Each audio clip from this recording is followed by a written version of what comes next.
একটু পার্টনারশিপ একটা আজকে পড়বো, ইনশাল্লাহ আমরা প্ল্যান ওয়াইজ কভার করতে পারবো। প্রত্যেকটা সেকশন আমি ডিসকাস করি, সুতরাং আমি যাতে প্ল্যানে কোনো একটা সেকশন মিস না করি, because of that I selected today the partnership act. Okay, so everyone let's start. হ্যাঁ, so partnership act, partnership act, এই অ্যাক্টের নামটা হলো পার্টনারশিপ অ্যাক্ট 1932, অংশীদারি আইন 1932। ঠিক আছে, অংশীদারি আইন 1932, পার্টনারশিপ অ্যাক্ট 1932। আমরা স্টার্ট করবো ফ্রম সেকশন 4, বলতেছে partnership, what is partnership. Section 4 এ আছে পার্টনারশিপটা কি। আমরা কিন্তু খুব কমনলি আমরা দেখে থাকি যে 2-3 জন ফ্রেন্ড মিলে, বা দেখবেন যে আপনার বাবা চাচা মিলে, অথবা আপনার বাবা আপনার বন্ধু মিলে ভালো বিজনেস রান করছে, এরকম অনেক দেখা যায়, ফ্যামিলিতে দেখা যায়, বা আশেপাশে এনভায়রনমেন্টে আমরা দেখতে পাচ্ছি এরকম কিছু ব্যাপার থাকে। অনেক ফ্রেন্ডরা আমরা দেখেছি ইউনিভার্সিটি লেভেলে টুকটাক অনেক কিছু করেছে পার্টনারশিপে, 3 জন 7 জন 2 জন মিলে। সো আমরা একটু দেখে নেই যে পার্টনারশিপটা কি। সেকশন 4 বলছে the act 1932, partnership act 1932 section 4 বলছে partnership is a relation. Partnership কি? পার্টনারশিপ একটা সম্পর্ক, রিলেশন। ঠিক আছে, আমরা খুব কেয়ারফুলি শুনে নিব, বিকজ আমরা কিন্তু রিপিট খুব বেশি করতে পারবো না, বিকজ অ্যাজ পার প্ল্যান আমাকে কমপ্লিট করতে হবে। আমি কোনো সেকশনই স্কিপ করব না, প্রত্যেকটা সেকশন ডিসকাস করব। সুতরাং আমরা যদি রিপিট করতে না পারি due to the time, but so আমাদেরকে একটু কেয়ারফুলি শুনতে হবে। হ্যাঁ, পার্টনারশিপ যদি আমরা কেয়ারফুলি শুনে নেই, অনেক ইজি হয়ে যাবে এই লটা। আচ্ছা, পার্টনারশিপটা কি? পার্টনারশিপটা হলো একটা রিলেশন তাদের মধ্যে, বিটুইন পার্সনস। দেখেন পার্সনস বলা হচ্ছে, দ্যাট ইজ একের অধিক ব্যক্তির মধ্যে। এটা 5 জন হতে পারে, 10 জন হতে পারে, আপ টু 20। হ্যাঁ, আচ্ছা, partnership is a relation between persons who have agreed to share the profit. পার্টনারশিপটা হলো একটা সম্পর্ক বিটুইন দ্য পার্সনস। হ্যাঁ, ডেফিনেটলি মোর দেন ওয়ান। আচ্ছা, কি হবে? তারা এগ্রি করবে টু শেয়ার দ্য প্রফিট। কি কিসের পারপাসে? পারপাসটা হলো শেয়ার করবে তারা প্রফিট অফ বিজনেস। আমাদেরকে বুঝতে হবে পার্টনারশিপ হলো একটা রিলেশন, কি পারপাসে হয়? বিজনেস করবে, এবং বিজনেস থেকে যে প্রফিটটা হবে সেটা শেয়ার করবে। ঠিক আছে, carried on by all or any of them acting for all. এই লাইনটা আমরা একটু জেনে নেই। এখানে হচ্ছে ক্যারি অন বাই অল, অর্থাৎ আমি সাপোজ আমরা চিন্তা করি আমরা 5 জন মিলে একটা বিজনেস করছি, বিজনেসটা যদি ক্যারি অন করি, বিজনেসটা যদি চালাই 5 জন মিলেই, তাহলে বাই অল অফ আস। আর যদি 5 জনের অন বিহাফ অফ 5 পারসনস একজন বিজনেসটা ক্যারি করে, তাহলে কি হলো? একজন by all or any of them acting for all, মানে একজন অন বিহাফ অফ 5 সে বিজনেস রান করছে। আমরা এই লাইনটা একটু কেয়ারফুলি দেখি। পার্টনারশিপ হচ্ছে একটা রিলেশন, সেকশন 4 বলছে। সেকশন 4 ডিল করে পার্টনারশিপ কাকে বলে, পার্টনারশিপ কি। পার্টনারশিপ হলো একটা relation between the among the persons, between the persons, হ্যাঁ, who have agreed to share the profit of business. Definitely এখানে বিজনেস থাকতে হবে, এবং বিজনেসে প্রফিট হবে, প্রফিটটা কি করবে? শেয়ার করবে অ্যামং দ্য পার্টনার্স। আচ্ছা, এই বিজনেসটা কি করতে পারে? এখান থেকে আমরা একটু দেখে নেই। এই বিজনেসটা কি করতে পারে? সবাই মিলেই বিজনেসটা রান করতে পারে, অথবা বিজনেসটা on behalf of all the partners একজন চালাতে পারে। ঠিক আছে, বিষয়টা বোঝা গেছে? জি ম্যাম। আচ্ছা, খুবই ইজি, কিন্তু এনআই অ্যাক্টের তুলনায় এই অ্যাক্টটা খুবই ইজি। আচ্ছা, এরপরে পারসনস ইন্ডিভিজুয়ালি, এই যে আমরা বলছি যে রিলেশন বিটুইন দ্য পারসনস, পার্সনদের মধ্যে একের অধিক 2, 3, 4, 5 হোয়াট এভার দ্য নাম্বার, আপনার আপ টু 20। হ্যাঁ, এই নাম্বারগুলোর মধ্যে, এই পার্সনগুলোর মধ্যে যে রিলেশনটা, এটা পারপাসটা কি হবে? এই পারপাসটা হবে বিজনেস করা, এবং বিজনেসের প্রফিটটাকে শেয়ার করা অ্যামং দেম। তাহলে এই যে পার্সনস, এদেরকে ইন্ডিভিজুয়ালি বলা হবে পার্টনার্স। এই যে 5 জন, যদি আমরা যেটা আমরা 5 জন হিসাবে আমরা একটা এক্সাম্পল সেট করে নেই, 5 জন পার্টনার, আমরা একটা বিজনেস করি, সাপোজ কনফেকশনারি। আমরা পাউরুটি, বিস্কিট, ব্রেড, এরকম কিছু জিনিসপত্র আমরা তৈরি করে বাজারে বিক্রি করি 5 জন পার্টনার মিলে। আমরা এই এক্সাম্পলটা বারবার টানবো। এই যে 5 জনের মধ্যে এ বি সি ডি ই, এই যে প্রত্যেক জনকে আলাদা আলাদা ভাবে একজন পার্টনার বলা হবে, আর কালেকটিভলি রিমেম্বার কালেকটিভলি টোটাল 5, এই কালেকটিভলি বলা হবে এদেরকে ফার্ম। ঠিক আছে, the name under which the business is carried called the firm name। তাহলে আমরা এখান থেকে সেকশন 4 বলছি, আমরা এখানে শেয়ার করব প্রফিট অফ বিজনেস। হ্যাঁ, প্রফিট অফ বিজনেস শেয়ার করব পার্টনারদের মধ্যে, এবং পার্টনারদের মধ্যে যে রিলেশনশিপ এটাকে আমরা পার্টনারশিপ বলবো। আর ইন্ডিভিজুয়ালি যে পার্টনার যারা আছে তাদেরকে আমরা পার্টনার, ইন্ডিভিজুয়ালি পার্সন যারা আছে আমরা 5 জনের মধ্যে আমরা এদেরকে বলবো পার্টনার্স। আর টোটাল 5 কালেকটিভলি আমরা বলবো ফার্ম। আচ্ছা, name under which the business is carried on, যদি এবিসি কোম্পানি নাম দেই তাহলে এটা হবে ফার্মের নাম। ক্লিয়ার? হ্যালো, জি ম্যাম, ক্লিয়ার। ওকে, সো আমরা আগাই। সেকশন 5 কি বলছে? Partnership not created by status. Section 5, আমরা সেকশন 4 দেখেছিলাম পার্টনারশিপ কি। হ্যাঁ, সেকশন 5 বলছে partnership not created by status, relation arises from contract or agreement, not from status. Simple কথা হচ্ছে, আমি আমার বাবার সম্পত্তি, আমি আমার 3 ভাই বোন আছি, আমরা যদি 5 ভাই বোন হই, 5 ভাই বোন বাবার সম্পত্তি আপনার অনুযায়ী আমরা ভাগ পাবো, তাই না? এটা কিন্তু পার্টনারশিপ না, এটা হলো স্ট্যাটাস। আমি বাবার সন্তান, তাই বাবার সম্পত্তির অংশীদার হব। ঠিক আছে, এইটা কিন্তু from status, it's not partnership. এটা পার্টনারশিপ না। পার্টনারশিপ হতে হলে কি হবে? মোর দেন আপনার 1 পার্সন। হ্যাঁ, মোর দেন 1 পার্সনের মধ্যে বিজনেসের পারপাসে একটা এগ্রিমেন্ট হবে, এবং এই বিজনেসটা যে করবে একটা এগ্রিমেন্টের বেসিসে হবে, সেটা রিলেশনশিপটা ক্রিয়েট হবে এগ্রিমেন্টের বেসিসে।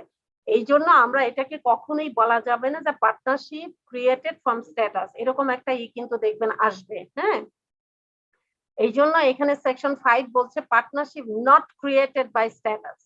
সো রিলেশনটা অ্যারাইজ হয়, রিলেশনটার উৎপত্তি হয় কোথা থেকে? ফ্রম কন্ট্রাক্ট বা এগ্রিমেন্ট, নট ফ্রম স্ট্যাটাস। ঠিক আছে, এখন members of Hindu undivided family business created from status. আপনারা দেখবেন যে হিন্দু আনডিভাইডেড এরকম একটা এক্সাম্পল হয়তো আপনার পরীক্ষায় সেট করে দিতে পারে, সেট করে দিয়ে বললো ইজ ইট এ পার্টনারশিপ, আপনি বলবেন no, because it is Hindu undivided family, মানে হিন্দু জয়েন্ট ফ্যামিলি বিজনেস থাকে অনেক এরকম। আগে বিশেষ করে, এখন তো আর দেখা যায় না, অনেক আগে এরকম ছিল। তো সেই জন্য এটাকে বলা হয়, যেহেতু আমি একটা এক্সাম্পল অলরেডি বলেছি, আমরা 5 ভাই বোন, বাবার 5 সন্তান, সো এই যে 5 জন মিলে যে বিজনেস হবে এটা তো বাবার বিজনেস আমরা রান করছি, ইট ইজ নট পার্টনারশিপ। এটা হচ্ছে ক্রিয়েটেড ফ্রম স্ট্যাটাস, মানে বাবার উত্তরাধিকার সূত্রে আমরা সেটা পেয়েছি। কিন্তু পার্টনারশিপ আর এটার মধ্যে পার্থক্য হলো, পার্টনারশিপটা আপনার তৈরি হবে বেসড অন দা কন্ট্রাক্ট বা একটা এগ্রিমেন্ট। ঠিক আছে, তো এই জন্য যেটা হলো স্ট্যাটাস থেকে তৈরি হয় সেটা পার্টনারশিপ হবে না। The section says partnership not created by status. পার্টনারশিপটা ক্রিয়েট হবে না বাই স্ট্যাটাস থেকে। এই জন্য members of Hindu undivided family business is created from status. সুতরাং এইটা কোনো পার্টনারশিপ বিজনেস নয়। ঠিক আছে, আচ্ছা, এখন legal status of a farm, এটা কিন্তু এই সেকশন না, এটা আমরা একটু জেনে নেই, মানে লিগাল স্ট্যাটাসটা কি। A firm is the collective name for the individuals who are trading in partnership. It is not a legal person, legal entity, artificial person. It cannot be distinguished and separated from its partners. The rights, duties, and obligation of a firm actually the rights, duties, and obligation of the persons who own the firm. আমরা section 4 এ দেখেছিলাম যে partner যারা individually তাদেরকে আমরা বলবো partner, আর collectively তাদেরকেই বলবো farm. বুঝতে পেরেছি? এই পয়েন্টটা আমরা একটু দেখি যে ইন্ডিভিজুয়ালি যদি আমরা 5 জন পার্টনার হই, 5 জনকে আমি বলবো 5 জন তারা কি ইন্ডিভিজুয়ালি তারা হলো পার্টনার, এবং কালেকটিভলি 5 জনের যে নামের আন্ডারে বিজনেস করছে এটা কি বলা হবে? পার্টনারশিপ ফার্ম বা পার্টনারশিপ বিজনেস।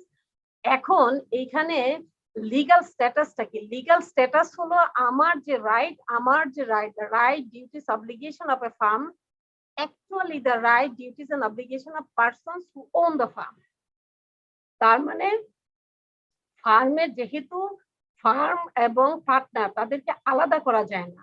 শুধুমাত্র বলার জন্য যদি ইন্ডিভিজুয়ালি বলা হয় তাদেরকে বলা হবে পার্টনার, আর কালেক্টিভলি বললে ফার্ম বলা হবে। সুতরাং এই রাইট, ডিউটি এবং অ্যাপ্লিকেশন যদি থাকে, যেগুলো থাকে সেগুলো আপনার সেপারেট করা যায় না ফার্ম থেকে, পার্টনার থেকে। এই জন্য এটার কোনো লিগ্যাল এক্সিস্টেন্স, এটা যেমন ধরেন যে ইট is not A legal person, legal entity, artificial person cannot be distinguished separated from its partners। এটা আমরা বলছি যে এটা পার্টনার্স এবং পার্টনার এবং ফার্ম, এই দুইটাকে সেপারেট করা যায় না।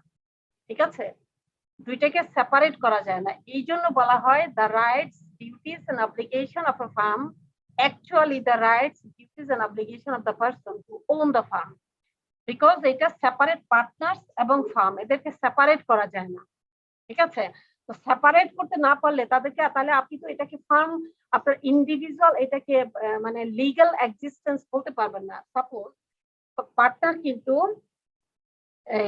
আমরা যদি শেয়ার একটা পাবলিক লিমিটেড কোম্পানির কথা চিন্তা করি, পাবলিক লিমিটেড কোম্পানি আপনার একজন মাইনর হলেও সে কিন্তু share holder, minor share holder. ঠিক আছে, মাইনরিটি।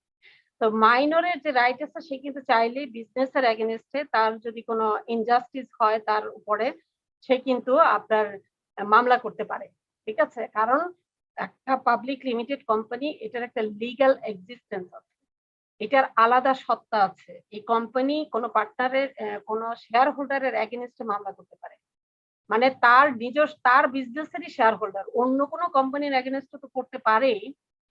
কোম্পানি তার নিজস্ব শেয়ার হোল্ডারের এগেনস্টে মামলা করতে পারে, আবার শেয়ার হোল্ডার কোম্পানির এগেনস্টে, তার যে কোম্পানি তার এগেনস্টে মামলা করতে পারে। বিকজ পাবলিক লিমিটেড কোম্পানি আপনি জানেন যে কি অবস্থা তার, তো সেখানে কারণ এটার একটা লিগ্যাল এক্সিস্টেন্স আছে। হ্যাঁ, বিজনেস, ওই বিজনেসটা তার লিগ্যাল এক্সিস্টেন্স আছে, তার একটা নিজস্ব আর্টিফিশিয়াল সত্তা আছে বা আর্টিফিশিয়াল পারসন হিসাবে ধরা হয়। ঠিক আছে, এই কারণে যদি আমরা কিন্তু এই পয়েন্টটা খুব ক্লিয়ারলি বুঝে নিব, legal status of a farm, ফার্মের লিগ্যাল স্ট্যাটাসটাকে আপনি কখনোই পার্টনার যারা আছে তাদের থেকে আলাদা করতে পারবেন না। তাদের যে রাইট আছে, ডিউটিস আছে, অব্লিগেশন আছে, পাঁচজন পার্টনারের যে রাইটস, ডিউটিস এন্ড অব্লিগেশন এই ফার্মেরও সেম। সুতরাং এই দুইটা সেপারেট করা যায় না বলে আপনার এটাকে লিগালি এটাকে আপনার করা যায় না, সেপারেট করা যায় না। এটা পাবলিক লিমিটেড কোম্পানির মতো এটা হবে না। পাবলিক লিমিটেড কোম্পানি যেরকম আপনার তার লিগ্যাল এক্সিস্টেন্স আছে, সে কারোর এগেনস্টে মামলা করতে পারে, অন্য কোনো কোম্পানির এগেনস্টে মামলা করতে পারে, তার শেয়ার হোল্ডারের এগেনস্টে মামলা করতে পারে, আবার ভাইস ভার্সা শেয়ার হোল্ডার কোম্পানির এগেনস্টে মামলা করতে পারে। সুতরাং আমরা এখানে legal status of a farm আমরা একটু দেখব, মানে খেয়াল করে শুনতে হবে। The rights, duties and obligation of a firm actually the rights, duties and obligation of the persons who own the firm. So legal status of a firm যদি আমরা আপনার বুঝতে চাই, একটা পার্টনারশিপ ফার্মের লিগ্যাল স্ট্যাটাসটা কি, farm is the collective name of the individual. ঠিক আছে, এখানে দেখা যাবে আপনার এই একটা সিচুয়েশন বা একটা সিনারিও দাঁড় করালো, ওই সিনারিওতে বলে দিল যে তিনজন মিলে পার্টনারশিপ বিজনেস করতে, একজন আপনার এরকম করছে, সে কি মামলা করা যায়, কিন্তু সেটা অন্য পারপাসে। হ্যাঁ, কিন্তু এখানে দেখেন যে firm is the collective name, collective name, firm হচ্ছে collective name for the individual who are trading in partnership. যারা পার্টনারশিপে বিজনেস করছে তাদেরকেই কালেকটিভলি ফার্ম বলা হয়, যেটা আমরা একটু আগেও দেখেছি সেকশন 4 এ। তো এই জন্য ইট ইজ নট লিগ্যাল পারসন। যদি বলা হয় যে legal person, legal entity, artificial person, এগুলো সব একই কথা। যদি বলা হয় যে এ বি সি তারা তিনজন পার্টনার বা পাঁচজন পার্টনার, এ বি সি ডি ই পাঁচজন পার্টনার, তো তাদেরকে কি আমরা লিগ্যাল, এই ফার্মটাকে কি আমরা লিগ্যাল পারসন বলতে পারবো? আমরা বলবো no, because legal status of a firm বলছে যে এটা আপনার লিগ্যাল এক্সিস্টেন্স বলা যাবে না। তারা যে পার্টনার তারা কালেকটিভলি হলো ফার্ম, আবার সেপারেটলি তারা হলো পার্টনার্স। ঠিক আছে, আমরা কোম্পানিকে লিগ্যাল এক্সিস্টেন্স বলতে পারবো, পার্টনারশিপ ফার্মকে লিগ্যাল এক্সিস্টেন্স বলা যাবে না, because rights, duties and obligation of a firm actually the rights, duties and obligation of the person, মানে who own the firm, that is the partners. ঠিক আছে, আচ্ছা, আমরা এখানে একটু দেখে নেই ক্লাসেস অফ পার্টনার্স। এখানে আমরা সেকশন 5 এ একটু বেশি টাইম দিলাম বিকজ এটা একটা ইম্পর্টেন্ট সেকশন এবং এখানে আলাদা কিছু ব্যাপারও আছে, লিগ্যাল স্ট্যাটাসটাও এখান থেকে বুঝে নিব। Classes of partners, types of partners আমরা একটু দেখে নেই। Active partners who participates, carry on, runs in the business. আমরা যদি 5 জন মিলে একটা কনফেকশনারি বিজনেস করি, 5 জনের মধ্যে আমরা একটা এগ্রিমেন্ট করলাম, এগ্রিমেন্ট অনুযায়ী আমরা ওখানে এটাও ডিসাইড করলাম এবং লিখে নিলাম যে আমরা 5 জনের মধ্যে এ আর বি বিজনেসটা চালাবে, সি, ডি আর ই তারা 3 জন বিজনেস, তারা অন্য কাজে বিজি আছে, তারা অথরিটি দিয়ে দিছে বিজনেস রান করানোর জন্য। তারা বিজনেসে প্রতিদিনকার যে কার্যক্রম সেটাতে তারা অংশগ্রহণ করবে না। দ্যাট মিন্স তারা বিজনেসে অ্যাক্টিভলি অংশগ্রহণ করবে না, ঠিক আছে। সুতরাং অ্যাক্টিভ পার্টনার বলা হবে যে 2 জন বিজনেসটা পরিচালনা করছে, ডেইলি ওয়ার্ক করছে, ডে টু ডে ওয়ার্ক করছে। হ্যাঁ, সো আমরা দেখব অ্যাক্টিভ পার্টনার হবে তারাই যারা অ্যাক্টিভলি পার্টিসিপেট করছে বিজনেস রান করার জন্য। নাম্বার 2 হচ্ছে dormant, sleeping or nominal partner. Dormant, sleeping or nominal partner, আমি একটু ফিউ সেকেন্ড টাইম নিচ্ছি।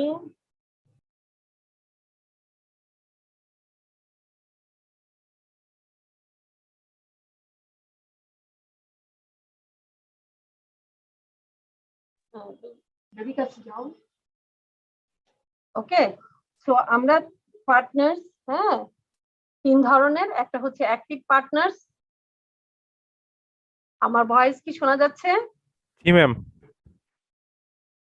হ্যাঁ, সো অ্যাক্টিভ পার্টনার যারা সরাসরি বিজনেস পরিচালনা করছে। 5 জনের মধ্যে যদি 2 জন বিজনেস পরিচালনার কাজে জড়িত থাকে অথবা একজন করতে পারে, এটা ডিপেন্ডস অফ দা মানে পার্টনারদের সিদ্ধান্ত।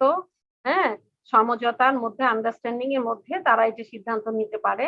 2 জন বা একজন যেই করে, যে সরাসরি বিজনেসটা পরিচালনা করছে তাহলে তাকে বলা হবে অ্যাক্টিভ পার্টনার। আর ওই যে বাকি 5 জনের মধ্যে 2 জন বিজনেস পরিচালনা করছে, বাকি 3 জন যে আছে তারা তাদেরকে বলা হবে dormant partner, sleeping partner or nominal partner. তিনটা একই কথা। Do not take part in business মানে বিজনেসে সরাসরি বিজনেস পরিচালনা করছে না কিন্তু তারা পার্টনার, তাদেরকে বলা হবে কি নমিনাল পার্টনার। 5 জনের মধ্যে 3 জন বিজনেস পরিচালনা করছে, অর্থাৎ কনফেকশনারি বিজনেস আমরা 2 জন এ আর বি 2 জন কি করছে, প্রতিদিন আটা, ময়দা, সুজি এগুলা কিনতেছে, পাউরুটি, ব্রেড, তারপরে কেক, বিস্কিট ইত্যাদি তৈরি হচ্ছে, এগুলা সেল করতেছে ইত্যাদি। প্রতিদিনের যে কার্যক্রম বিজনেসে সেগুলা 2 জন মিলে করছে। তো এই 2 জন মিলে যে বিজনেসটা পরিচালনা করছে প্রতিদিনকার কার্যক্রম, এরা হবে অ্যাক্টিভ পার্টনার। বাকি 3 জন যারা প্রতিদিনকার এই বিজনেস কার্যক্রমে অংশগ্রহণ করছে না তারা হবে কি dormant partner, sleeping partner or nominal partner. তিনটা একই নাম, আমরা একটু শিখে ফেলি। Dormant partner, sleeping or nominal partner do not take part in business. আমরা এরকম সিনারিওতে আসতে পারে, হ্যাঁ, যে সিডিই তারা কি করলো, তারা হচ্ছে তারা চিটাং এ থাকে, তারা অন্য কাজে ব্যস্ত আছে, তো এখানে 2 জন মিলে বিজনেস পরিচালনা করছে। তো চিটাং এ যারা থাকে তারা কি পার্টনার, আমরা কি তাদেরকে অ্যাক্টিভ পার্টনার বলবো? তাদেরকে আমরা ডরমেন্ট পার্টনার বলবো, তাদেরকে আমরা ডরমেন্ট পার্টনার বলবো, ঠিক আছে? Yes ma'am. ঠিক আছে। আচ্ছা, এখন আমরা একটু দেখে নেই আরেকটা টাইপ অফ পার্টনার হচ্ছে sub partner. The transferee of a share of a partner's interest in a firm is called sub partner. এখন কথা হচ্ছে এই সাব পার্টনার বেসিক্যালি পার্টনার না, আমরা একটু একটা এক্সাম্পল বলে নেই।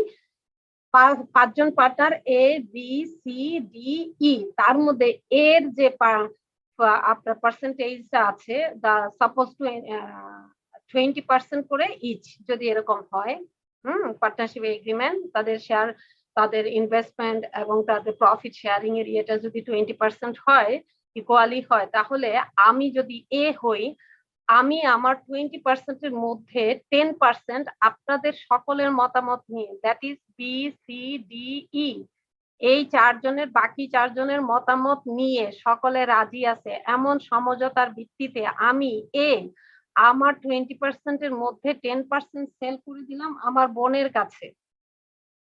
হ্যাঁ, যাকে আপনাদের সাথে পরিচয় করাই দিলাম যে আমার এখন একটু টাকা পয়সার সমস্যা, সুতরাং আমি 20% ধরে রাখতে পারছি না, আমার 10% আমার নিজের লোক, আমি আমার বোনের কাছে বিক্রি করলাম, ঠিক আছে। এখানে এ তার বোনের কাছে যে বিক্রি করলো, বোন কিন্তু পার্টনার না, তার কিন্তু পার্টনারের মতো রাইটস, পার্টনারের যে রাইটস, ডিউটিজ এন্ড অব্লিগেশন গুলো আছে সেগুলো কিন্তু তার নাই। সে হচ্ছে 10% যা যা বেনিফিট আছে, শেয়ার আছে, প্রফিটের যে পার্সেন্টেজ সেটা সে পাবে, কিন্তু তাকে বলা হবে sub partner, but he is not partner. ঠিক আছে, বোঝা গেল এক্সাম্পলটা? জি ম্যাম। জি ম্যাম। আচ্ছা, আমরা 3 ধরনের পার্টনার দেখলাম। একটি পার্টনার যে সরাসরি বিজনেস পরিচালনা করে, ডরমেন্ট, স্লিপিং, নমিনাল পার্টনার যে পার্টনারশিপ বিজনেসে টেক পার্ট করে না, দ্যাট ইজ বিজনেস রান করে না, সে চিটাগাঙে থাকে, ঢাকায় আমরা দুইজন থাকি, দুইজন বিজনেস পরিচালনা করি। ঠিক আছে। আচ্ছা, সাব পার্টনার হলো এ তার 20% এর মধ্যে 10% তার বোনের কাছে বিক্রি করলো, তার বোন হলো সাব পার্টনার। ঠিক আছে, but sub partner never can be partner, remember. Sub partner কখনোই পার্টনার হতে পারবে না। ঠিক আছে, আমরা এটাও জেনে নিলাম। আমরা স্ট্যাটাস দেখলাম, কিন্তু আনডিভাইডেড ফ্যামিলি বিজনেস এটা কখনোই আপনার পার্টনারশিপ বিজনেস না, বিকজ এটা ক্রিয়েটেড ফ্রম স্ট্যাটাস। আমরা সেকশন 4 এ রিলেশনশিপ দেখলাম পার্টনারদের মধ্যে।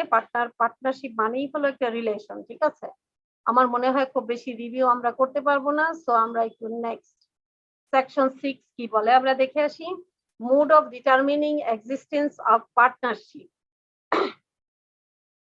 অর্থাৎ mode of determining existence of partnership, partnership যে আছে এইটা কিভাবে বুঝবো, বা মুডটা কি। Partnership shall be based on the real relation between the partners. ঠিক আছে, আমরা জানি পার্টনারশিপ হয় কিসে থেকে, এগ্রিমেন্ট থেকে। রিমেম্বার, এগুলো খুবই বেসিক থিং, অবশ্যই আমরা এগুলো মাথায় নিয়ে নিব। পার্টনারশিপটা অবশ্যই এগ্রিমেন্টের বেসিসে হবে। রিমেম্বার, পার্টনারশিপের জন্য অবশ্যই এগ্রিমেন্ট লাগবে। পারপাস কি হবে, বিজনেস করবে, তারপরে বিজনেসে যে প্রফিট হবে সেটা শেয়ার করবে অ্যাজ পার দা রেশিও। ঠিক আছে, বা এগ্রিমেন্টে এগুলো সব ক্লিয়ারলি লেখা থাকবে। ঠিক আছে, এখন আমরা সেকশন 6 এ একটু দেখে আসি। আচ্ছা, shall be based on the real relation between the partners based on the agreement. আচ্ছা, explanation 1 বলতেছে sharing a profit arising from property holding a joint common interest in that property does not mean firm. আচ্ছা, number 2 বলে when profit of business payment is contingent does not mean firm, in particular such profit. আমরা যদি একটু এখানে একটু example দেখে আসি তাহলে আমাদের ইজি হবে। Sharing a profit arising from property holding a joint common interest in that property does not mean firm. আমার এবং আমার ভাইয়ের মিরপুরে 6 তলা একটা বাড়ি আছে, যেটা আপনার 6-6-12টা ফ্ল্যাট আছে, যেটা আমি আমার ভাইকে দায়িত্ব দিয়ে দিছি যে তুমি একটু ভাড়া টাড়াগুলো তুলে আমাকে আমার অ্যাকাউন্টে দিয়ে দিও।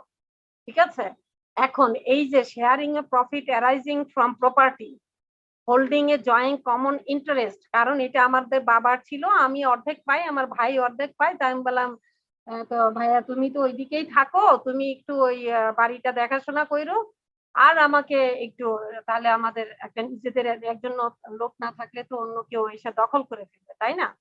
ব্যাপারটা যদি এরকম হয় তাহলে ওই যে দুইজন ভাই বোনের একটা বাড়ি আছে ওইটা থেকে তারা 50-50% ভাড়া নিচ্ছে, এবং আপনার ভাই যেহেতু সে তো আপন, তো সে আপনার অ্যাকাউন্টে প্রতি মাসে টাকা জমা দিচ্ছে।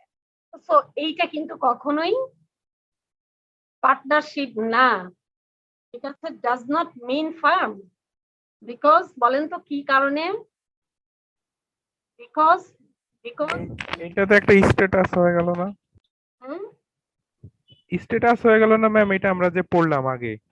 এই যে এখানে স্ট্যাটাস তো হয়ে গেল, এখানে কোনো আপনার ইয়ে নেই, কি বলে এগ্রিমেন্ট নাই, কিন্তু আমি আপনার ভাই, তো জন্মগত এগ্রিমেন্ট, তাই না? জি ম্যাম।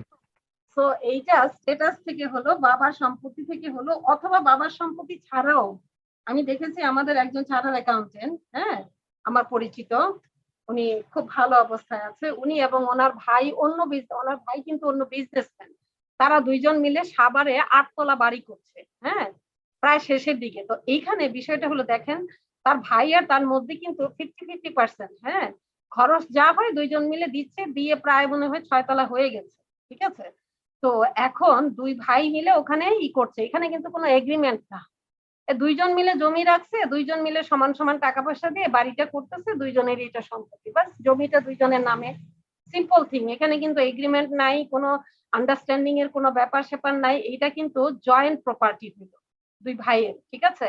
এই জয়েন্ট প্রপার্টি থেকে যে আপনার যদি এরকম হয়, বড় ভাই চিন্তা করলো তার বাসা হলো একদম গাবতলির ওইদিকে, সে বাড়িটা দেখাশোনা করছে, ছোট ভাইকে ওখান থেকে যে ভাড়া পাচ্ছে তার অ্যাকাউন্টে জমা দিয়ে দিচ্ছে, তারটা তুলে আনতেছে আর তার ছোট ভাইয়েরটা তার অ্যাকাউন্টে দিয়ে দিচ্ছে, দ্যাটস অল।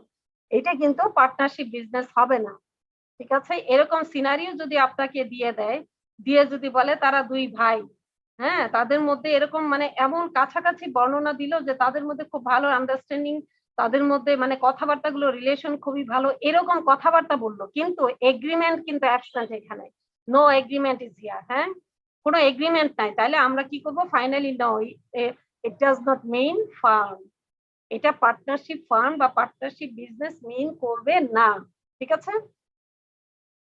এরপরে এক্সপ্লানেশন 2 বলতেছে, when profit of business payment is contingent, when profit of business or payment is contingent does not mean firm, in particular such profit যদি particular such profit by lender to person engaged or about to engage to business, হ্যাঁ, lender to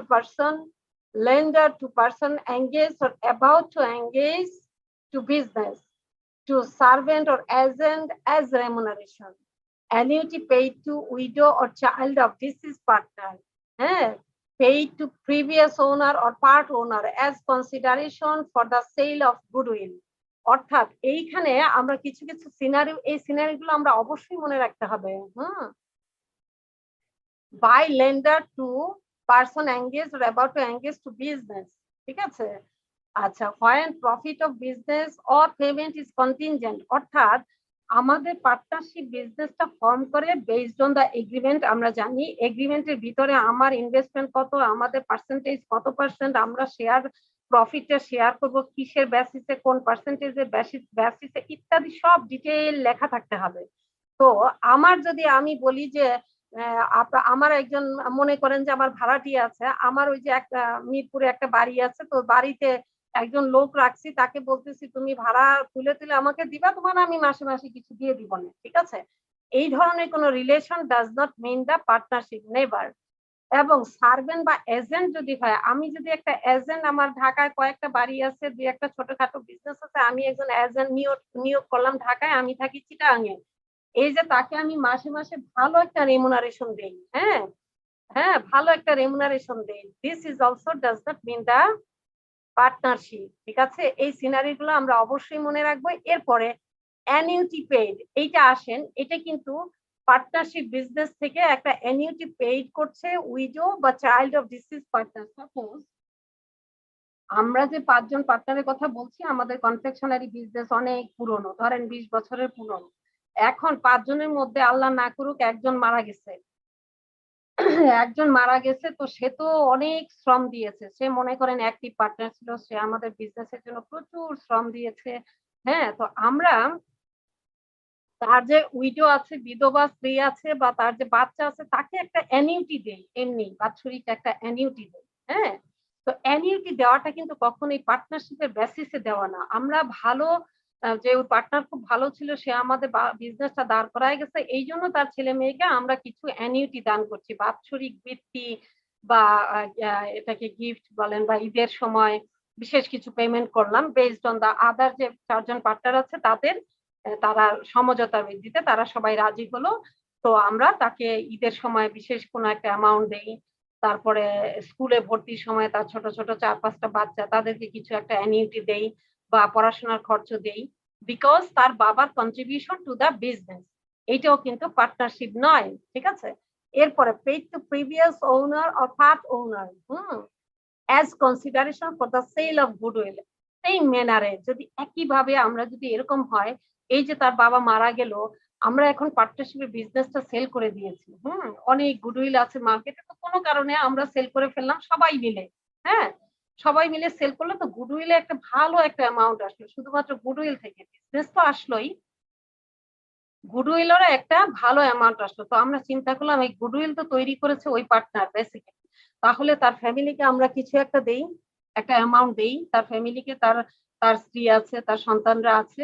তো তাকে যদি আমরা এরকম ভাবে দিয়ে থাকি, this is also not from partnership business, partner বলতে পারবো না, এবং এই পেমেন্টটাকে পার্টনারশিপের পেমেন্ট বলা যাবে না, এটা অ্যাজ কনসিডারেশন, মানে কনসিডার করে আমরা ভালো মানুষ তাই আমরা চিন্তা করে দিচ্ছি, না দিলেও কিছু করার ছিল না। সো এইটা কি কন্টিনজেন্ট, বোঝা গেল এক্সাম্পল গুলো?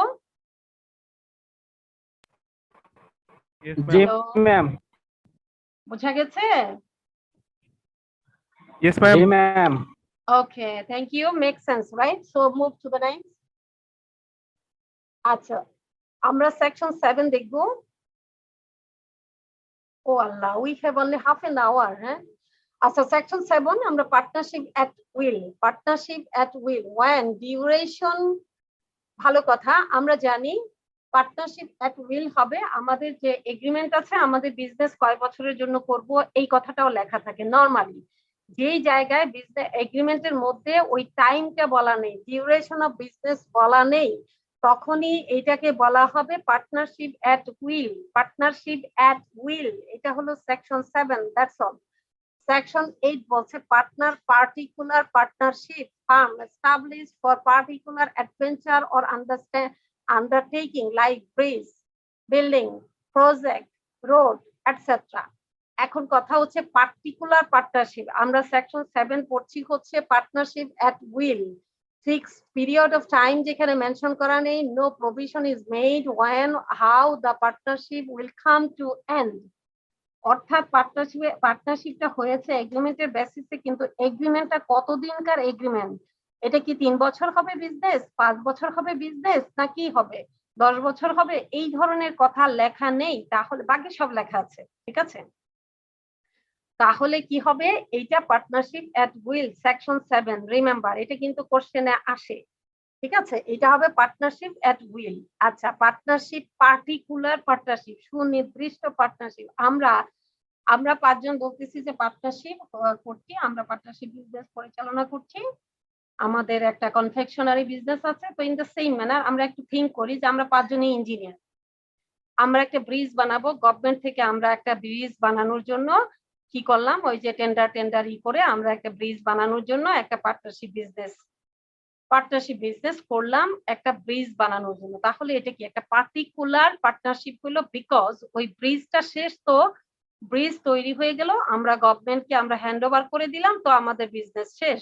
সুতরাং এইটাকে বলা হবে under section 8 it is particular partnership.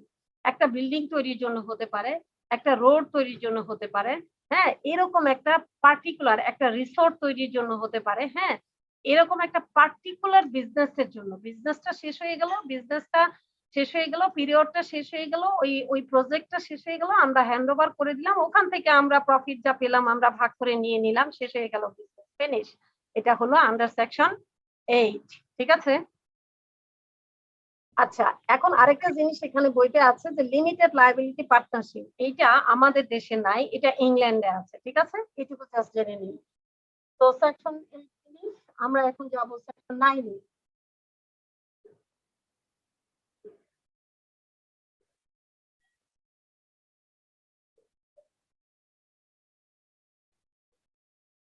স্ক্রিনটা কি দেখা যাচ্ছে? জি ম্যাম, দেখা যাচ্ছে। ওকে, এখন আমরা পড়ব নাম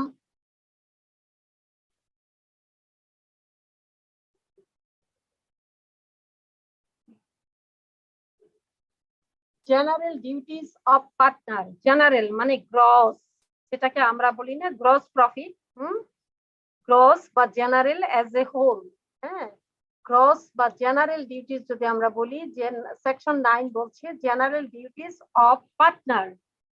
General duties of partner to the greatest common advantage, faithful to run business and render true accounts and full information. আমরা যারা general duty of the business হচ্ছে, জেনারেল ডিউটিস অফ পার্টনার্স হচ্ছে, আমরা অবশ্যই ফার্মের গ্রেটেস্ট কমন অ্যাডভান্টেজে কাজ করব, এবং ফেথফুলি কাজ করব, বিজনেসটা রান করব এবং থ্রু অ্যাকাউন্টস আমরা ইনফরমেশন মেনটেন করব। এইটা হলো জেনারেল ডিউটিস। আমি অবশ্যই বিজনেসের এগেইনস্টে আমাদের পার্টনারশিপ বিজনেসে আমি অ্যাক্টিভ পার্টনার হই অথবা নমিনাল পার্টনার হই, স্লিপিং পার্টনার হই, ডরমেন্ট পার্টনার হই, what ever the name, it doesn't matter. Matter যেটা হলো আমি কখনোই আমাদের বিজনেসের ক্ষতি হবে এমন কিছু করতে পারবো না। আমাকে অবশ্যই বিজনেসের গ্রেটেস্ট কমন অ্যাডভান্টেজে কাজ করতে হবে। এই ওয়ার্ডটা মনে, এই যে গ্রেটেস্ট কমন অ্যাডভান্টেজ, এটা মনে রাখতে হবে। হ্যাঁ, মানে কমনলি অ্যাডভান্টেজ হবে, ভালো হবে বিজনেসের, এমন ভাবেই আমরা কাজ করব।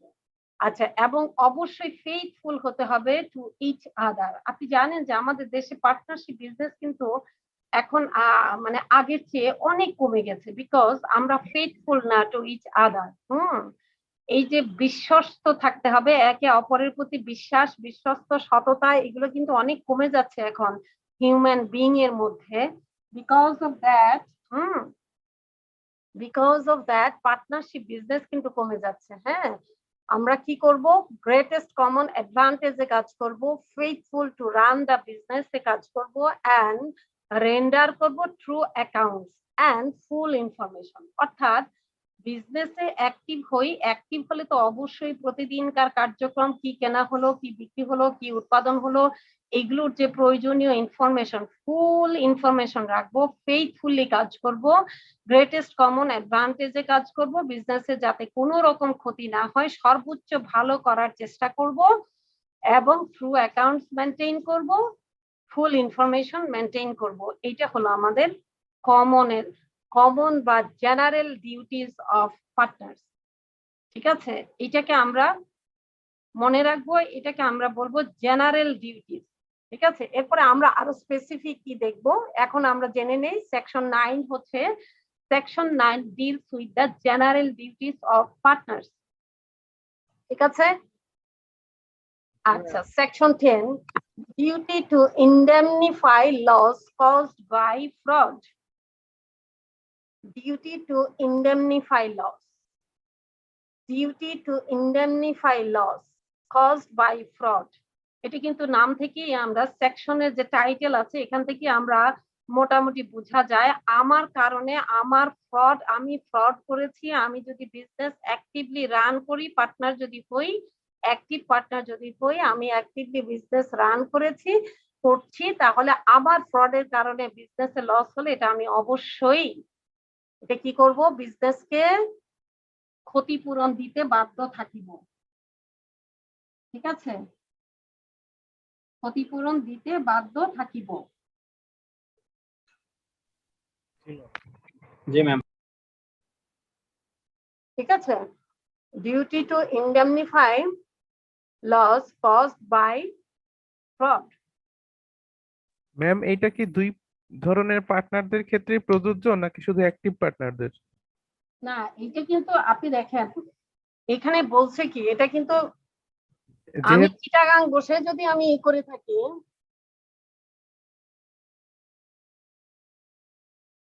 আমি যেখানেই বসি অ্যাক্টিভ আর নমিনাল, এটা এখানে মেনশন করা নেই। মানে আমি পার্টনার হলেই আমার কারণে যদি বিজনেসের ক্ষতি হয়, আমি যদি চিটাগাং বসে ফ্রড করে থাকি, কোনো অসুবিধা নাই, আমাকে এটা ধরা পড়ার পরে আমাকে ক্ষতিপূরণ দিতে বাধ্য থাকবো আমি, আইন এটা বলে দিচ্ছে, সিম্পল কথা। Okay ma'am. ওকে, সেকশন 11 আমরা এখন দেখব, determination of rights and duties of partners by contract between the partners. আমরা কিন্তু টাইটেল গুলো অনেক লম্বা লম্বা, পার্টনারশিপ একটা টাইটেল গুলো থেকে কিন্তু অনেক কিছু বোঝা যায়, আমরা যদি টাইটেলটা মনে রাখি, ডিটারমিনেশন অফ রাইটস এবং ডিউটিস, রাইট এবং duty of partners by contract. কিসের দ্বারা? কন্ট্রাক্ট দ্বারা। বিকজ আমরা জানি পার্টনারশিপ মানেই হচ্ছে বেসড অন কন্ট্রাক্ট। আমাদের যদি কন্ট্রাক্ট না থাকে, there is no partnership, remember. ঠিক আছে, so by contract between the partners. হ্যাঁ, so rights and duties to be determined by contract among the partners. এখন আমাদের কি রাইট হবে, কি ডিউটি হবে, জেনারেল ডিউটি, হোয়াট এভার যেটা আমাদের হলো পার্টনারশিপে ইনভেস্টমেন্ট কত হবে, কার পার্সেন্টেজ কত হবে, মানে সবকিছু এগ্রিমেন্টে লেখা থাকে। এই জন্য দেখেন আপনি rights and duties to be determined by contract among the partners. ঠিক আছে, পার্টনারদের মধ্যে যে রাইট এবং ডিউটিস থাকবে, কে অ্যাক্টিভ পার্টনার, কে আপনার নমিনাল পার্টনার, এগুলো সবই ওখানে বলা থাকবে। ঠিক আছে, আচ্ছা, agreement in restraint of trade can be mentioned in the contract. A partner shall not carry on any business other than that of firm during the partnership. এখানে একটা দেন বাদ পড়েছে।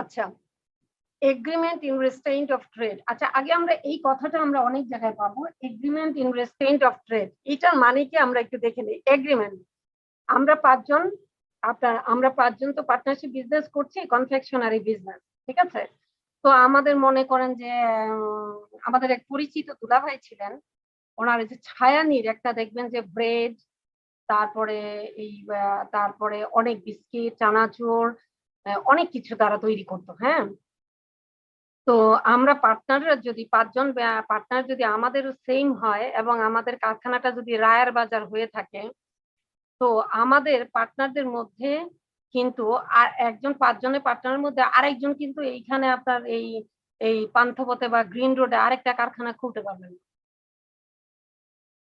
বিকজ আমরা পার্টনারশিপ করছি এরকম একটা আন্ডারস্ট্যান্ডিং। এখন আমি যখন রায়ের বাজার থেকে, আমাদের পার্টনারশিপ ফার্ম যখন রায়ের বাজার থেকে উৎপাদন করবে, সে এখানে কভার করে আপনার সেই পান্থপথ, তারপরে ইভেন মিরপুর, মানে পুরো ঢাকা শহর যদি সে কভার করে, এই একেবারে কাছাকাছি আপনি গ্রিন রোডে একজন পার্টনার, আরেকজন পার্টনার যে আছে আপনার নমিনাল পার্টনার, সে সেখানে আরেকটা কারখানা খুলবে, এটা কি হবে? কখনোই না, পার্টনাররা রাজি হবে না যে আমরাই তো এখানে কভার করছি, তুমি ওখানে আলাদা বিজনেস করলে এখানে ঝগড়াঝাটি শুরু হয়ে যাবে, বিজনেস বন্ধ হয়ে যাবে। সিম্পল কথা, এইটাকে বলা হয় agreement in restraint of trade, মানে এই সেম নেচারের ট্রেড আমরা করতে পারবো না উইদিন দ্যাট এরিয়া। এই ধরনের ব্যাপারগুলো মেনশন করা থাকবে কোথায়? কন্ট্রাক্টে। ঠিক আছে, partner shall not carry on any business other than that of firm during the partnership. এই পার্টনারশিপের ভিতরে আমরা যে একটা এক্সাম্পল দেখেছিলাম, সেটা কি ছিল? এরকম যে আমরা পাঁচজন ইঞ্জিনিয়ার একটা ব্রিজ করার জন্য আমরা টেন্ডার ড্রপ করলাম গভর্নমেন্টে, গভর্নমেন্টের ওই ব্রিজের প্রজেক্টটা নেওয়ার জন্য। তো পাঁচজনই তো ইঞ্জিনিয়ার, এখন পাঁচজনের মধ্যে একজন আবার কি করলো জানেন না, আলাদা করে সে নিজে আবার আরেকটা টেন্ডার ড্রপ করলো সে পাওয়ার জন্য পার্সোনাল। এটা কি আমরা মেনে নিব? কখনোই না, এটা হয় না। ঠিক আছে, তো এইটা হবে না, এটাকে বলা হবে agreement in restraint of trade. ঠিক আছে, ক্লিয়ার? জি ম্যাম। হ্যালো ম্যাম, অন্য ধরনের বিজনেস তো করতে পারবে, অন্য ধরনের পার্টনারশিপ। অন্য ধরনের, that is different. Okay ma'am, ঠিক আছে। আচ্ছা, section 12, the rules regarding the conduct of business. The rules regarding the conduct of business, আমরা এতক্ষণ অনেক কিছু দেখেছি, জেনারেলি দেখেছি, ইন্ডেমনিফাই করতে হবে দেখেছি, তারপরে রাইটস এন্ড ডিউটিস দেখেছি যেটা based on agreement, agreement in restraint of trade দেখেছি, তারপরে পার্টনারশিপ এট উইল দেখেছি, পার্টনারশিপ পার্টিকুলার পার্টনারশিপ দেখেছি, পার্টনারশিপ কাকে বলে দেখেছি, লিগ্যাল স্ট্যাটাস দেখেছি। এখন আমরা দেখব rules regarding the conduct of business. Business কিভাবে কন্ডাক্ট করবে এই ব্যাপারে আইন কি বলে দিচ্ছে। Rules regarding the conduct of business subject to contract between the partners. Remember, এই কথাটা সব জায়গায় আমরা বলে নিব। দেখেন, সাবজেক্ট টু কন্ট্রাক্ট, এটা একটু আপনারা একটু দেখেন স্ক্রিনটা, সেকশন 12টা একটু দেখেন। দেখছি ma'am.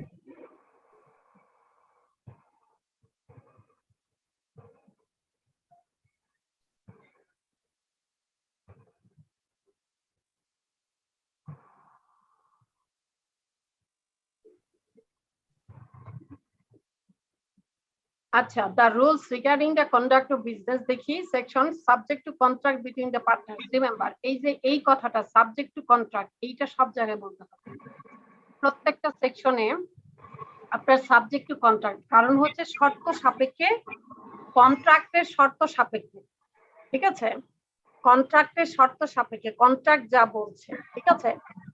Subject to contract between the partners has a right, মানে every partner has a right to take part in the business. আমরা 5 জন পার্টনার, তো 3 জন নমিনাল, 2 জন অ্যাক্টিভ। তো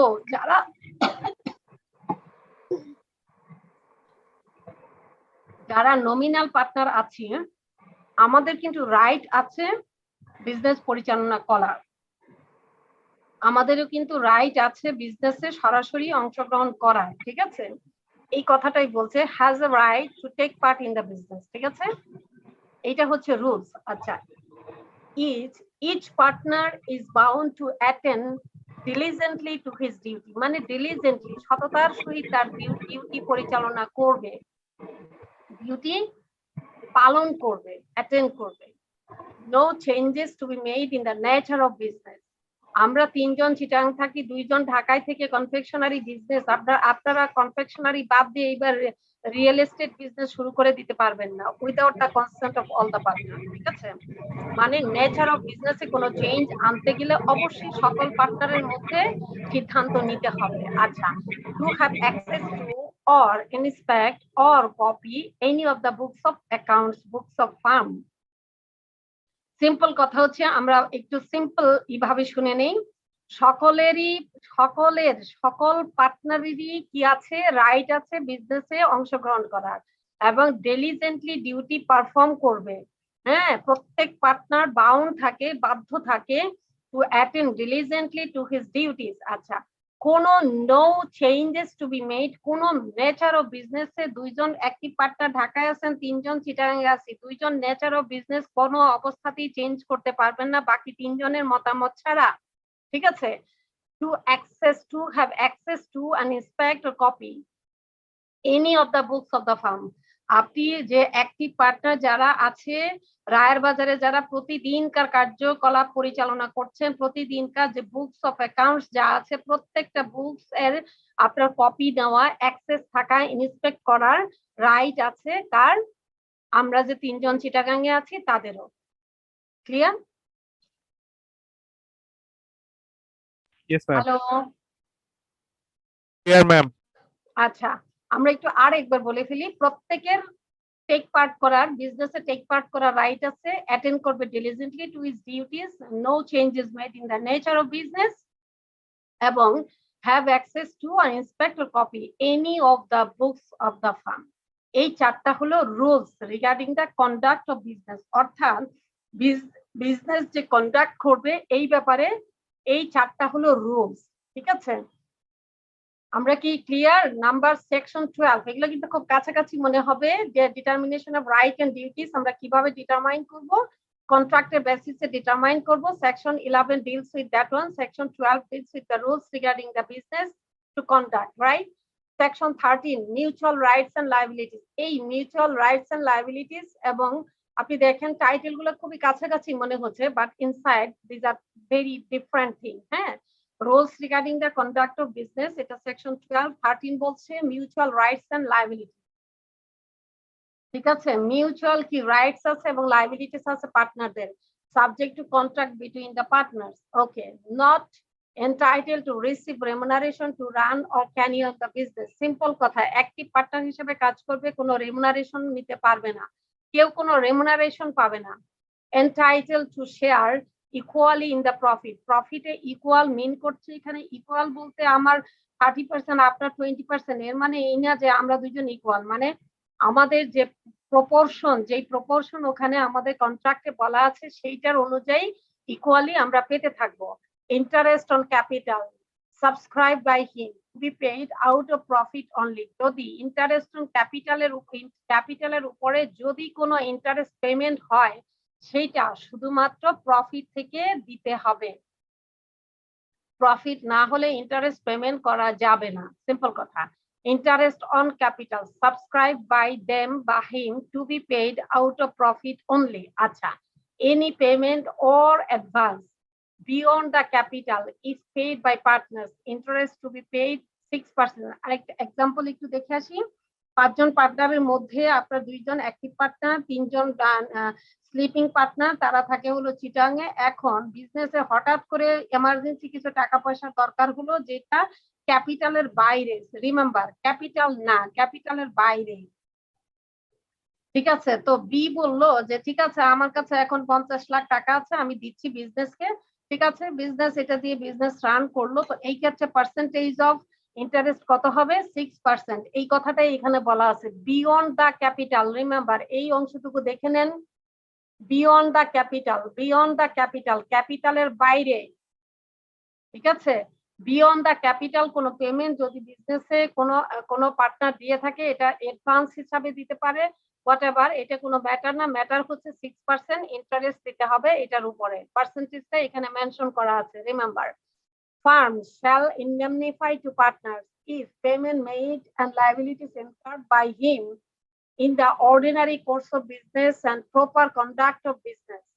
যদি firm shall indemnify to partner if payment made and liabilities incurred by him, আমরা দেখছি mutual rights and liabilities, mutually কি rights এবং liabilities আছে। এখানে আমরা একটু আগে দেখেছিলাম সেকশন কততে বলেন তো, যে কোনো ফ্রড হলে, আমার কারণে কোনো ফ্রড করলাম, তো আমি ফার্মকে ইনডেমনিফাই করব, ক্ষতিপূরণ দিতে বাধ্য থাকিব, আইন বলতেছে। এখন section 13, firm shall indemnify to partner, হ্যাঁ, পার্টনারকে ইনডেমনিফাই করবে কিভাবে? if payment made এবং liability incurred by him in the ordinary course of business and proper conduct of business. এখন আমি এ আর বি যদি বিজনেস কন্ডাক্ট করতে গিয়ে কোনো পেমেন্ট করে থাকে অর্ডিনারি কোর্স অফ বিজনেস এবং প্রপার বিজনেস কন্ডাক্ট করতে গিয়ে যদি কোনো ক্ষতি টতি হয়ে থাকে, এইটার জন্য কিন্তু ক্ষতিপূরণ দিতে বাধ্য থাকবে। ইন ডুইং সাচ অ্যাক্ট, ওই কার্যকলাপ পরিচালনার জন্য, মানে এই যে প্রপার কন্ডাক্ট অফ বিজনেস করার জন্য, in any emergency case to protect the firm from loss as would be done by a person in the course of ordinary prudence in his own case. এটা একটু বোঝার ব্যাপার আছে। ব্যাপারটা হলো একটু অ্যাটেন্টিভ প্লিজ, আমরা একটু অ্যাটেন্টিভ হই, কারণ রিপিট করার সুযোগ কম। হ্যাঁ, এখানে তো আমরা বলেছি 2 জন অ্যাক্টিভ পার্টনার আছে, তো 2 জন অ্যাক্টিভ পার্টনার মনে করুন যে খুব এমার্জেন্সি একটা সিচুয়েশন হলো, একটা বড় সিদ্ধান্ত নিতে হচ্ছে। সিদ্ধান্ত নিতে গিয়ে আমাদের 5 জনে মিটিং কল করার সময় পাওয়া যায়নি। সুতরাং আমি আমার সর্বোচ্চ সততা, সর্বোচ্চ বুদ্ধিমত্তা প্রয়োগ করে একটা সিদ্ধান্ত নিলাম। এই সিদ্ধান্তের কারণে যদি কোনো লস হয়ে থাকে, এবং এই আমার চিন্তাধারা হলো to protect the firm from loss, আমি ফার্মকে লস থেকে বাঁচানোর জন্য, as would be done by a person in course of ordinary prudence, অর্থাৎ এই ধরনের সিদ্ধান্তটা যদি আমি ব্যক্তি আমার নিজের ক্ষেত্রে যদি নিতে হইতো, আমি কি করতাম? সেই রকম সর্বোচ্চ মেধা প্রয়োগ করে, সর্বোচ্চ সততা প্রয়োগ করে আমার নিজের ক্ষেত্রে হলে আমি কি করতাম? এই রকম অবস্থা, এই ধরনের যদি আমি সিদ্ধান্ত নিয়ে থাকি, তাহলে কি হবে? এটার জন্য ফার্ম দায়ী হবে, আমি পার্সোনালি এটার জন্য দায়ী হব না। যদি লসও হয়ে থাকে, এটা ফার্মই রেসপন্সিবিলিটি নেবে। বোঝা গেল?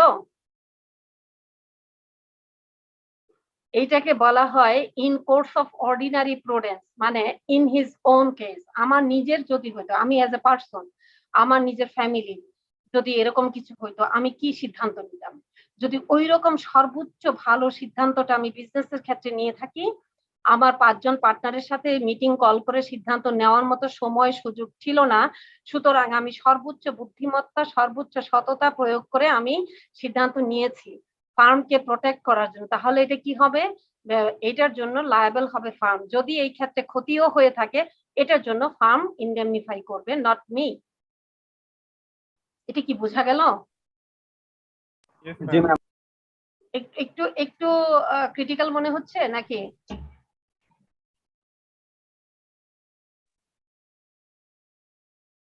আমরা কিন্তু দেখেছি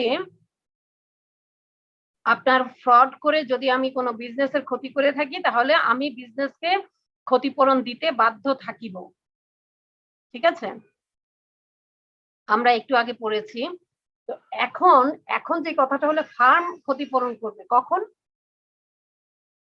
in the ordinary course of business and proper conduct of business. আমি প্রপারলি বিজনেস কন্ডাক্ট করছি, আমার কোনো ব্যাড ইন্টেনশন ছিল না, ঠিক আছে? সুতরাং যদি কোনো লস হয় এই ক্ষেত্রে তাহলে ফার্ম ক্ষতিপূরণ দিবে, ঠিক আছে? আচ্ছা, আরেকটা কি, একটা এমার্জেন্সি সিচুয়েশনে বড় একটা সিদ্ধান্ত নিতে হচ্ছে, but there was no any time to call meeting or to contact with the other persons, other partners, but I have taken a big decision. So এইটা আমি এমন একটা সিদ্ধান্ত নিয়েছি বেসড অন মাই মানে হাইয়েস্ট লেভেল অফ, আপনার এটাকে কি বলে, সর্বোচ্চ বুদ্ধিমত্তা প্রয়োগ করে, এবং এবং সর্বোচ্চ আমি ফেইথফুল ছিলাম, এবং এমন একটা সিচুয়েশন আমি ব্যক্তি পার্সন আমার ক্ষেত্রে হলে আমি কি করতাম ওই রকম ঠিক আমি সিদ্ধান্ত নিয়েছি। সুতরাং এই ক্ষেত্রে যদি কোনো লস হয়ে থাকে আমার ইন্টেনশনটা ছিল টু প্রোটেক্ট দ্য ফার্ম, আমাদের বিজনেসটাকে প্রোটেক্ট করা ছিল আমার ইন্টেনশন, ঠিক আছে? তো এই ইন্টেনশন থেকে আমি করেছি, কিন্তু লাস্টলি বিজনেস লস করলো, তারপরে কি হবে এইটার জন্য আমি দায়ী থাকবো না, বিকজ আমার ইন্টেনশনটা ভালো ছিল, right? So I think is it clear? Section 13 mutual rights and liabilities আমরা দেখে নিলাম যে রেমুনারেশন দেওয়া যাবে না, share equally in the profit হবে, interest on capital out of profit হবে, 6% ইন্টারেস্ট দেওয়া যাবে, any payment any advance beyond the capital. এরপরে ফার্ম ইন্ডেমনিফাই করবে কখন? প্রপার কন্ডাক্ট অফ বিজনেসে কোনো লস হলে, এবং যদি কোনো এমার্জেন্সি সিচুয়েশনে I took decision without contacting with other persons, other partners, but based on the highest level of honest বা highest level of ordinary course of prudence using this situation. So এই ক্ষেত্রে যদি কোনো লস হয়ে থাকে business will indemnify, the firm will indemnify. That's all. Section 30 makes sense? Section 30 makes sense? Hello? Ji ma'am. আচ্ছা, section 14 আমরা দেখে নেই। Section 14 the property of farm. ফার্মের প্রপার্টি কোনগুলো? ফার্মের প্রপার্টি ভেরি ইজি থিং, এটা তেমন কিছুই না। ফার্মের the property of farm includes all property, অর্থাৎ ফার্মের যা প্রপার্টি আছে, rights, stocks, acquired or purchased any asset or otherwise. Hello, there is side sound please. Purchased, any asset or otherwise also includes the goodwill. অর্থাৎ ফার্মের property কি কি? ফার্মের all of the property, right, stock, acquired অথবা purchase করছে যে কোনো ধরনের সম্পত্তি ফার্ম নিজে পারচেজ করেছে, এবং গুডউইল, এগুলো সবই হলো ফার্মের প্রপার্টি। যদি আপনাকে বলা হয় এমন একটা সিনারিও যে কিছু কিছু জিনিস দেওয়া আছে, কতগুলো সম্পত্তির কথা বর্ণনা করা আছে, মাঝখানে একটা বলা হলো এটা হলো বি এর পার্সোনাল প্রপার্টি, সিনারির মধ্যে খুব ছোট্ট করে বলা আছে যে মিরপুরে একটা ছোট্ট ল্যান্ড আছে যেটা বি এর পার্সোনাল প্রপার্টি, আপনি তখন কি বলবেন? এটা কি ফার্মের প্রপার্টি হবে? না ম্যাম, হবে না। সো প্রপার্টি অফ ফার্ম আমরা দেখলাম, প্রপার্টি অফ ফার্মের সকল property, all property of farm, rights, stock, acquired or purchased any assets or otherwise also includes the goodwill. এগুলো কি? এগুলো হচ্ছে ফার্মের প্রপার্টি। আচ্ছা, অ্যাপ্লিকেশন অফ দ্য প্রপার্টি, এই যে প্রপার্টি গুলো বললাম, প্রপার্টি, রাইট, স্টক, অ্যাসেটস যেটা অ্যাকোয়ার্ড করেছে, গুডউইল এটসেট্রা, এগুলো হচ্ছে ফার্মের প্রপার্টি। এগুলো কোথায় ইউজ হবে? Application of the property section 15 বলছে to be held, remember, to be held and used, to be held and used, to be held and used exclusively for the purpose of the business. Remember, এইটা ফার্মের অধীনে থাকবে এবং ব্যবহার করবে কিসের উদ্দেশ্যে? Exclusively for the purpose of the business, বিজনেসের পারপাসে এটা ব্যবহার করা হবে, ঠিক আছে। আচ্ছা, এখন section 16 ma'am personal profit earn by partners. Ma'am জি, ম্যাম ওটা যদি আবার একটু বলতেন যদি একটু। কোনটা প্লিজ, হুইচ ওয়ান? ম্যাম 15 নাম্বারটা madam. Section 15 application of the property, very simple, মানে প্রপার্টি গুলো কোথায় ব্যবহার করবেন, অর্থাৎ সিম্পল কথা হচ্ছে ফার্মের প্রপার্টি গুলো ফার্ম হেল্ড করবে, ফার্মের অধীনে থাকবে এবং এগুলো ব্যবহার করা হবে exclusively for the purpose of business, অর্থাৎ বিজনেসের উদ্দেশ্যে এগুলা ব্যবহার করা হবে। ম্যাম ওই ক্ষেত্রে কি ম্যাম ফার্মের যে বিজনেস রিলেটেড কাজে কি এটা ব্যবহার করা হবে? হ্যাঁ অবশ্যই, ও আচ্ছা মানে ma'am. Exclusively for the purpose of business, বিজনেসের পারপাস এটা ব্যবহার করতে হবে অবশ্যই, ফার্মের অধীনে থাকতে হবে, মানে ফার্মের এটাকে কি বলা হয়, ফার্মের দখলে থাকতে হবে, ফার্মের অধীনে থাকতে হবে, মানে পজিশনটা ফার্মে থাকতে হবে। যে প্রপার্টি গুলো আমরা সেকশন 14 এ দেখেছি, so those all the property to be held, remember to be held and used, আপনাকে হেল্ড করতে হবে, হোল্ড করতে হবে, ধারণ করতে হবে, অর্থাৎ এটা টু বি হোল্ড, উপরে যে প্রপার্টি গুলো আমরা দেখলাম section 14, this are to be held and used exclusively for the purpose of business, ঠিক আছে। আচ্ছা, এরপরে সেকশন 16 যাই আমরা। Personal profit earn by partner, secret profit, এইটাকে সিক্রেট প্রফিট নামেও বলা হয় অনেক সময়। সেকশন 16 কে subject to contract, any profit earned for himself from the transaction for the use of the property or business or farm name to be accounted and paid to farm, simple কথা হচ্ছে sorry voice is disturbing. আচ্ছা, এখন আমরা একটা example শুনে নেই, তাহলে এটা ইজি হয়ে যাবে। সেকশন 16 এ বলছে, সাপোজ আমাদের রায়ের বাজারে কারখানা আছে, কারখানার এক সাইডে একটু বেশি জায়গা আছে, ল্যান্ড যেটা একটু বেশি, এই সাইডে আরেকটা দোকান করে আমরা ভাড়া দিয়েছি, একটু বি অ্যাটেন্টিভ প্লিজ। একটা দোকান করে কারখানার সাইডে একটু জায়গা আছে পেছন দিকে, ওখানে একটা দোকান করে আমরা ভাড়া দিয়েছি। তো আমি এ আর বি, আমরা তো অ্যাক্টিভ পার্টনার, এ আর বি করলো কি, এই ফার্মটা, এই যে দোকানদার যে আছে তার সাথে এগ্রিমেন্ট করলো, ভাড়ার চুক্তি করলো, ঠিক আছে। চুক্তি করলো হলো কি, এখন 2 বছর চলে গেছে, একটা চুক্তিটা রিনিউ করলো, রিনিউ করে করলো কি, সে এই যে 3 লাখ টাকা অ্যাডভান্স নেওয়ার কথা, সেখানে সে 4 লাখ টাকা অ্যাডভান্স নিয়ে সে 1 লাখ তার কাছে রেখে দিল। বোঝা গেল এক্সাম্পলটা? এবং এইটা পরে দেখা গেল, পরে এটা ধরা পড়লো, এটা অবশ্যই ফার্মকে ফেরত দিতে হবে।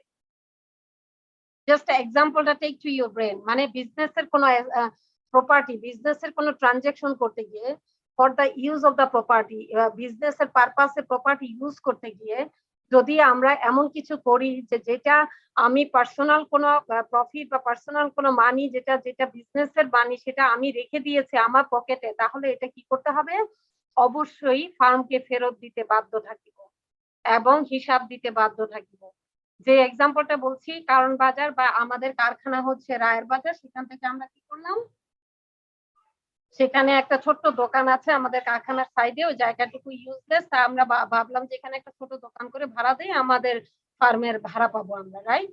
তো দুইজন যে অ্যাক্টিভ পার্টনার আছে সে করলো কি, তারা দুইজন করলো কি, ওখানে যে এগ্রিমেন্ট হইলো, ইসের মধ্যে ভাড়াটিয়ার চুক্তি যেটা হলো, এটা রিনিউ করতে গিয়ে 1 লাখ টাকা বেশি অ্যাডভান্স দিয়েছে, সেই টাকাটা তার কাছে রেখে দিছে, তারা দুইজন নিজেরা রেখে দিছে, এটা ফার্মকে দেয় নাই বা ফার্মকে বলে নাই, ঠিক আছে। এইটা অবশ্যই পরে ধরা পড়লো, এটা অবশ্যই হিসাব দিতে হবে এবং ফার্মকে ফেরত দিতে হবে, আইন এটা বলে দিচ্ছে। ওকে, ম্যাম নাম্বার এ বলছে, এটাকে সিক্রেট প্রফিট বলা যায়। If any partner carries same nature of business which competing with the firm to be accounted and paid to firm, example হচ্ছে, এখন provide any product to firm from own in market rate compete in the tender. Suppose আমরা যেটা একটা example আমরা বলি same nature, আমরা হচ্ছে confectionery business করি, তো কনফেকশনারি বিজনেসে আমি এ আর বি হচ্ছে অ্যাক্টিভ পার্টনার, আমরা যেটা প্রথম থেকে বলে আসছি, হ্যাঁ, এ আর বি অ্যাক্টিভ পার্টনার। এর করছে কি, এর কারণ বাজারে আবার একটা চিনির আড়ত আছে, কথা বোঝা যাচ্ছে? জি ম্যাম। কারণ বাজারে চিনির আড়ত আছে, সে করে কি পার্সোনালি ওই চিনির আড়ত থেকে, তার নিজের আড়ত থেকে তার বাজারের রেটের চেয়ে একটু বেশি আকারে সে চিনি দেয় তার কনফেকশনারি বিজনেসে, পার্টনারশিপ বিজনেসে চিনি সাপ্লাই করতেছে, ঠিক আছে। এখন এইখানে যে সে পার্সোনালি বেশি প্রফিট আর্ন করলো, এটা হবে না,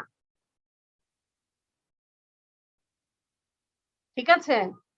পার্সোনালি যে প্রফিট তার নিজের চিনির আড়ত থেকে সে সবসময় চিনি সাপ্লাই দিচ্ছে, এটা পার্টনাররা বুঝে নাই, জানে না, ঠিক আছে।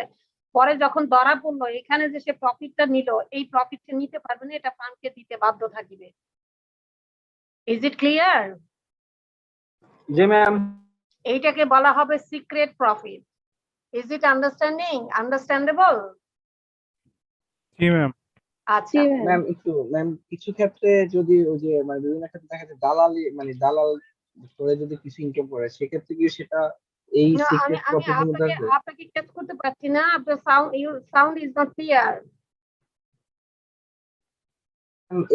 এই ক্ষেত্রে ম্যাম যদি ওই যে বিভিন্ন ক্ষেত্রে দালালির মাধ্যমে যে অ্যামাউন্টটা যদি ইনকাম করে, সেটাও কি ম্যাম সিক্রেট প্রফিটের মধ্যে আসবে? অবশ্যই আপনি সিক্রেট কোনো প্রফিট করতে পারবেন না related to the business. Whatever, আমি বিজনেস আমরা দুইজন একই পার্টনার, তো এখন আমাদের বিজনেসের সাথে রিলেটেড কোনো বিজনেস করে আমি কোনো অবস্থাতেই প্রফিট করতে পারবো না, okay ma'am.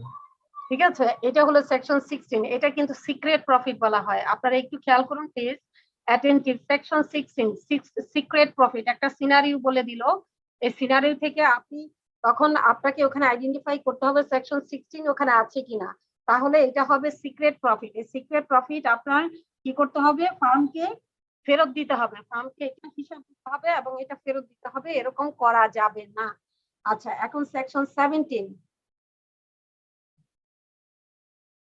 Section 17, rights and duties of partners after a change in the firm or continuance of pre-existing firm subject to contract. Simple কথা হচ্ছে rights and duty of partner after a change in the firm. ফার্মে change হইলো, change হওয়ার পরে কি কি right and duties থাকলো, rights and duties থাকলো।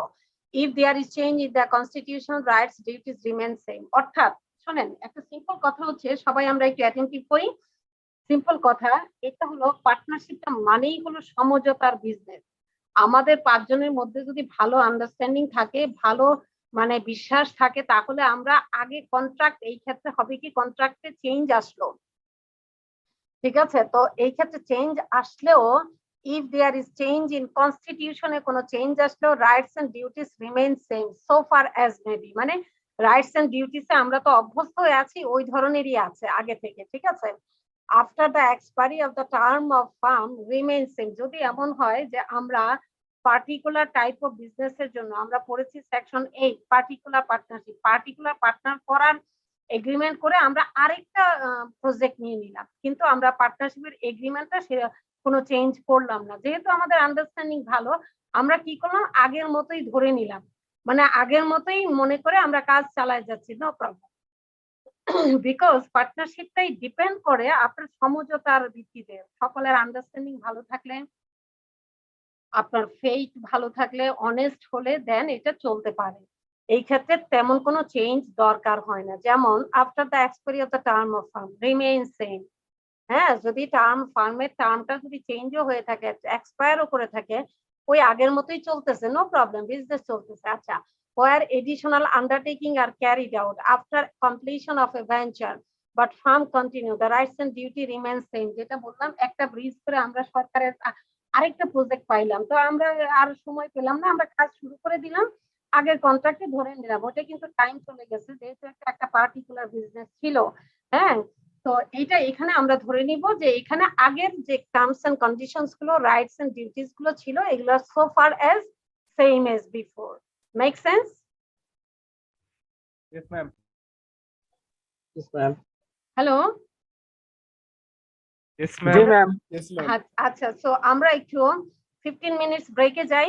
This is the first class of today, so up to 17 section we have completed, so alhamdulillah, thank you very much. আমরা কি সবাই বুঝতে পেরেছি? জি ম্যাম। জি ম্যাম, মোটামুটি পারছি। বুঝা গেছে সবাই? আরো দুই একজন একটু রেসপন্ড। Please ma'am response. 9টা শুরু হওয়ার okay, so thank you very much. কথা আমরা ছিল। শর্ট টার্মের মধ্যে ইনশাআল্লাহ মোটামুটি কমপ্লিট করে ফেলেছি। সো আমরা coming back within, we are coming back within 15 minutes. হ্যাঁ, will come back within 15 minutes. Okay, okay ma'am. okay, thank you very much. I will be online, but I will be mute. Huh? Thank you for now. Directly we are starting the basic discussion of today's class, second class. So section 18, partners to be agent of the firm. Partners to be agent of the firm. Title says a partner is the agent of the firm for the purpose of the business of the firm. অর্থাৎ একজন partner হলো agent of the firm. ফার্মের agent হিসাবে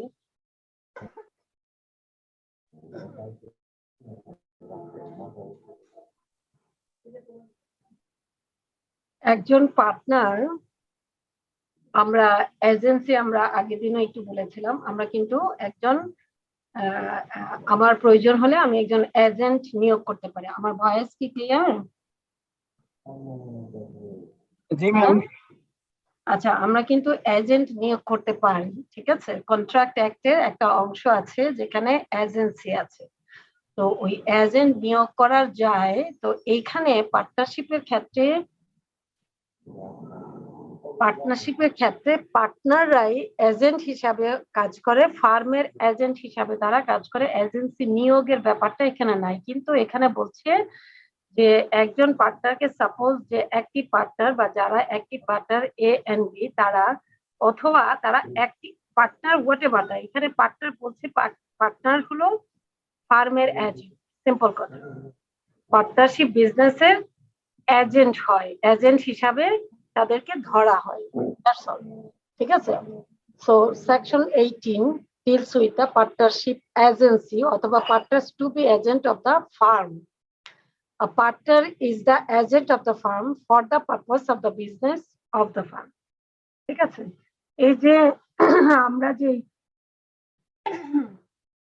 আমরা যে এক্সাম্পলটা set করেছি যে পাঁচজন পার্টনার মিলে আমরা কনফেকশনারি বিজনেস করছি, তো দুইজন একটি পার্টনার, সে যে প্রতিদিন আপনার হচ্ছে ময়দা, সুজি, সুগার এটসেট্রা হোয়াটএভার সে কেনাকাটা করুক না কেন, সে কিন্তু তার নাম ইউজ করে ফার্মের পক্ষে সে ওখানে সাইন করে বা প্রয়োজনীয় ট্রানজেকশন সে করতেছে। এখানে কিন্তু সে এজেন্ট হিসাবে, সে অটোমেটিক্যালি একজন পার্টনার এখানে এজেন্ট হিসাবে কাজ করে। এইটাই করে সেকশন 18।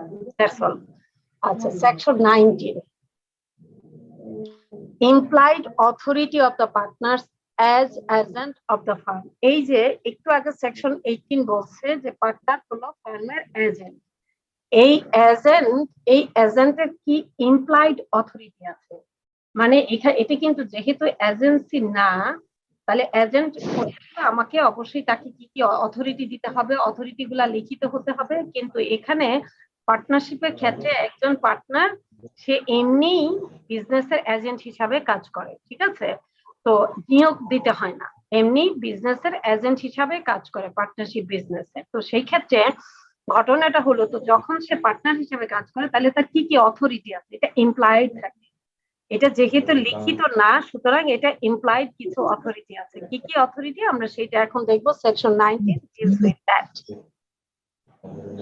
আচ্ছা, the act of a partner which is done to carry on the business in usual way, remember, usual way, ঠিক আছে, binds the firm which is called implied authority, যেটাকে implied authority বলা হয়। Act of a partner which is done to carry on business, অর্থাৎ যেই partner করে বিজনেসের পক্ষে, ক্যারি অন করে বিজনেস, এটা কি করে, বাইন্ড করে ফার্মকে, অর্থাৎ এজেন্ট হিসাবে কাজ করতেছে, ইট মিন্স ফার্মের কাজ, তাই না। সো ফার্মকে বাধ্য করে, which is called implied authority, এটাকে বলা হবে ইমপ্লয়েড অথরিটি। এই যে প্রতিদিনকার কার্যক্রম, বিক্রি করতেছে, সেল করতে গিয়ে সে কিছু বাকিতে ক্রয় করতে পারে, আবার কিছু বাকিতে বিক্রয় করতে পারে, তাই না। তো এই জিনিসগুলাকে বলা হয় ইমপ্লয়েড অথরিটি, ঠিক আছে। এখন the implied authority of the partner does not empower to him. এই যে implied authority বলা হচ্ছে, এর মানে এই না তার কিছু লিমিটেশন আছে। ঠিক আছে, লিমিটেশন গুলো আমরা এখন দেখবো। A submit a dispute relating to the business to arbitration. অর্থাৎ সে এজেন্ট হিসাবে বিজনেসের কাজ করতেছে, কিন্তু এর মানে এই না যে সে এই কাজগুলোও করতে পারবে। কি করতে পারবে না, অর্থাৎ লিমিটেশন গুলা কি কি সেগুলো কিন্তু আমরা এখন দেখছি। ইমপ্লয়েড অথরিটি অর্থাৎ পার্টনারশিপ বিজনেসের এজেন্ট হিসাবে যে কাজ করে পার্টনার, তার কি কি লিমিটেশন আছে বা কোন কাজগুলো সে করতে পারবে না। রিমেম্বার, এজেন্ট হিসাবে সে এই কাজগুলো করতে পারবে না। কি কি করতে পারবে না? সে ডিসপিউট সাবমিট করতে পারবে না relating to business to arbitration. ঠিক আছে, আচ্ছা, ব্যাংক অ্যাকাউন্ট ওপেন করতে পারবে না নিজের নামে। আচ্ছা, compromise or relinquish any claim or portion of claim, যেটা আগে যদি কোথাও কোনো ক্লেম থাকে অন বিহাফ অফ বিজনেস, সেটাকে কম্প্রোমাইজ করতে পারবে না বা কমায় দিতে পারবে না। উইথড্র করতে পারবে না কোনো suit proceeding a file A to D on behalf of the firm, অর্থাৎ ফার্মের পক্ষে সে এই কাজগুলো করতে পারবে না। কোনো সুট করতে পারবে না, মামলা করতে পারবে না, মামলা উইথড্র করতে পারবে না, প্রসিডিং এ ফাইল কোনো মামলা দায়ের করতে পারবে না। অর্থাৎ A থেকে D পর্যন্ত এই কাজগুলো ফার্মের পক্ষ হয়ে সে, যদিও সে এজেন্ট হিসাবে কাজ করে, তবুও সে এই কাজগুলো করতে পারবে না। That's all. ঠিক আছে, A থেকে D। আচ্ছা, এখন যাই ইতে বলতেছে অ্যাডমিট করা any liability in a suit against the firm. Admit করা liability in a suit against, যে অন্য কোনো পক্ষ যদি এই পার্টনারশিপ বিজনেসের এগেইনস্টে কোনো মামলা করেছিল, ওই লায়াবিলিটিটা সে অ্যাডমিট করে নিতে পারবে না। অ্যাকোয়ার করতে পারবে না কোনো ইমুভেবল প্রপার্টি, অ্যাকোয়ার করতে পারবে না কোনো ইমুভেবল প্রপার্টি, অ্যাকোয়ার করতে পারবে না। ট্রান্সফার করতে পারবে না কোনো immovable property which belongs to the farm. Enter করতে পারবে না কোনো পার্টনারশিপ বিজনেসে on behalf of the firm.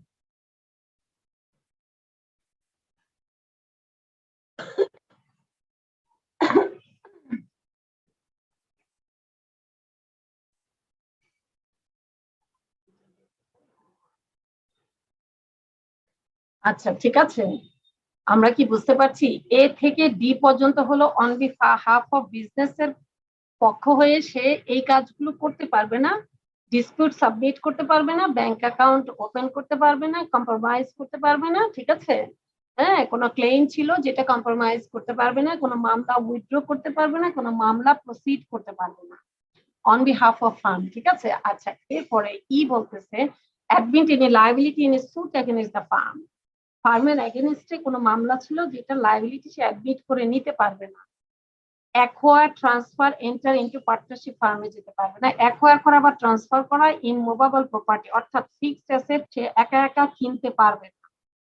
ঠিক আছে, ফিক্সড অ্যাসেট সে একা একা ট্রান্সফার করতে পারবে না। সে আবার অন্য কোনো পার্টনারশিপ বিজনেসে এঙ্গেজ হতে পারবে না অন বিহাফ অফ ফার্ম। অর্থাৎ আমরা যে ABCD E এই পাঁচজনের আমাদের যে পার্টনারশিপ বিজনেস, এই পার্টনারশিপের বিজনেসের পক্ষে আবার অন্য কোনো ফার্মে সে এন্টার করতে পারবে। সো ঠিক আছে, সেকশন 19 বলছে ইমপ্লয়েড কতগুলো অথরিটি আছে। ইমপ্লয়েড অথরিটির আবার কিছু, অর্থাৎ ইমপ্লয়েড অথরিটি কাকে বলে আমরা এখান থেকে একটু দেখে নিব। Act of a partner which is done to carry on business in usual way. Remember, মানে প্রতিদিনকার কার্যকলাপ পরিচালনা করার জন্য সে এজেন্ট হিসাবে কাজ করতে পারবে, যেটা ফার্মকে বাধ্য করবে বা ফার্মকে বাইন্ড করবে, যেটাকে ইমপ্লয়েড অথরিটি বলে। প্রতিদিনকার কার্যকলাপ, যেমন আমরা সুগার কিনি, আমরা ফ্লাওয়ার কিনি, তারপরে প্রতিদিন প্রচুর মালামাল বিক্রি করতে হচ্ছে, যে প্রডিউস করতে হচ্ছে, এই ক্ষেত্রে কিছু বাকিতে দিতে পারি, কিছু বাকিতে কিনতে পারি। এই ধরনের অথরিটি গুলো পার্টনারের এজেন্ট হিসাবে আছে, কিন্তু নাই। কি কি নাই? সেগুলাই হচ্ছে লিমিটেশন। সেটা কি কি? ডিসপিউট সাবমিট করতে পারবে না, ব্যাংক অ্যাকাউন্ট ওপেন করতে পারবে না নিজের নামে, কম্প্রোমাইজ করতে পারবে না, কোনো ক্লেম যেটা ছিল উইথড্র করতে পারবে না, কোনো সুট, এবং প্রসিড করতে পারবে না। ঠিক আছে, এই চারটা হলো অন বিহাফ অফ ফার্ম।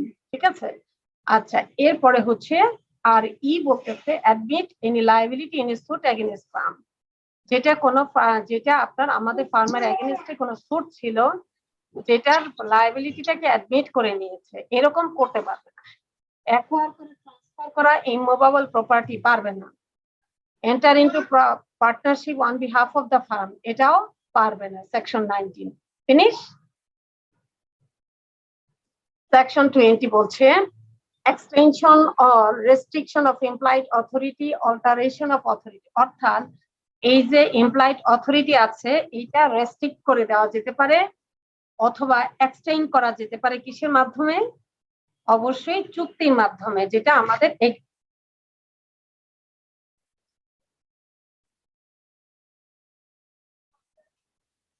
হ্যাঁ অল্টার করতে পারবে না। অথরিটি অল্টার করা যেতে পারে, মানে এটা ইমপ্লাইড যে অথরিটি আছে এটাকে এক্সটেনশন করে দিতে পারে। আমরা যে দুইজন অ্যাক্টিভ পার্টনার আছি আমাদেরকে কিছু এক্সটেন্ডেড অথরিটি দেওয়া যেতে পারে। এটা কিভাবে হবে? আবার রেস্ট্রিকশনও করে দেওয়া যেতে পারে। ঠিক আছে, আইনের বাইরে যদি করতে চান এটা লিখিত ভাবে অবশ্যই এটা এগ্রিমেন্টে থাকতে হবে। আচ্ছা, ক্যান বি এক্সটেন্ডেড, অর্থাৎ দ্য পার্টনারশিপ বাট এক্সটেন্ডেড যে ইমপ্লয়েড অথরিটি যেটা আছে, অর্থাৎ এজেন্ট অথরিটি যেটা দেওয়া আছে ইমপ্লয়েড, সেটাকে এক্সটেন্ড করা যেতে পারে, রেস্ট্রিক্টেড করা যেতে পারে by contract by the partners at any time, যেটা যে কোনো সময় করা যেতে পারে। In case of any restriction, any act done by partner which falls in implied authority binds the firm if third party does not know the restriction or believes that a partner to be a partner.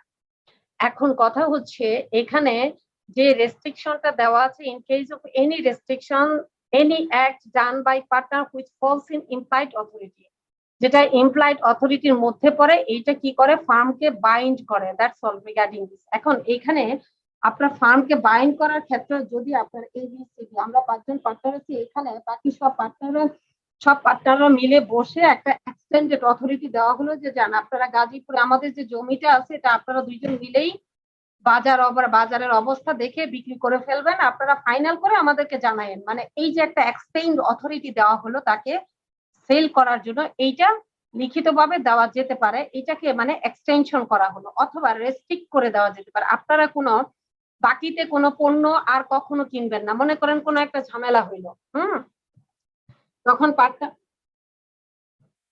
তখন পার্টনাররা বসে সিদ্ধান্ত নিল যে কোনো মালামাল বাকিতে ক্রয় করা, বাকিতে বিক্রয় করা আর যাবে না। ঠিক আছে, এটা কি করলো? রেস্ট্রিকশন দিয়ে দিল। সো ইমপ্লয়েড অথরিটিটাকে এক্সটেন্ড করা যায়, রেস্ট্রিক্ট করা যায় আন্ডার সেকশন 20 তে, বাট পার্টনাররা মিলে এটা কি করবে? যে কোনো সময় অল্টার করে লিখিতভাবে দিতে পারে। That's all. সেকশন 20 21 বলছে partners authority in an emergency. Okay, section 21 partner's authority in an emergency. A partner has authority to do all such acts. অর্থাৎ একজন পার্টনারের অথরিটি আছে ওই ধরনের সকল কার্যক্রম করতে in an emergency to protect the firm from loss. অর্থাৎ ফার্মে সে দেখতে পাচ্ছে যে আমি যদি এই সিদ্ধান্তটা না নেই ইমিডিয়েট এবং আর্জেন্ট বেসিসে সিদ্ধান্তটা না নিলে ফার্মকে প্রোটেক্ট করা যাবে না, এই ধরনের সকল কার্যক্রম সকল সিদ্ধান্ত পার্টনার নিতে পারবে। এখন এখানে দেখেন যে একটা ব্র্যাকেটে একটা কথা আছে, would be done by a person of ordinary prudence, অর্থাৎ তার এই সেম সিচুয়েশন যদি তার নিজের হতো, তার নিজের ক্ষেত্রে হলে, তার পরিবারের ক্ষেত্রে হলে সে কিরকম সিদ্ধান্ত নিত, এইরকম চিন্তা ভাবনায় এইরকম সর্বোচ্চ বুদ্ধিমত্তা প্রয়োগ করে সে কি করবে? সিদ্ধান্ত নিবে ফার্মকে প্রোটেক্ট করার জন্য from loss. In his own case such act binds the firm, অর্থাৎ যেটা আমরা একটু আগে বলেছি যে অর্ডিনারি প্রুডেন্স, আমি আমার নিজের ক্ষেত্রে যদি সিদ্ধান্ত নিতে হতো, আমি একজন পার্সন, এই আমার পার্সোনাল ক্ষেত্রে যদি সিদ্ধান্ত নিতে হতো, তাহলে আমি যেরকম সিদ্ধান্ত নিতাম ঠিক সেই রকম সিদ্ধান্ত আমি বিজনেসের ক্ষেত্রে নিয়েছি। তাহলে কি হবে? এই ক্ষেত্রে যদি লস হয়, লাভ যেটাই হোক, সে কি করবে? Such act binds the firm, ওই ধরনের অ্যাক্ট ফার্মকে বাইন্ড করে বা বাধ্য করে। ফার্মে লস হলে ফার্ম লস বেয়ার করবে, লাভ হলে ফার্ম সকলে মিলে এটা শেয়ার করবে, দ্যাটস অল রিগার্ডিং দিস। এটাকে বলা হয় personal authority in an emergency. Section 21 deals with that. বোঝা গেছে? Make sense? হ্যালো? জি ম্যাম। হ্যাঁ, have you understood? Yes ma'am. Okay, so this is section 21, partners authority in an emergency। অর্থাৎ emergency সিচুয়েশনে partner কি করতে পারে? এমার্জেন্সি সিচুয়েশনে ফার্মকে প্রোটেক্ট করার জন্য সে সর্বোচ্চ বুদ্ধিমত্তা প্রয়োগ করে ভালো ইন্টেনশন থেকে যে সিদ্ধান্তই নেক না কেন সে ফার্মকে সেটা বাইন্ড করে। দেখেন যে such acts bind the firm, এখানে দুই জায়গায় s হয়ে গেছে, this is wrong, grammatically error. such acts bind the firm, ওই ধরনের কার্যকলাপ ফার্মকে বাইন্ড করে। আচ্ছা, section 22, mode of doing act to farm the mode of doing act to bind the firm, অর্থাৎ ফার্মকে বাইন্ড করতে কিভাবে কাজ করতে হবে, to bind the firm, acts or instrument done to be in the firm name। অর্থাৎ আমি একটি partner, আমি যে কারণ বাজার থেকে প্রচুর চিনি কিনি বা প্রচুর অনেক বস্তার বস্তা আপনার ফ্লাওয়ার কিনি, হ্যাঁ, যেটাই কিনি এটা কিন্তু ফার্মের নামে হবে। আমি একটি পার্টনার, আমার পার্সোনাল নামে হবে না, ফার্মের নামে হতে হবে, তাহলেই ফার্ম এটার ক্ষেত্রে রেসপন্সিবিলিটি থাকবে, ফার্ম লায়াবল থাকবে। ঠিক আছে? Example A, the partner of a confectioner's sugar bought on credit for the firm with the firm name, the firm is bound to pay। ঠিক আছে? এই ক্ষেত্রে ফার্মের নামে বাকিতে পণ্য ক্রয় করলো, সুগার ক্রয় করলো ফার্মের নামে, সুতরাং এটা ফার্ম দিতে বাধ্য থাকবে। ঠিক আছে? সো অর্থাৎ আপনি ট্রানজেকশন যেটাই করবেন, ডেইলি যে ট্রানজেকশন গুলো আছে এগুলো ফার্মকে বাধ্য করতে গেলে, ফার্মের উপরে লায়াবিলিটিটা দিতে গেলে অবশ্যই ফার্মের নাম ইউজ করতে হবে। অন বিহাফ অফ ফার্ম এ সাইন করতে পারে, but not as a person. ঠিক আছে? এটা হলো সেকশন 22। ঠিক আছে? Section 23, effect of admission by a partner.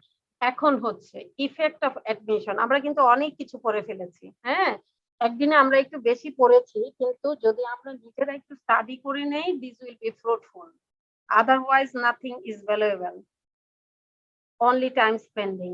Okay, so আমরা একটু পড়ে নিব। আরেকটা বিষয়, আমি আপনাদেরকে স্লাইড গুলো ইনশাল্লাহ কালকে শেয়ার করে দিব। ঠিক আছে? Okay madam. ঠিক আছে, আপনারা একটু পড়ে নিবেন। হ্যাঁ, আচ্ছা, 23, effect of admission by a partner. An admission or representation made by a partner concerning the affairs of the firm is evidence against the firm if it is made in the ordinary course of business। অর্থাৎ effect of admission by a partner, an admission or representation made by a partner, অর্থাৎ concerning the affairs of the business। এখানে নামটা একটু different মনে হচ্ছে আপনার, এখানে inside যে ইয়েটা আছে থিমটার সাথে নামটা একটু ডিফারেন্ট লাগে, টাইটেলটা একটু ডিফারেন্ট লাগে, আমরা ইনসাইটটা বুঝে নিই।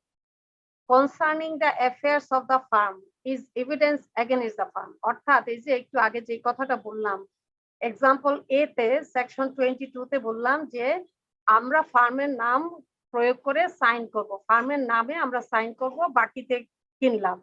এখানে কি হলো, ফার্ম কিন্তু লায়াবল হবে কোনো কারণে, যদি কালকে আমি ফার্মে না থাকি, হ্যাঁ, ফার্ম কিন্তু লায়াবল থাকবে ওই পেমেন্টটা করতে। সো এই একইভাবে এই যে আমি এই ফার্মের নামে সাইন করলাম, এইটাই হলো একটা evidence against the farm.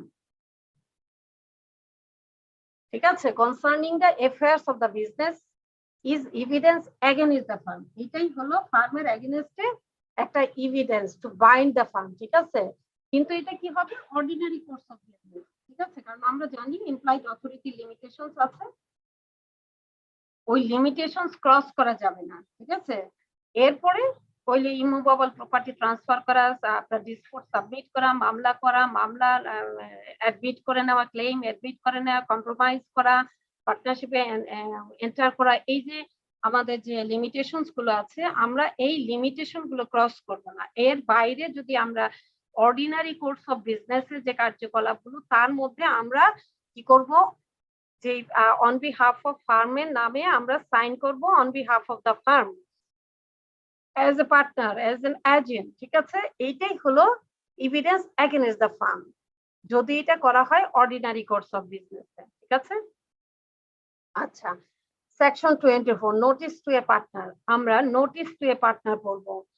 Notice to a partner who habitually acts in the business of the firm of any business affairs of the firm operates as notice to firm. It means a notice to a dormant partner is not notice to a firm. Remember, এখানে আমরা যেটা বলছিলাম একটু আগে আমরা দেখেছি যে types of partner, হ্যাঁ, classes of partner. Active partner যারা প্রতিদিন দেখতেছে যে এই ভদ্রলোক প্রতিদিন কারণ বাজার থেকে এত এত বস্তার বস্তা চিনি, বস্তার বস্তা আটা, ময়দা, সুজি এগুলো কিনে নিয়ে যাচ্ছে, হ্যাঁ, ট্রাকে ভরে ভরে প্রতিদিন নিচ্ছে, বিকজ আমাদের কনফেকশনারি বিরাট বড় বিজনেস আছে। তো এখন প্রতিদিন যে আমাকে দেখে দেখে দেখে তারা চিন্তাগুলোকে, লোকের নাম তো এই পার্টনারশিপ বিজনেসকে একটা নোটিশ দেওয়ার দরকার হলো অন্য কোনো পার্টি, তো এই অ্যাক্টিভ যে পার্টনার আছে তার নামেই দিয়ে দিল নোটিশটা। এতে মিন করে যে ওই লোকের নামে, পার্টনারের নামে দিলেও এই নোটিশটা কাকে দিল? ফার্মকে দিল। কিন্তুটা কি? যদি inactive partner, dormant partner, nominal partner, sleeping পার্টনারের নামে যদি নোটিশ দেয়, এটা ফার্মকে দেওয়া হবে না। ক্লিয়ার? Make sense? জি ma'am. Okay, Yes, ma'am.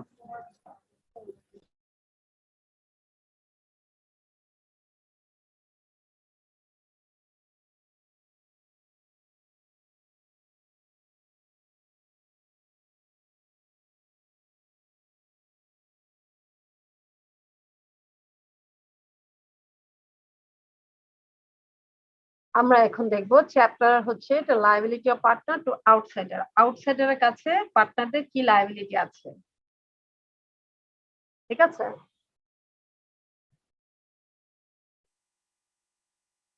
Liability of partner for acts of the firm. Every partner, liability of the partner for acts of the firm. Liability of the partners. Section 25, liability of partners for acts of the firm. Every partner is liable jointly with all other partners. ঠিক আছে? প্রত্যেকটা পার্টনারই liable jointly with all other partners and also separately for all acts of the firm while he is a partner. অর্থাৎ simple কথা হচ্ছে যে প্রত্যেকটা partner jointly এবং separately liable থাকে কিসের জন্য? ফর all other partners, হ্যাঁ, and separately for all acts of the firm. ফার্মের সকল কার্যকলাপের জন্য সেপারেটলি পার্টনাররা দায়ী থাকবে যখন সে পার্টনার ছিল, ঠিক আছে? আবার every partner is liable jointly with all other partners. মোট কথা হলো পার্টনার যখন থাকবে তখন এ বি সি ডি ই এই পাঁচজন যতক্ষণ পার্টনার আছে তারা ফার্মের সকল কার্যকলাপের জন্য সবাই কি হবে? লায়াবল থাকবে, ঠিক আছে? জয়েন্টলি এবং separately. 26, liability of a firm for wrongful acts of a partner. Wrongful act করলো এর জন্য কি liability আছে of a partner? Wrongful act. By the wrongful act or omission of a partner acting in the ordinary course of the business or with the consent of his partners. By the wrongful act or omission of a partner acting in the ordinary course of business with the consent of his partners, loss or injury is caused to third party or penalty incurred, the firm is liable to the same extent as the partner. By the wrongful act of a partner acting in the ordinary course of business.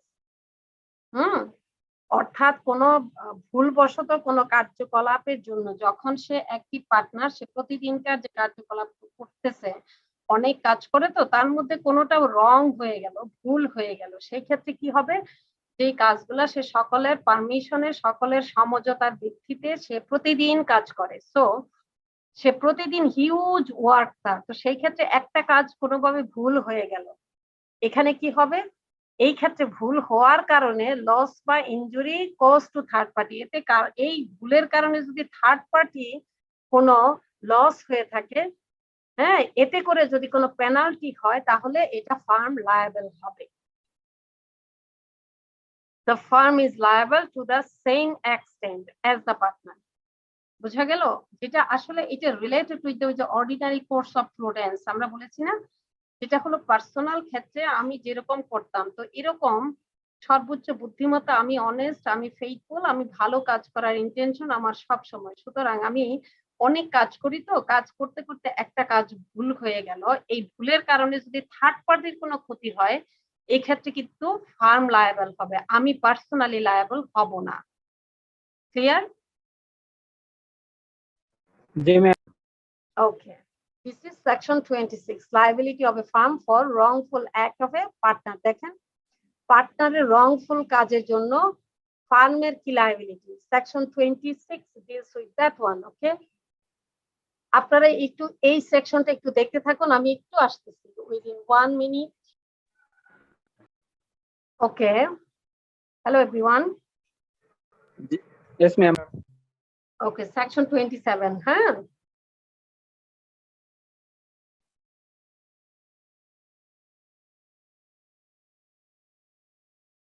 liability of firm for misapplication by partners.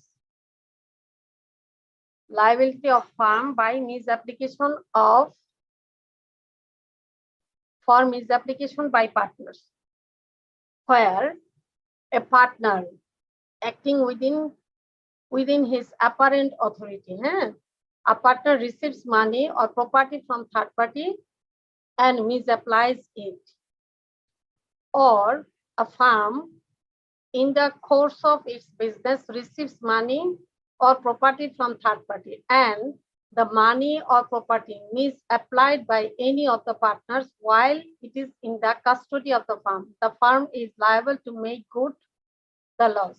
অর্থাৎ এখানে কথা হচ্ছে, আমরা যদি simply এটাকে বলতে চাই simple ভাবে, partner acting with his apparent authority, তার যে অ্যাপারেন্ট অথরিটি আছে, অথরিটির সময় সে কাজ করছে, টাকা পেয়েছে এবং টাকা বা প্রপার্টি ফ্রম থার্ড পার্টি, এবং এটা মিস অ্যাপ্লাইজ করেছে, মানে মিস ইউজ করেছে বা মিস অ্যাপ্রোপ্রিয়েশন করেছে, হ্যাঁ, এবং যদি ফার্ম কোনো টাকা পেয়ে থাকে অথবা প্রপার্টি পেয়ে থাকে ফ্রম থার্ড পার্টি এবং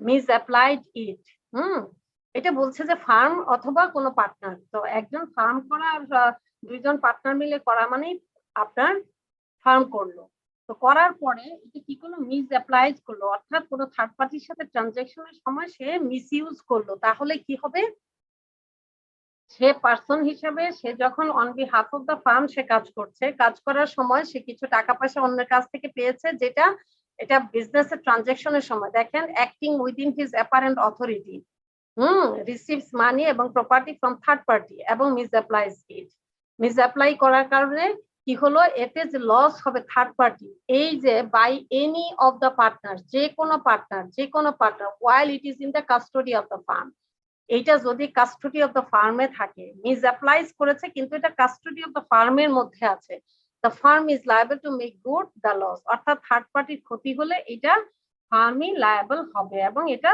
প্রয়োজনে সে ক্ষতিপূরণ দিবে বা মেক গুড, মানে এটাকে to make good the loss.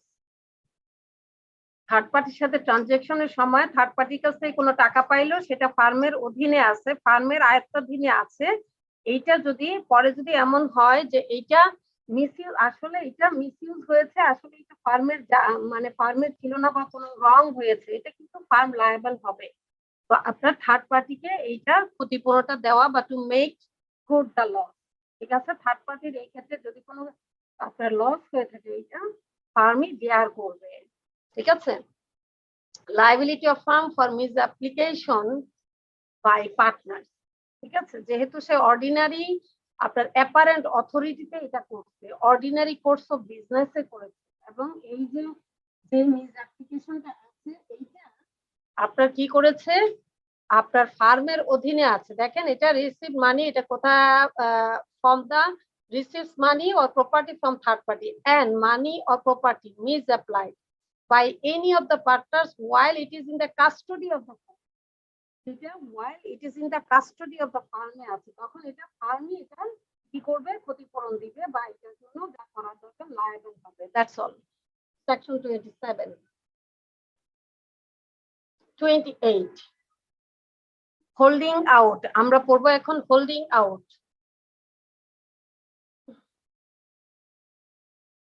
A person may be, under certain circumstances, liable for the debts of a firm.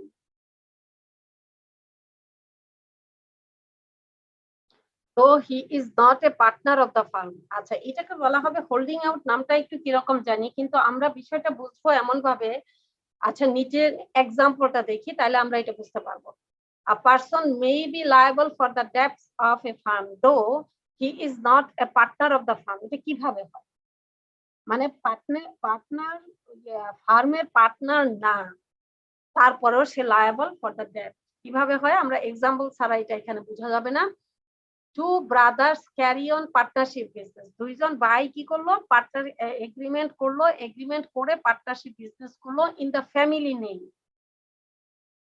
Remember এটা কিন্তু স্ট্যাটাস থেকে ক্রিয়েট হয় নাই। কেউ হয়তো কোশ্চেন আস্ক করতে পারেন যে ফ্যামিলি থেকে তো আপনার পার্টনারশিপ বিজনেস হয় না। হয় কখন হয়, যখন এটা এগ্রিমেন্টের বেসিসে হবে। যখন এগ্রিমেন্ট নাই তখনই কিন্তু পার্টনারশিপ বিজনেস নাই, রিমেম্বার। হ্যাঁ, so two brothers carry on partnership business in family name. Family নেমে আবার তাদের পার্টনারশিপ বিজনেস আছে, দুইজন ভাইয়ের মধ্যে অবশ্যই there is agreement. Another brother, অন্য আরেকজন ভাই এক্স, মনে করেন তিনজন ভাই, তার মধ্যে দুইজন কিন্তু পার্টনারশিপ বিজনেস করতেছে, বাকিজন কিন্তু তাদের মধ্যে বিজনেসে ইনভলভ নাই, কিন্তু তাদের ভাই। Having the same name attends the place of business and behaves with outsider as he was a partner. X is liable as a partner by holding out. এইটাকে বলা হবে X is liable as a partner by holding out. দেখেন কি বলছে, a partner may be liable for the debt of a firm though he is not a partner of the firm.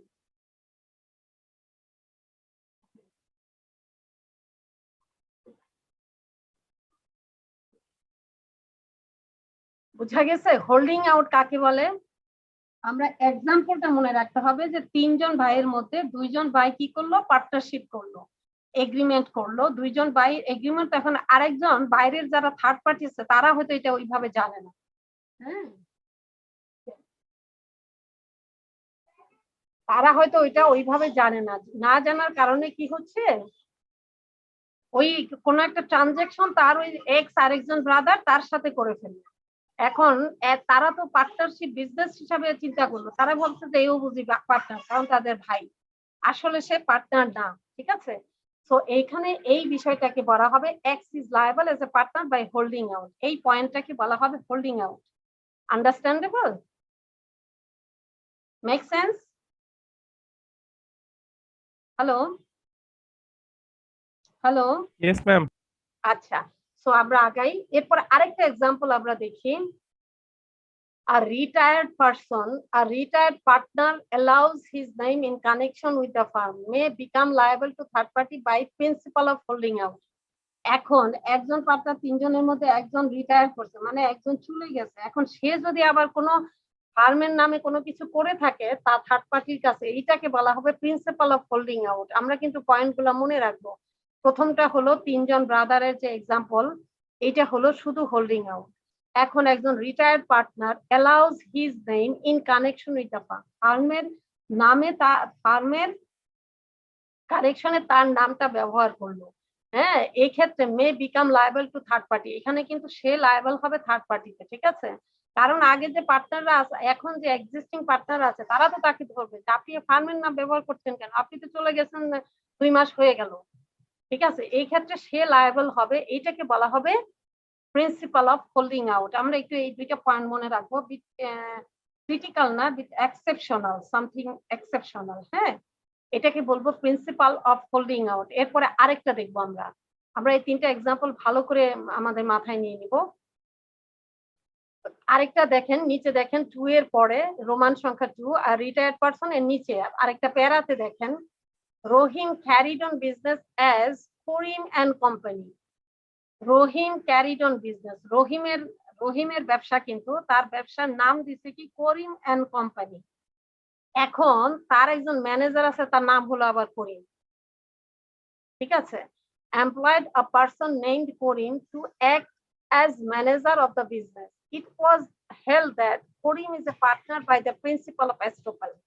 এই যে তার বিজনেসের নাম কি করিম এন্ড কোম্পানি, মালিককে রহিম, এখন তার যে একজন ম্যানেজার রাখছে তার নাম আবার করিম। এখন এইখানে বাইরের মানুষ চিন্তা করতে পারে এই ভদ্রলোকের নাম করিম, তাইরে মনে হয় যে উনিই মনে হয় মালিক বা পার্টনার, ঠিক আছে। যদি এরকম হয় তাহলে it was held that Karim is a partner by the principle of estoppel. এই ধরনের ক্ষেত্রে যে মানে যে সেন্সটা ক্রিয়েট করলো এটাকে বলা হবে প্রিন্সিপাল অফ এস্টোপেল। আমরা একটু জেনে নিলাম হোল্ডিং আউট কাকে বলে। তিনজন ব্রাদার, দুইজনের মধ্যে বিজনেস আছে, একজন তো আলাদা, তাকে আবার মানুষ মনে করতেছে ওনারা তো ভাই, মনে হয় উনিও পার্টনার, তাহলে এটা কি হলো হোল্ডিং আউট। আরেকজন হলো principal of holding out, retired partner, ঠিক আছে। সে বিজনেসের নামে কোনো ট্রানজাকশন করলো, সে এটার জন্য লায়াবল হবে। এটাকে কি বলা হবে প্রিন্সিপাল অফ হোল্ডিং আউট। আচ্ছা, একজন রহিম তার বিজনেসের নাম দিছে, ব্যবসা প্রতিষ্ঠানের নাম হলো করিম এন্ড কোম্পানি, আবার সে তার একজন ম্যানেজার, এটা কোইন্সিডেন্ট হিসাবে হয়ে গেল, ম্যানেজারের নাম আবার করিম। এখন যারা ট্রানজাকশনে আসে তার সাথে তারা মনে করে উনি বুঝি মালিক, ঠিক আছে। এটাকে কি বলা হবে প্রিন্সিপাল অফ এস্টোপেল। আমরা তিনটা এক্সাম্পল মনে রাখলে এটাই নাম, ঠিক আছে। ম্যাম তাহলে আইন বলছে যে ওকেও হচ্ছে ও পার্টনার হিসেবে গণ্য হবে? না না, পার্টনার হিসেবে গণ্য হবে না। আমরা বুঝতে হবে এখানে ট্রানজেকশনের বিষয়টা, মানে মানুষ মনে করতেছে পার্টনার কিন্তু আসলে পার্টনার না, সে এটার জন্য লায়াবল হবে। এই বিষয়টাকে বলা হবে এই যে এক একটা নাম, holding out, principle of holding out, principle of estoppel, ঠিক আছে। এটা তো আসলে পার্টনার না। জি ম্যাম। এখন আমি তো থার্ড পার্টি বা এবিসি, আমি হলাম গিয়া আমি করিম। এখন আমার সাথে আপনি ট্রানজেকশন করলেন, আপনি ধরে নিয়েছেন যে করিম এন্ড কোম্পানি তো নাম, দোকানের নাম, তো মনে হয় উনি মালিক, উনি করিম সাহেব। এখন আমি তো মালিক না আসলে, জি ম্যাম। ঠিক আছে। তো এই ক্ষেত্রে এই ম্যাটারটাকে বলা হবে প্রিন্সিপাল অফ এস্টোপেল, ঠিক আছে। জি ম্যাম। এইটা হলো 28। এটা খুবই ইন্টারেস্টিং একটা ব্যাপার, বিষয়টা আমাকে একটু কেমন জানি একটু মানে হাস্যকর লাগে, একটু ফানি টাইপের মনে হয় আমার কাছে। জি ম্যাম, ফানি ম্যাম। তো এইটা আই ডোন্ট নো, এটা it is written in the law, হ্যাঁ, ঠিক আছে। তো আমরা এক্সাম্পল তিনটা মনে রাখবো এবং আমরা সিনারিও গুলো একটু চিন্তা করব, বিকজ এই ধরনের কোশ্চেন যে is it holding out or principal of holding out আপনাকে কোশ্চেন করতে পারে, হ্যাঁ। তা এটা কি প্রিন্সিপাল অফ এস্টোপেল নাকি প্রিন্সিপাল অফ হোল্ডিং আউট, আপনি এটা এই আন্ডারস্ট্যান্ডিং থেকে আপনি যদি একটু স্টাডি করেন, এক্সাম্পলটা মনে রাখলেই না, ঠিক আছে, because you will attend in the multiple choice exam. G ma'am. Okay, section 29, transfer of a partner's interest. আমরা পড়ব transfer of a partner's interest, ঠিক আছে। Transfer of a partner's interest 29, section 29 আমরা পড়ব section 29, transfer of a partner's interest. A partner can transfer his interest to outsider. আমরা কিন্তু দেখেছিলাম, আমরা মনে আছে আমরা ক্লাসিস অফ পার্টনার পড়েছি, ম্যাম একবার শুরুতে পড়েছিলাম ম্যাম, সাব পার্টনার। হ্যাঁ, একটা হলো active partner, dormant, nominal or sleeping partner, আরেকটা হলো সাব পার্টনার। আমরা সেই সাব পার্টনার এখন পড়বো, ট্রান্সফার হয়ে পার্টনার্স ইন্টারেস্ট করবো। ঠিক ওইটাই এক্স্যাক্টলি এখানে, যেটা ওখানে এক্সাম্পল আমি বলেছিলাম, ওইটা এখানে থিঙ্ক করলেই হয়ে যাবে। A partner can transfer his interest to outsider, called sub partner, with the consent of other partners. Remember, আপনাকে কোশ্চেন করতে পারে যে আমরা সাব পার্টনার নিলাম, এখন এইটা কি সবার কনসেন্ট লাগবে, আপনি কি অ্যান্সার করবেন? ডেফিনেটলি সবার কনসেন্ট লাগবে, ঠিক আছে, with the consent of other partner. সকলের, আমি A B C D E, আমরা 5 জন পার্টনার, আমার আছে 20%, আমি 10% আমার বোনের কাছে বিক্রি করব, আপনাদের সকলের মতামত লাগবে এখানে ডেফিনেটলি। ঠিক আছে, সকলের মতামত লাগবে ডেফিনেটলি। হ্যাঁ, it can be absolute or partial. এটা পার্শিয়াল হতে পারে, অ্যাবসোলিউট হতে পারে। The transferee gets limited right as the follows. এই যে আমার বোনের কাছে আমি 10% 10% ইন্টারেস্ট আমি সেল করে দিলাম, তার কি রাইট আছে, এইটা আমরা এখন পড়ছি এখানে। আমরা তো জানি সাব পার্টনার কি, আমরা পড়েছি। একটা এক্সাম্পল আমরা মনে রাখবো, 10% আমি আউট অফ 20%, 10% আমি আমার বোনের কাছে বিক্রি করে দিলাম, এখন তার কি রাইট আছে, what is the right of that partner, that is called sub partner. Remember, sub partner কখনো পার্টনার হতে পারবে না। সেকশন 29 deals with that, ঠিক আছে। The transferee sub partner does not become a partner, দেখেন, cannot transfer his business, require accounts or inspect the books of accounts. Transferee sub partner does not become a partner, কখনোই সে partner হবে না। does not become a partner, say sub partner, say partner না। সুতরাং কি পারবে না, সে cannot interfere করতে পারবে না, বিজনেসে ইন্টারফেয়ার করতে পারবে না, রিকোয়ার করতে পারবে না অ্যাকাউন্টস, অথবা ওই যে বুকস অফ অ্যাকাউন্টস ভিজিট করতে পারবে, কপি করতে পারবে, অ্যাক্সেস করতে পারবে, এগুলো ছিল রাইটস অফ দা পার্টনার, ওইগুলা তার নাই।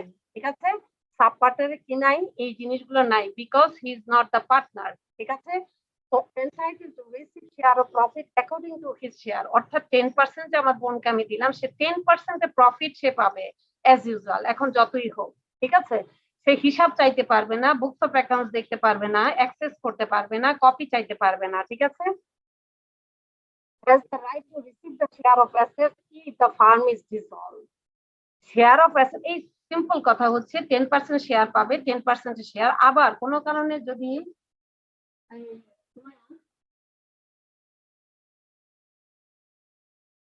10% এর যে সে ডিসলভ হয়ে গেলে, পার্টনারশিপ ডিসলভ আমরা পরে পড়বো, ডিসলভ হয়ে গেলে সে কি করবে, ওই 10%-এরই অ্যাসেট যে রাইট আছে সেটা সে পাবে, কোনো অসুবিধা নাই। ঠিক আছে, কিন্তু সে যেহেতু পার্টনার না, তার কিছু লিমিটেশন আছে, অর্থাৎ সে বিকাম পার্টনার হতে পারবে না, সে শেয়ার অফ প্রফিট পাবে 10%, এবং সে ডিসলভের ক্ষেত্রেও 10% অ্যাসেট পাবে, নো প্রবলেম। এগুলো হচ্ছে ওই সাব পার্টনারের রাইট। ঠিক আছে, Yes, ma'am.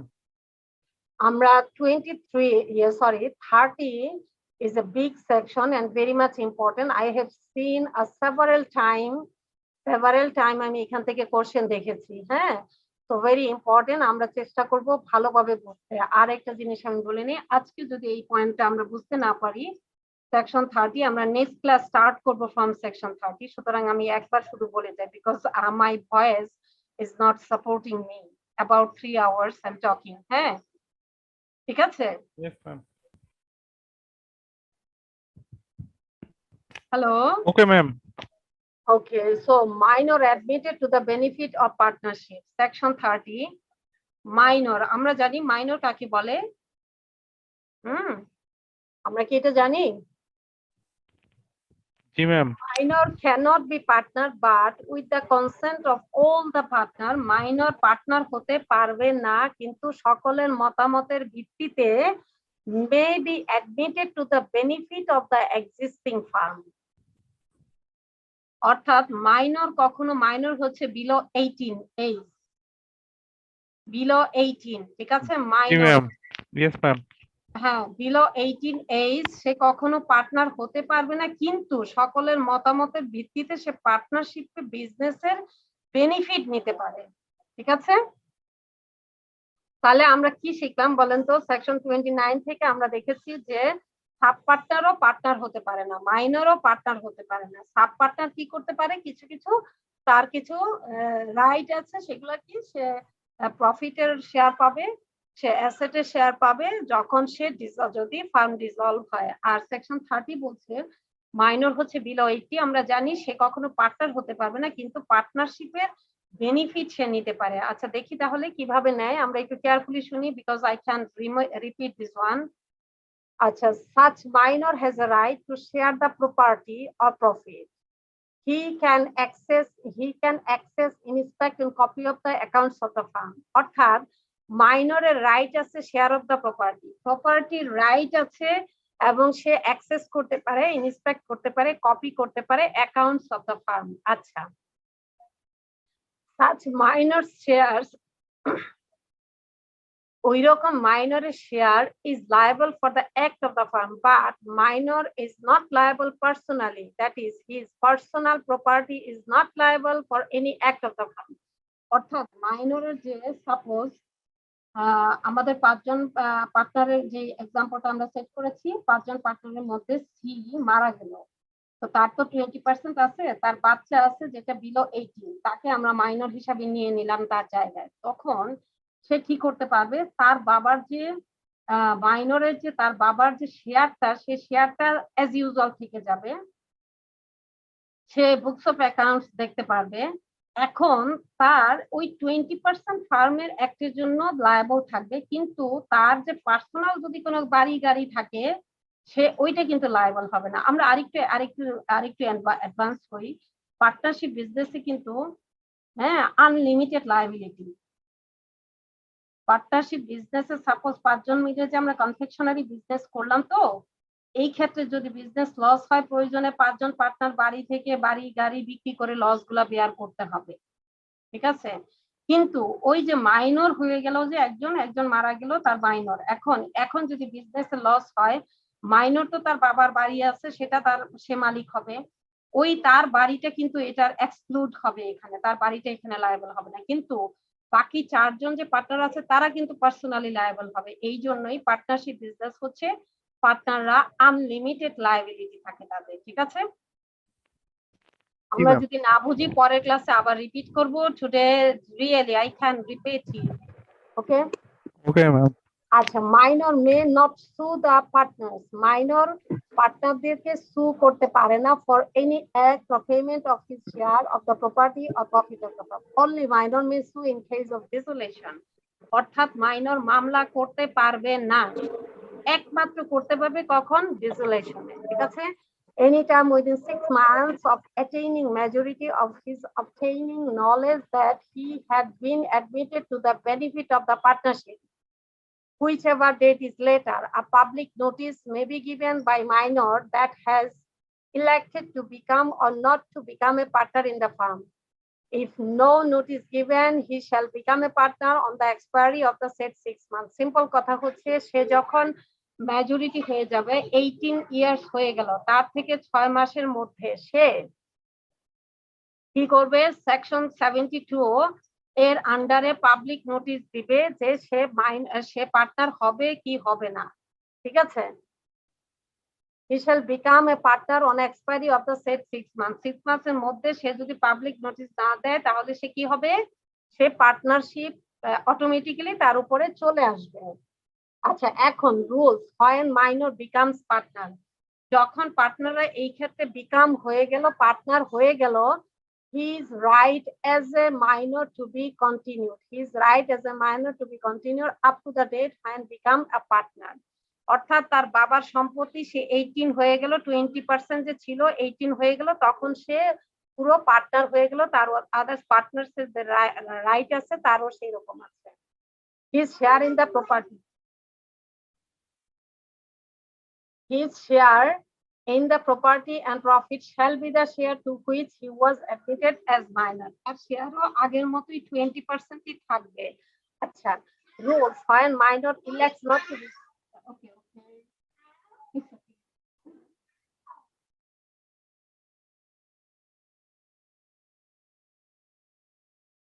Rules, when minor elects not to become a partner, not to become partner, যখন সে পার্টনার হবে না সিদ্ধান্ত নিল, পাবলিক নোটিশ দিল, তখন তার কি হবে, তখন rights and liability continue on the date on which public notice given. যত তারিখে, যেই তারিখটাতে আন্ডার সেকশন 72 তে পাবলিক নোটিস সার্ভ করলো, সেই তারিখ পর্যন্ত সে কি হবে, রাইট এন্ড লায়াবিলিটি কন্টিনিউ করবে। His share is not liable for any act of the firm done after the date of the notice, অর্থাৎ তার যে শেয়ার আছে is not liable any act of the firm এর কোনো কার্যকলাপের জন্য যেদিন সে পাবলিক নোটিশ দিল তার পরের দিন থেকে তার শেয়ার লায়াবল হবে না ফার্মের কোনো কার্যকলাপের জন্য। Entitled to sue the partner for his share of property and profit of the firm, ফার্মের প্রপার্টি প্রফিটের জন্য সে যেহেতু এখন 18 হয়ে গেছে, সে মামলা করতে পারবে। Thank you very much for today. Inshallah, next day I will continue from 30 section. I know it is not clear with you. to Thank all you. of you, right? Okay, ma'am. Thank you, আচ্ছা ma'am. আজকে এখান পর্যন্ত আমি I can repeat it today. I'm sorry for that. হ্যাঁ, It's okay, ma'am. আমরা okay next ma'am, ক্লাসে next ক্লাসে 30 থেকে আমরা স্টার্ট করব, আর আমি আগামী কালকে আপনাদেরকে this to section 30 minors admitted to the benefits of partnership. You just see the section title minors admitted to the benefits of partnership. হ্যাঁ, আমরা এখানে সেকশনের নামটা থেকে এই টাইটেল থেকে আমরা বুঝতে পারি যে সে পার্টনার হবে না, বেনিফিট পাবে। সো এখানে আমরা একটু দেখি minor can not be partner. প্রথম কথা হলো মাইনর কখনো পার্টনার হতে পারবে না, but with the consent of all the partners he may be admitted to the benefit of the existing firm. অর্থাৎ সে পার্টনার হতে পারবে না, কিন্তু ওখান থেকে বেনিফিট পেতে পারে। কিভাবে পেতে পারে? Such minor has the right to share of the property. সে প্রপার্টি এবং প্রফিটের শেয়ার পাবে। He can access, inspect and copy the accounts of the firm. ফার্মের যে অ্যাকাউন্টস আছে সেটার উপরে তার অ্যাক্সেস থাকবে এবং প্রফিটের শেয়ার পাবে, প্রপার্টি শেয়ার পাবে। হ্যাঁ, such minor share is liable for the act of the firm. Remember, এখানে কথাটা হচ্ছে, এটা খুব ইম্পর্টেন্ট ম্যাটার। মাইনরের যে শেয়ারটুকু আছে, যতটুকু আমরা জানি পার্টনারশিপের, আপনার পার্টনারশিপে পার্টনারসদের লায়াবিলিটি হলো আনলিমিটেড। আমরা কি এই বিষয়টা ক্লিয়ার? Yes, ma'am. কারণ পার্টনারশিপ বিজনেস এমন, যদি লস হয় আপনার লসটা রিকভার করতে, আপনার থার্ড পার্টি লায়াবিলিটি যদি এমন হয় যে লস, তাহলে ওগুলা রিকভার করার জন্য, পে ব্যাক করার জন্য পার্টনারদের বাসা থেকে টাকা পয়সা এনে দিতে হবে। এই জন্য আনলিমিটেড লায়াবিলিটি বলা হয়। ঠিক আছে, বাড়ি গাড়ি বিক্রি করে এনে এই দিতে হবে। ঠিক আছে, যদি লস হয়ে থাকে সেটা ক্ষতিপূরণ করতে হবে। আচ্ছা, এখন কথা হচ্ছে শুধুমাত্র মাইনরিটির ক্ষেত্রে মাইনর যে থাকবে, মাইনর যদি থাকে সেখানে বেনিফিট পায়, তাহলে সেই ক্ষেত্রে মাইনরের যে শেয়ার আছে তার শেয়ারটা, অর্থাৎ যতটুকু ইনভেস্টমেন্ট আছে এতটুকু শুধু লায়াবিলিটিটা মানে বেয়ার করবে। এর বাইরে মাইনরের পার্সোনাল কোনো অ্যাসেট পার্সোনালি সে এটা লায়াবিলিটি বেয়ার করবে না। অর্থাৎ বিজনেসে লস থাকলেও মাইনরের ক্ষেত্রে এটা প্রযোজ্য নয়। মাইনর তার বাসা থেকে তার বাড়ি গাড়ি থাকলে সেগুলা বিক্রি করে এনে দিতে হবে না, বিকজ সে মাইনর। ঠিক আছে, এইটা হলো ইম্পর্টেন্ট ম্যাটার এখানে। ঠিক আছে, মানে খুব বড় একটা ডিফারেন্স এখানে দেখেন। Point number 3, such minor share is liable, অর্থাৎ মাইনরের যে শেয়ার আছে সেটা লায়াবল হবে for the act of the firm. ফার্মের কার্যকলাপের জন্য লায়াবল হবে কি?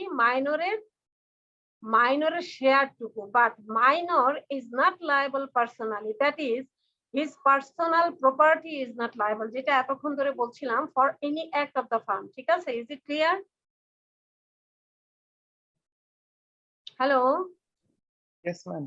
Clear, ma'am. আচ্ছা, then point number 4, minor may not sue the partner. Minor মামলা করতে পারে না অ্যাকাউন্টস অথবা পেমেন্টের জন্য of his share of the property or profit of the firm. Only minor can sue in case of dissolution. দেখেন, minor মামলা করতে পারে না, কিন্তু পারে কখন?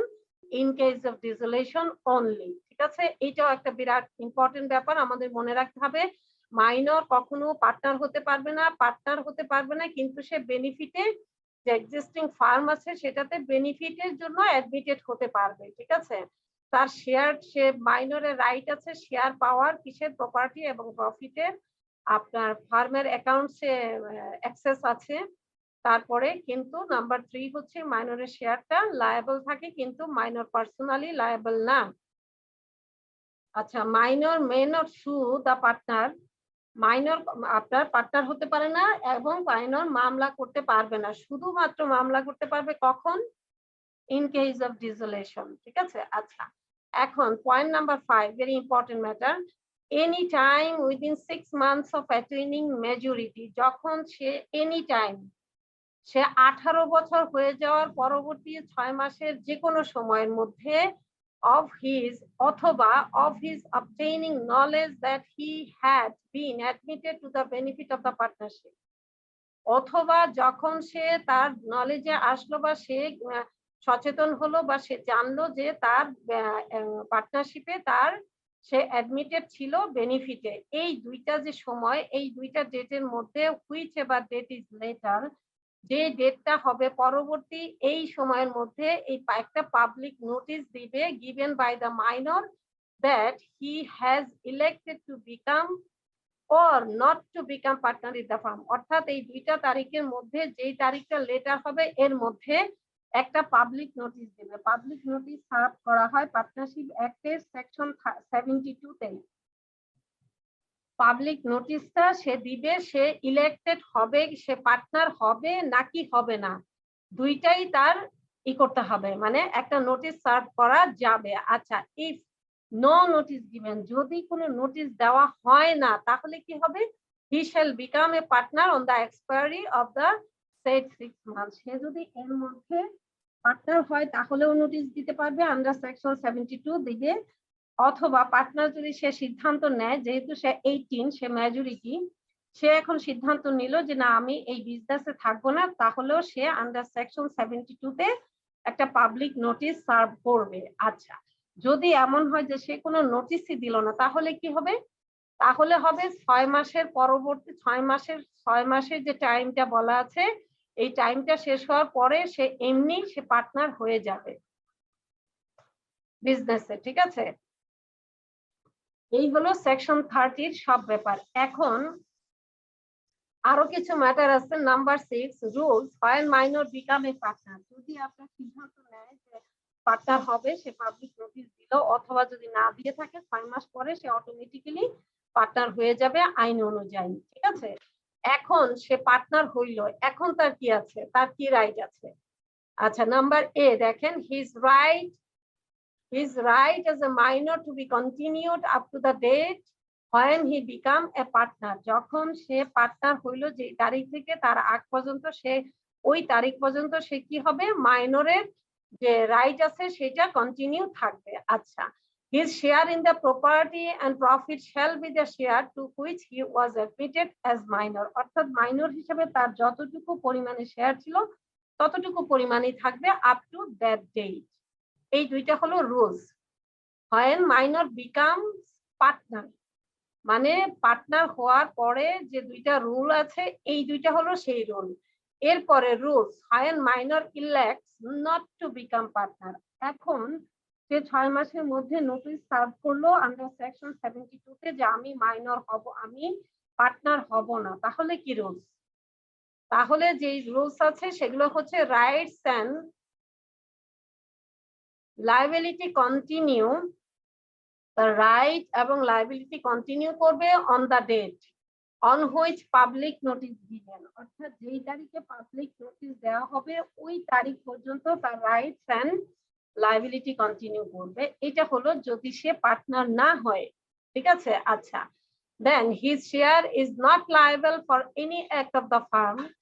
তার শেয়ার লায়াবল না for any of the firm done after the date of the notice. অর্থাৎ যেই তারিখে সে 72 তে নোটিস সার্ভ করলো ওই তারিখের পরে তার কোনো প্রকার লায়াবিলিটি থাকবে না তার শেয়ারে। ঠিক আছে, নরমালি সে পার্সোনালি সে লায়াবল না, এরপরেও তার যে শেয়ারটা লায়াবিলিটি, শেয়ারটা যে লায়াবল থাকে সেইটা পাবলিক নোটিস দেওয়া পর্যন্তই শুধু থাকবে, এরপরে থাকবে না। আচ্ছা,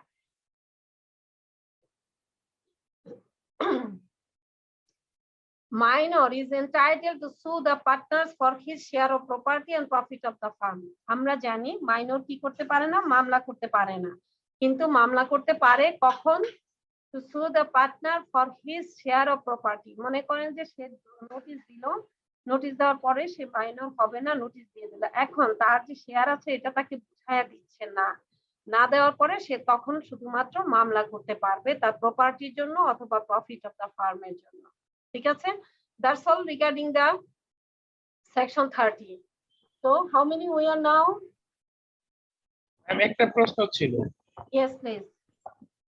মাইনর যেদিন হচ্ছে 18 হওয়ার পর ডিক্লেয়ার দিল যে সে হচ্ছে ওই যে 72 ধারা অনুসারে যে সে পার্টনার হতে চায়, এখন কি যেদিন ডিক্লেয়ার দিবে ওই দিন থেকে পার্টনার হিসেবে কাউন্ট হবে না 6 মাস পর থেকে? ডিক্লেয়ার বলা হবে না, যেদিন ডিক্লেয়ার দিবে, ডিক্লেয়ার বলে কিছু নাই, পাবলিক নোটিশ সার্ভ করতে হবে আন্ডার সেকশন 72। হ্যাঁ, যেদিন থেকে নোটিশ দিল আন্ডার সেকশন 72 অ্যাপ্লাইড, ওই দিন থেকেই সে আপনার সে যদি চায় যে আমি পার্টনার হব তো সেদিন থেকে। আর যদি অটোমেটিক্যালি হয়ে যাবে আফটার 6 মান্থ, সে যদি কোনো নোটিশ সার্ভ না করে তারপরেও সে অটোমেটিক্যালি পার্টনার হয়ে যাবে। Okay ma'am, clear ma'am. Okay, আমরা আজকে we are going to start today's class. This is the second last class, okay? Yes ma'am. We'll start today from section 31, but before going to today's class, we like to discuss something more. আমাদের better understanding এর জন্য কিছু বিষয় আমরা একটু বুঝে নিব। So এইগুলো আমরা একটু পার্টনারশিপটা ভালো আন্ডারস্ট্যান্ডিং এর জন্য আমরা এই বিষয়গুলো এখানে এনেছি। দেখেন, পার্টনারশিপ এবং কো ওনারশিপ এই দুইটা অনেক সময় আমাদের মধ্যে কনফিউশন তৈরি করতে পারে বা আমরা কনফিউজড হয়ে যেতে পারি। এই জন্য দেখেন এখানে সাইড বাই সাইড কিছু বিষয় ক্লিয়ার করার জন্য লেখা আছে। আমরা এটা জাস্ট ওয়ান টাইম একটু দেখব। Partner is agent of the others. আমরা দেখেছি একজন পার্টনার অন্য পার্টনারের বা বিজনেস ফার্মের এজেন্ট হিসাবে কাজ করে, ঠিক আছে? কিন্তু co ownership is not agent of the co owners, মানে আদার যে কো ওনার্স আছে তাদের এজেন্ট কখনোই কো ওনার হবে না। Partnership arises out of agreement, definitely always there must be an agreement. আর কো ওনারশিপ কোনো পার্টনারশিপের কোনো এগ্রিমেন্ট লাগে না, তারা এটা অপারেশন অফ ল। যেমন আমি বাবার সম্পত্তি পাবো, এইটা পৈতৃক সম্পত্তি ভাগ হবে, যে আইন আছে সেই আইন অনুযায়ী আমি অটোমেটিক্যালি পেয়ে যাব। সো এখানে কোনো এগ্রিমেন্টের দরকার নেই। আচ্ছা, interest can be transferred with the consent of other partners. Sub partner can not be a partner. আমরা দেখেছি যে সাব পার্টনার কখনোই পার্টনার হবে না, ঠিক আছে? এখানে interest can be transfer to third party without the consent of other co owners. Co owners এর ক্ষেত্রে আমার আর আমার ভাইয়ের সম্মিলিতভাবে, অর্থাৎ বাবার একটা বাড়ি আমাদের দুইজনের আছে, এখন আমি আমারটা বিক্রি করে দিতে পারি, নো প্রবলেম। কিন্তু পার্টনারশিপের ক্ষেত্রে কখনো এটা হয় না সকলের অনুমতি ছাড়া, এবং খুব এটাকে কি বলে সাব পার্টনার হতে পারে, তাতেও সকলের কনসেন্ট লাগবে। আর পার্টনারশিপ অলওয়েজ ইমপ্লাইজ বিজনেস, অর্থাৎ পার্টনারশিপ মানেই হলো বিজনেস করব, বিজনেস থেকে প্রফিট শেয়ার করব। এই কারণেই আমরা পার্টনারশিপ এগ্রিমেন্টে যাই। আচ্ছা, মানে পারপাসটাই হলো আমরা জানি প্রফিট শেয়ার করব বিজনেস করে, দ্যাটস অল। আচ্ছা, এখন আমরা কো ওনারশিপটাতে দেখেন, joint owner of residential house May exist without any business. Co ownership আপনার বিজনেস ছাড়াও হতে পারে, যেমন ধরেন জয়েন্ট ওনার, যেটা আমি একটা এক্সাম্পল বললাম, আমি আর আমার বোনের বা আমার ভাইয়ের একটা বাড়ি যেটা বাবার ছিল, সেটা আমরা কো ওনার। আচ্ছা, the question of sharing profit is impartial because এখানে কোনো বিজনেসের ইস্যুই নাই, ঠিক আছে? Partner has a lien right to take another property on the partnership assets for money spend by him for the partnership. অর্থাৎ পার্টনারশিপে আমরা দেখেছি যে আপনার পার্টনারশিপে একজন আরেকজনের এজেন্ট হিসাবে কাজ করে, পার্টনারশিপে লস হলে সেটা বাড়ি থেকে বাড়ি গাড়ি বিক্রি করে এনে হলেও ওটা দিতে হবে। Co owner has not lien on the similar circumstances. This are the difference between the partnership and co ownership, যেটা কনফিউশন দূর করার জন্য আমরা এটা এখানে এনেছি। নাও, পার্টনারশিপ এবং একটা ক্লাবের মধ্যে কি ডিফারেন্স হতে পারে এটা একটু দেখে নিই আমরা। ক্লাব হলো একটা, দেখবেন অনেক ক্লাব আছে, হ্যাঁ, যেটা হলো কিসের জন্য? Club is association of persons form for social purpose. Normally social পারপাসে ফার্ম, সরি, এটাকে কি বলে, ক্লাব আমরা এস্টাবলিশ করে থাকি। আচ্ছা, it is different from the partnership. এটা ডিফারেন্ট হয় পার্টনারশিপে কোন কোন অ্যাঙ্গেল থেকে? এটা it is not a business, definitely no motive of earning profit and sharing them. কোনো আর্নিং করার, কোনো প্রফিট বা শেয়ারিং দেওয়ার এই ধরনের কোনো ইন্টেনশন নাই। Member of club is not agent of others, তারা একজন আরেকজনের এজেন্ট হিসাবে কাজ করে না। Member is not responsible for the debts of club, একজন মেম্বার কখনোই রেসপন্সিবল হবে না ফার্মের দায়িত্বের ডেবটস এর জন্য, হ্যাঁ। আচ্ছা, যদি হয় সেটা কখন হবে? যদি সে ট্রানজেকশন ডিল করে, এরকম যদি হয় তাহলে শুধুমাত্র, হ্যাঁ। আচ্ছা, আরেকটা কি, unless participated in the transaction and death of resignation from a member does not affect the existence of the club.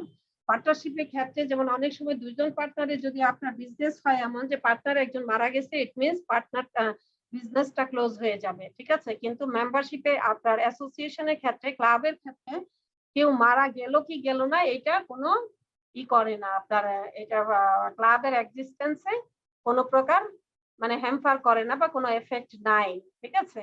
আচ্ছা, পার্টনারশিপ ফরবিডেন বাই ল, এরকম একটা কথা আছে। An agreement to form a partnership for the purpose of carrying on an illegal trade or a prohibited trade is void. অর্থাৎ আমি বা পার্টনারশিপে বাংলাদেশে যে কোনো আইন দ্বারা নিষিদ্ধ, শুধু পার্টনারশিপ নয়, অন্য যে কোনো যত আপনার এক্সিস্টিং ল আছে আমাদের দেশে, সব যে কোনো আইন দ্বারা নিষিদ্ধ কোনো কার্যকলাপে আমরা পার্টনারশিপে যেতে পারবো না। সিম্পল কথা হচ্ছে, যেই কার্যকলাপটা যে কোনো আইন দ্বারা নিষিদ্ধ আমাদের দেশে, সেই কাজের জন্য, সেইটার পারপাসে বিজনেস করার জন্য, সেই ধরনের বিজনেস করার জন্য আমরা পার্টনারশিপ করতে পারবো না, এটা ভয়েড। ঠিক আছে, ফরবিডেন বাই ল এটাকে বলা হয়। That's all regarding this. এরপরে আমরা একটু দেখে নেই who can become a partner. Partner কে হতে পারে?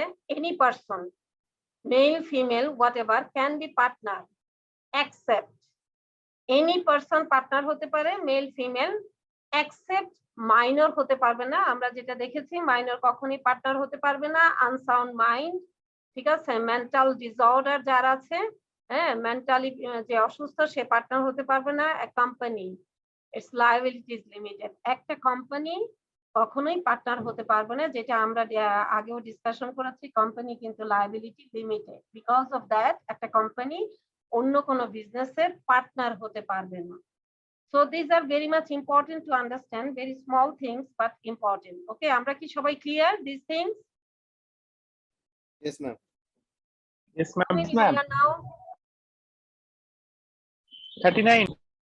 39. এখন এগুলো খুব ইম্পর্টেন্ট ম্যাটার, আমরা এগুলো সেকশনের বাইরে একটু দেখে নিলাম। নাও today's basic class of today from section 31 to 50 we will discuss today. Okay, Yes, ma'am. reconstitution of a firm. The matter is, okay, আমি আপনাদেরকে ইমেল করেছি today's study material. Have you got it? Yes, ma'am. আচ্ছা, last ক্লাসে দুইটা material আমি বলেছিলাম আপনাদেরকে পরের দিন দিব, but sorry that I forgot that one, আমি ভুলে গিয়েছিলাম, এবং এটা আমি 2-3 দিন আগে দিয়েছি। ওটা পেয়েছেন আপনারা? Yes, ma'am. Yes, ma'am. পেয়েছি ma'am. Okay, thank you. So আমরা এই পার্টনারশিপ, এটা একটা খুব ইজি ল, হ্যাঁ, এই সেকশন গুলা খুব বেশি মানে জটিল কিছু নাই এটাতে, যেমন compare to the negotiable instrument act, that is much more critical from this law. So আমরা এটা সাথে সাথেই জাস্ট দেখে নিব, আমাদের ব্রেনে এগুলা রেখে দিব প্রত্যেকটা ব্যাপার, হ্যাঁ, কারণ কোশ্চেন আসবে অবশ্যই from everywhere, whatever the section, I don't know, because you know this is professional studying. আপনাকে অবশ্যই ইন ডেপথ পড়াশোনা করতে হবে, আদারওয়াইজ ইউ ক্যান্ট। হ্যাঁ, তো আমরা এই সেকশন গুলা খুবই ইজি, আমরা সবগুলো সেকশন দেখে নিব এবং বুঝে নিব, বুঝে মোটামুটি ইতে রাখলে, এই সেন্সে রাখলে এটা পারা যাবে। এটা খুবই ইজি একটা ল, হ্যাঁ, কম্পেয়ার টু আদার্স।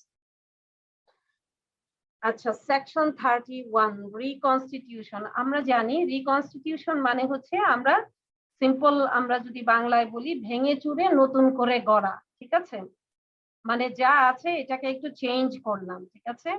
তো আমরা দেখি section 31, introduction of a partner. Partner নতুন আসবে, ইন্ট্রোডিউস হবে। দেখি কি বলে section. Partners can be introduce, কি করা যায়, নতুন পার্টনার আসা যাবে, পার্টনার ইন্ট্রোডিউস করানো যাবে with the consent of all the partner. অর্থাৎ আমরা দেখেছি এটা very common sense of this law, যে আমরা পার্টনারশিপ মানেই হচ্ছে নেগোসিয়েশন এবং আন্ডারস্ট্যান্ডিং, ফেইথ, এই জিনিসগুলো না থাকলে কখনোই আপনার পার্টনারশিপ বিজনেস রান করবে না। সুতরাং আমরা বলেছিলাম যে একটা কনফেকশনারি বিজনেস আমরা 5 জন পার্টনার মিলে, এই এক্সাম্পলটা আমি বারবার টেনে আনবো, হ্যাঁ। সো এই এক্সাম্পলে একজন পার্টনার যদি সে নিজে যে রান করছে বিজনেস, সে নিজে যদি একা একা আরেকজন পার্টনার নিয়ে আসে, এটা কিন্তু বাকি 4 জন কখনোই মেনে নেবে না,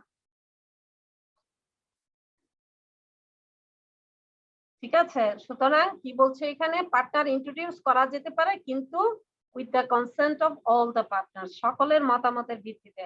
আপনি, আমার 20% শেয়ার আছে, আমি 10% আমার বোনের কাছে বিক্রি করতে পারবো, কিন্তু সকলের মতামতের ভিত্তিতে, আদারওয়াইজ নট, ঠিক আছে। The new partner will not be liable for any act done before become a partner, before he become a partner. এটা very একটা common thing. আমি আজকে জয়েন করলাম আপনাদের সাথে, 5 জন পার্টনার আছেন, আমি যদি 6 নাম্বার পার্টনার হই, আমি জয়েন করেছি আজকে, আমি অবশ্যই গতকাল বা তার আগের যে কোনো ব্যাপারে যদি কোনো লায়াবিলিটি থাকে আমি সেটা নিব না। Very simple and common sense, ঠিক আছে? That's all. তো এইটা হলো সেকশন 31। কি বলছে? সকলের মতামতের ভিত্তিতে সকলে যদি এগ্রি হয় নতুন পার্টনার দেওয়া যাবে, নতুন পার্টনার যেদিন জয়েন করবে তার আগের কোনো লায়াবিলিটি সে কখনোই নিবে না। দ্যাটস অল, লায়াবল সে হবে না। So make sense section 31? Yes, ma'am. Okay, very good. Section 32, এগুলো কিন্তু রিকনস্টিটিউট হচ্ছে, আমরা পড়ছি হচ্ছে কি রিকনস্টিটিউশন অফ দ্য ফার্ম। ফার্মের রিকনস্টিটিউট হচ্ছে মানে চেঞ্জেস হচ্ছে, নতুন করে কিছু চেঞ্জ হয়ে নতুন ভাবে ফর্ম করছে। আচ্ছা, retirement of a partner, partner একজন বলছে 5 জন ছিলাম আমরা, একজন বলছে আমি চলে যাব। ওকে, তো কি করা যাবে এখন? Partner may retire, partner retire করতে পারে with the consent of all the partner. Very simple thing and common sense. কি হবে? সকলে যদি রাজি থাকে, কনসেন্ট অফ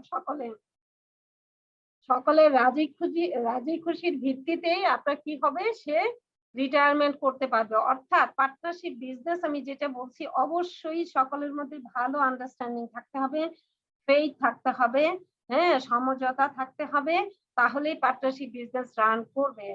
এখন নতুন পার্টনার আনতে গেলেও সকলের কনসেন্ট লাগবে, রিটায়ারমেন্টের বেলায়ও সকলের কনসেন্ট লাগবে, এবং অ্যাজ পার এগ্রিমেন্ট হতে হবে, giving notice in writing in case of partnership at will. আমরা পার্টনারশিপ এট উইল পড়েছিলাম কত নাম্বার সেকশনে মনে আছে?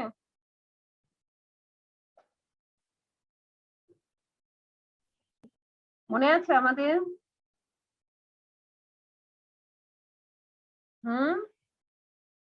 Partnership at will, section 7 or 8, which one? 7, ma'am. Section 7.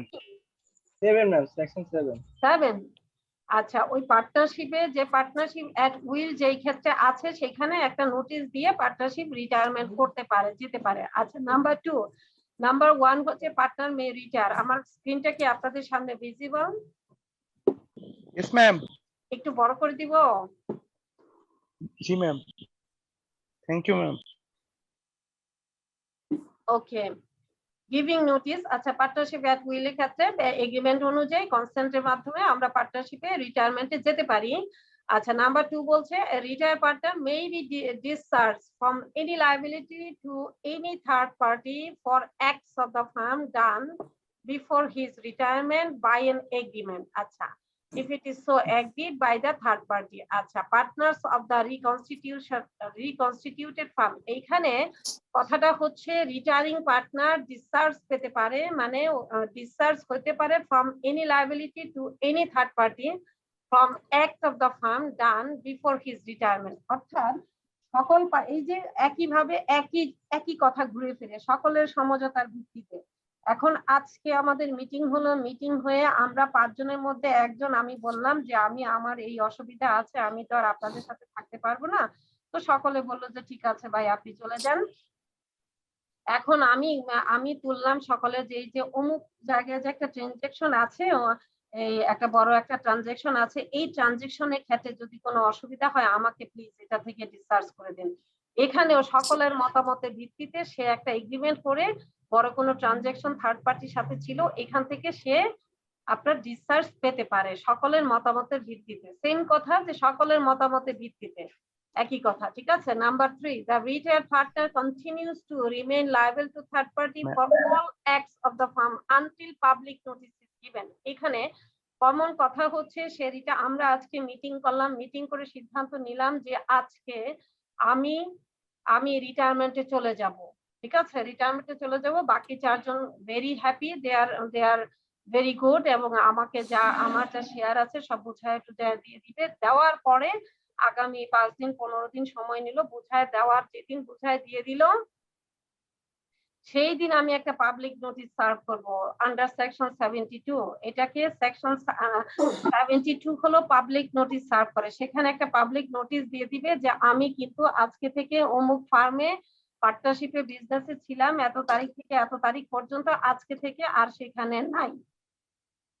মানে আমাদের যে থার্ড পার্টি ট্রানজেকশন আছে বা আমাদের যত পার্টি আছে, যত যাই কিছু আছে, পরিচিত জন আছে, এগুলা সবাইকে জানানোর জন্য 72 তে একটা পাবলিক নোটিশ সার্ভ করতে হবে। That's all. ঠিক আছে, এখানে বলছে যে retired partner continues to remain liable, অর্থাৎ এই যে আজকে মিটিং হলো, কালকে সিদ্ধান্ত হলো, পরশুদিন আমাকে বুঝাই দিল, এর মধ্যে যেদিন পাবলিক নোটিশ দেওয়া হবে তার আগ পর্যন্ত লায়াবিলিটিটা কন্টিনিউ করবে। That's all. তুই বলছে এটা ম্যাম 32 সাবসেকশন 2 তে এখানে বলছে যে if it is so agreed by the third party, মানে থার্ড পার্টিরও এগ্রি থাকা লাগবে। কি কি বলছেন কোনটা? ম্যাম 32 এর 2 নম্বরটা এখানে বলছে যে if it is so agreed by the third party, তৃতীয় লাইনে। হ্যাঁ, কোনটা মানে পয়েন্ট নাম্বার কত? 2 নম্বর ম্যাম, 2 এর তৃতীয় লাইনে। এখানে কি কি সমস্যা হচ্ছে কি আপনার? ম্যাম সমস্যা আমি বলছি কি থার্ড পার্টিরও কি সম্মতি লাগবে? হ্যাঁ হ্যাঁ, থার্ড পার্টিও সম্মতি নিবে এখানে। পার্টনারটা তো এবং দেখেন, if it is so agreed by third party এবং partners of the reconstituted firm, অর্থাৎ ওই ট্রানজেকশনে যত প্রকার আপনার আছে, ব্যাপার আছে, লায়াবিলিটি আছে, সেখানে থার্ড পার্টিকেও জানাতে হবে। প্রথম হলো ফার্মের পার্টনাররা রাজি হতে হবে, রাজি হলো দেন থার্ড পার্টিকে জানাই দিল যে উনি কিন্তু আমাদের সাথে নাই, এটার ব্যাপারে ওনার কোনো দায়িত্ব আজকে থেকে নাই, এটা একটা এগ্রিড ম্যাটার হইলো। ঠিক আছে স্যার? Yes ma'am. কক্সবাজার গেছিল একজন, আবার দিছে। someone is talking. হ্যাঁ, Myanmar. Hello. Ma'am muted ma'am. Okay. Section 33. আমরা কি পড়ছি? রিকনস্টিটিউশন। মানে আমরা পার্টনারশিপের মধ্যে যেটা এক্সিস্টিং ফার্ম আছে, এইটাকে আমরা রিকনস্টিটিউট করছি, চেঞ্জ করছি। এখানে রিটায়ারমেন্ট হতে পারে, নতুন পার্টনার আসতে পারে। এরপরে আমরা দেখি সেকশন 33 বলছে expulsion or dismiss of a partner. এখানে পার্টনারকে বাতিল বলে বা রিমুভ করা। এখানে কি বলছে? Partner can not be expel from a firm. Firm থেকে একজন পার্টনারকে আমরা এক্সপেল করতে পারবো না without the consent of the majority, অর্থাৎ and without exercising in good faith of power conferred by the contract। আমাদের যে এগ্রিমেন্ট বা কন্ট্রাক্ট আছে এটা যথাযথ প্রয়োগ লাগবে এবং সকলের মতামতের মধ্যে, সকলের আন্ডারস্ট্যান্ডিং এর ভিত্তিতে এখানে মেজরিটির কনসেন্ট লাগবে। মনে করেন 5 জন পার্টনার, তার মধ্যে একজনকে আমরা, সে হয়তোবা কার্যকলাপে কোনো সমস্যা করছে, সে আমাদের সাথে, তার সাথে আমাদের আর ম্যাচ হচ্ছে না, সুতরাং আমরা কি করব? বাকি 4 জন মিলে মিটিং করব। মিটিং করে যদি 3 জন, মানে মেজরিটি লাগবে, মেজরিটির কনসেন্ট যদি থাকে তাহলেই একজনকে পার্টনারশিপ থেকে রিমুভ করা যাবে। Understand? Make sense? Yes ma'am. আচ্ছা, দিস ইজ 33। এবং without exercising in good faith of power conferred by the contract, অর্থাৎ there is a contract or agreement for the partnership, you know, the partnership based on the agreement, so agreement এর যথাযথ প্রয়োগ in good faith হতে হবে, then we can remove a partner, that is expulsion of a partner করতে গেলে আমাদের main বিষয় যেটা, সেটা হলো মেজরিটির মতামত লাগবে। ঠিক আছে? এবং কন্ট্রাক্টের বা এগ্রিমেন্টের গুড ফেইথ এটা এক্সারসাইজ করতে হবে, দেন একজনকে রিমুভ করা যাবে। সেকশন 33 বলছে now section 34, insolvency of a partner. একজন 5 জনের মধ্যে যদি পার্টনার কেউ ইনসলভেন্ট হয়ে যায় তাহলে কি হবে? আচ্ছা, where a partner is in a firm is insolvent, যেখানে একজন পার্টনার ফার্মে insolvent, he ceases to be a partner. অর্থাৎ কেউ যদি ইনসলভেন্ট হয়ে যায়, সে নরমালি পার্টনারশিপ থেকে বাতিল হয়ে যায়। ঠিক আছে? On the date on which the order of adjudication is made, অর্থাৎ যেই ডেটে কোর্ট তাকে ঘোষণা করলো ইনসলভেন্ট, সেই তারিখ থেকে সে automatically cease to be a partnership, partnership তার থাকবে না। ঠিক আছে? That is, it is also reconstitution. আমরা কি পড়ছি? ফার্মের রিকনস্টিটিউশন, ফার্মের চেঞ্জেস কি কি ভাবে হতে পারে। নতুন পার্টনার আসতে পারে, পার্টনার রিটায়ারমেন্টে যেতে পারে, পার্টনার একজনকে আমরা বাতিল করতে পারি, এরপরে পার্টনার ইনসলভেন্ট হলে এইবার অটোমেটিক্যালি সে চলে যাবে কখন থেকে, যেই ডেটে তাকে ডিক্লেয়ার করলো কোর্ট as insolvent, ঠিক আছে? আচ্ছা, if the firm is not dissolved due to the insolvency of a partner, যদি firm is not dissolved due to the insolvency of partner, the estate of the insolvent partner is not liable. এখানে বলছে যে firm is not dissolved, যদি বিজনেসটা dissolve না হয় due to the insolvency of a partner, 5 জনের মধ্যে একজন আপনার ইনসলভেন্ট হলো, তাহলে কি হলো, এই ফার্মটা চলতে পারবে। The state of the insolvent partner is not liable for any act of the firm, also firm is not liable for any act of the insolvent. ঠিক আছে, ভেরি সিম্পল কথা। হ্যাঁ, firm is not dissolve due to the insolvency of a partner, অর্থাৎ 5 জনের মধ্যে একজন যদি insolvent হয় তাহলে ফার্মটা বাকি 4 জন তো ভালো আছে, বাকি 4 জন বিজনেস রান করতে পারে, কিন্তু ম্যাটার কি, the state of the insolvent partner is not liable for any act of the firm. এই যে ইনসলভেন্ট পার্টনার তার যে স্টেট আছে ফার্মের মধ্যে, এইটা কখনোই আপনার লায়াবল হবে না for any act of the farm. Make sense? Also firm is not liable for any act of the insolvent, যে তারিখ থেকে সে ঘোষিত হইল যে সে ইনসলভেন্ট, তারপরে তার কোনো কার্যকলাপের জন্য ফার্ম লায়াবল হবে না। ঠিক আছে, clear? Make sense? Section 34, insolvency of a partner. এখন liability of state of deceased partner, মৃত ব্যক্তির মৃত পার্টনারের স্টেট অফ লায়াবিলিটি কি হবে, মানে where under a contract between the partners the firm is not dissolved by the death of a partner, 5 জনের মধ্যে একজন যদি মারা যায় তার সাথে কি হলো, under a contract, এটা exactly I don't know the law has been written the between, আপনার আমরা জানি between হয় সাধারণত 2 জনের মধ্যে, আর more than 2 person among হয়, তাই না গ্রামাটিক্যালি? জি ম্যাম, ইয়েস ম্যাম। এখানে আমি বারবার দেখেছি এই লয়ের মধ্যে এটা বিটুইন লেখা, I don't no Y. Ma'am এখানে পার্টনারকে একজন ধরতেছে আর পুরো ফার্মকে আরেকজন, এভাবে ধরতেছে মনে হয়, যে মারা গেছে তাকে একজন, বাকি ফার্ম পুরোটা একজন। আচ্ছা ঠিক আছে, if it is that fine. আচ্ছা, where under a contract between the partners the firm is not dissolved by the death of partner, আচ্ছা ঠিক আছে, any act of firm done after death, any act of the firm done after death cannot liable the dead person estate, অর্থাৎ dead পার্সনের যে সম্পত্তি বা যে শেয়ারটুকু আছে এইটা সে মৃত মারা যাওয়ার পরে এ ফার্মের কোনো কার্যকলাপ আপনার ওইটাকে লায়াবল করতে পারবে না, করবে না, দ্যাটস অল। ঠিক আছে, আবার প্রথমে কি বলছে, where under a contract between the partners, তাহলে তো এখানে এন্ড হবে, where under a contract between the partners and the firm is not dissolved by the death of a partner, অর্থাৎ যখন ফার্মে কোনো একজন পার্টনারের আপনার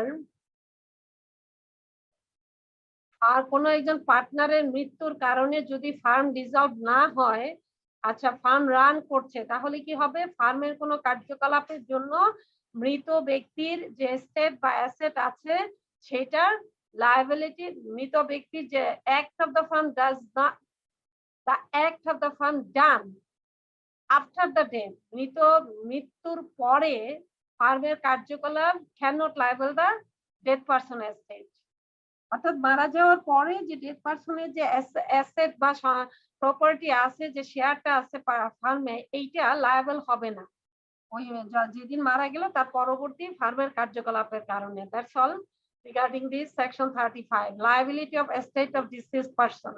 ঠিক আছে, আমরা 35 পড়েছি, নাও 36, right of outgoing partner to carry on competing business. আচ্ছা, আমরা এখানে একটু বুঝে নেই কম্পিটিং বিজনেস আমরা কি মনে করি।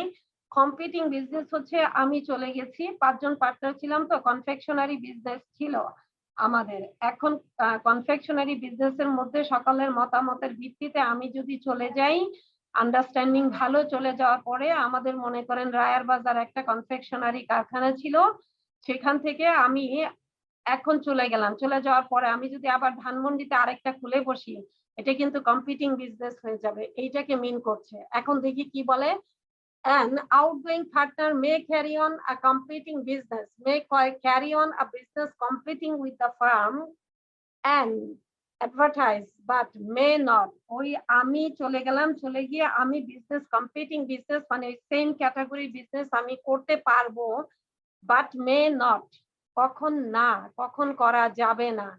Using the farm name, number A, ফার্মের নাম ব্যবহার করে করতে পারবো না। রিপ্রেজেন্ট করতে পারবো না on behalf of the firm, ঠিক আছে, রিপ্রেজেন্ট করা যাবে না, আমি আমার পণ্য বিক্রি করার সময় বলতে পারবো না, ফার্মের নাম ব্যবহার করতে পারবো না, আমি রিপ্রেজেন্টেটিভ হিসাবে ইউজ করতে পারবো না আমাকে, ঠিক আছে। Solicit the custom of person who were dealing with the farm before there is a repeating word before,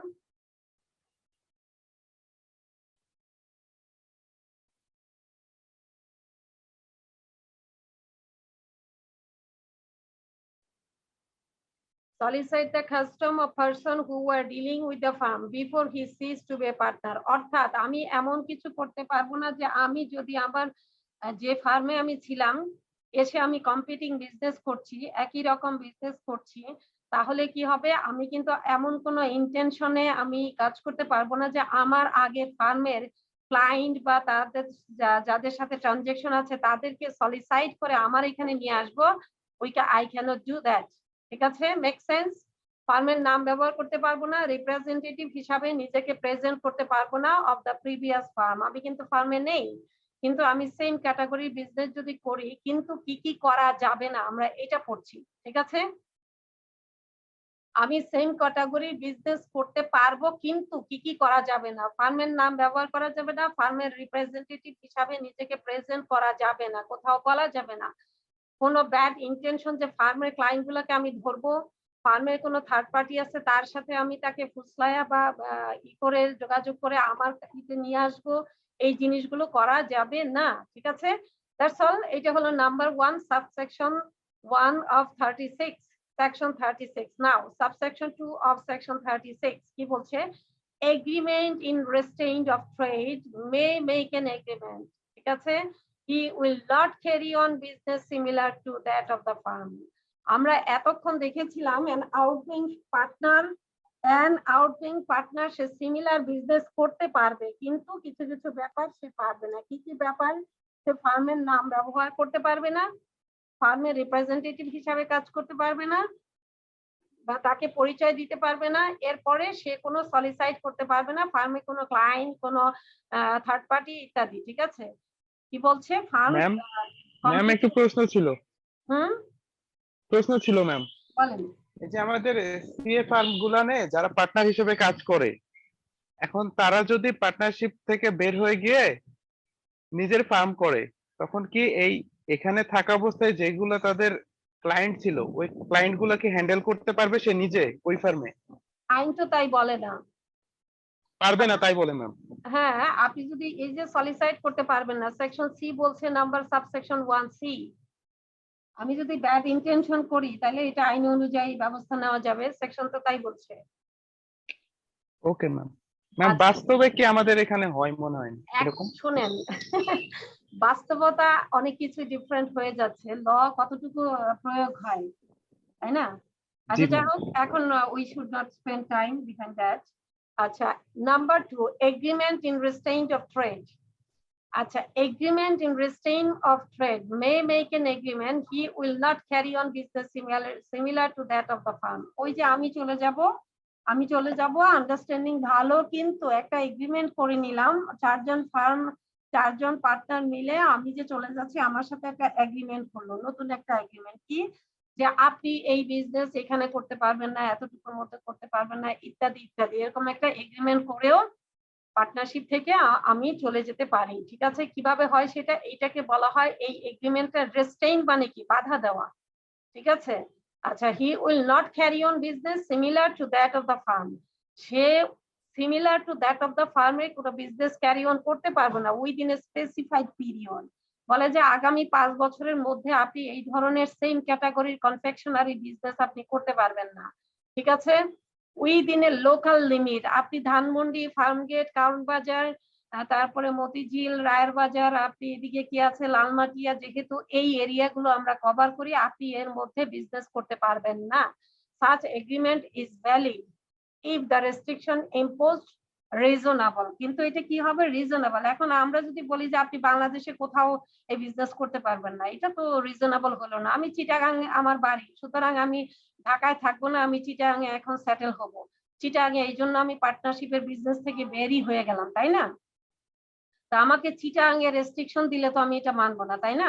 সুতরাং এটা রিজনেবল হতে হবে। কি হতে হবে? এই রেস্ট্রিকশন যেটা ইম্পোজ হবে টু দা এগ্রিমেন্ট, এটা ইট শুড বি রিজনেবল।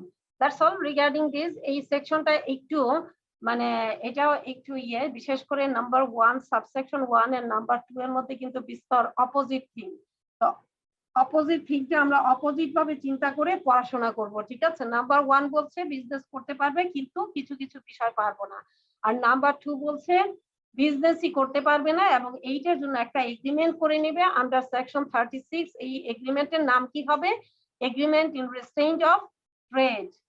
এখন এখান থেকে যদি কোশ্চেন আছে agreement in restraint of trade এর মধ্যে কি কি লিমিটেশনস গুলো আছে বা কি কি ম্যাটার আছে, কি কি ম্যাটার করতে পারবে, কি কি করতে পারবে না, আমরা শুধু জানি এই লতে মেনশন করা আছে স্পেসিফাইড পিরিয়ড থাকতে পারে এবং লোকাল লিমিট, এইরকম না আপনার এরিয়াটা মেনশন করে দিতে পারবেন। এর বাইরে এখন আমি ঢাকায় বিজনেস করি, চিটাগাং দিলে আমি কি এটা রিজনেবল ধরে অ্যানসার রাইট বলবো?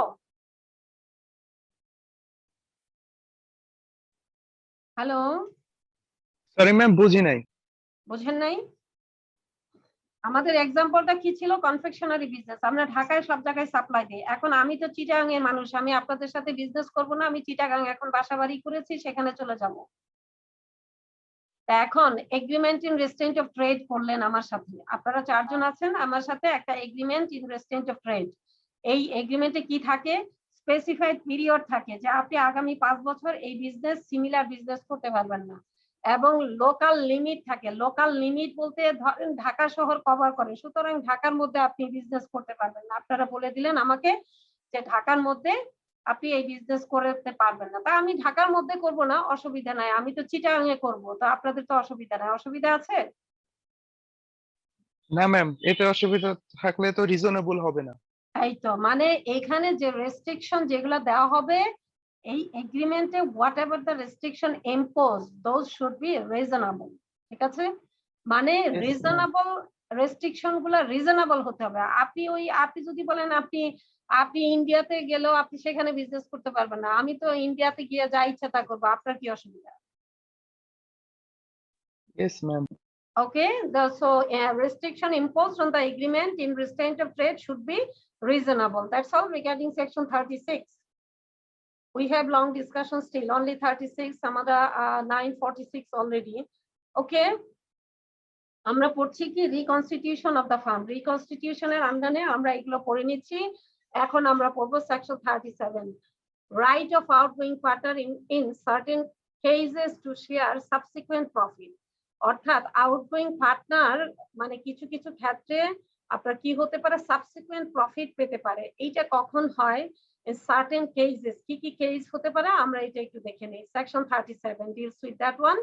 Okay, where any partner of the firm died, otherwise where any partner of the firm died or otherwise ceased to be a partner, মারা গেল অথবা কোনো কারণে পার্টনারশিপ সিজ করলো, the continuing partners carry on business of the firm with the property of the firm without the final settlement of the accounts. অর্থাৎ এখানে বলছে কেউ মারা গেছে অথবা সামহাউ সে সিজ করেছে পার্টনারশিপ, কিন্তু এখানে কি করছে?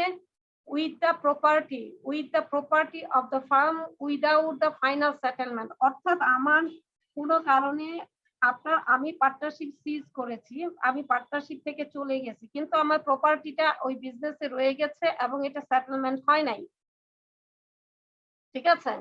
তো তাহলে কি হবে? the outgoing partner or his estate, the share of profit to be decided as follows. Share of profit to be decided as follows. His estate is entitled at the option of himself to such share of profit made since he ceased to be a partner.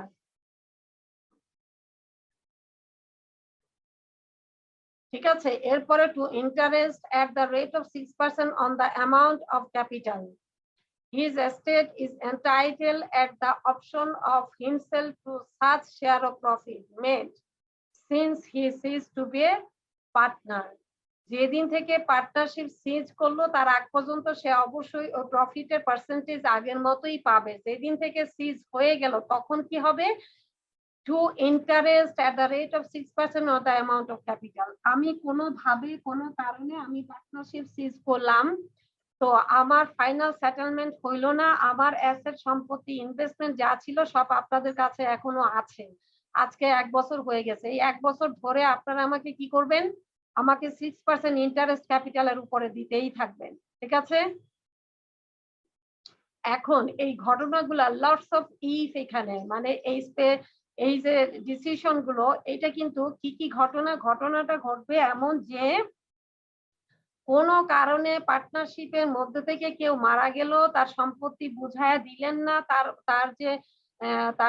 তার যে বংশধর আছেন তারা কেউ আসেন নাই, বা এখনো আজকে 1 বছর হয়ে গেছে তারা হয়তো বিদেশে থাকে সেই জন্য তারা আসতে পারেন নাই, অসুবিধা নাই, তার সম্পত্তি তো সেটেল করা সম্ভব হয় নাই, বিজনেস কিন্তু রান করছে। যে মারা গেছে তার কিন্তু সম্পত্তি বা এস্টেট বা প্রপার্টি এটা কিসের মধ্যে আছে? আমাদের বিজনেসের মধ্যে আছে। তো সেই ক্ষেত্রে কি করতে হবে?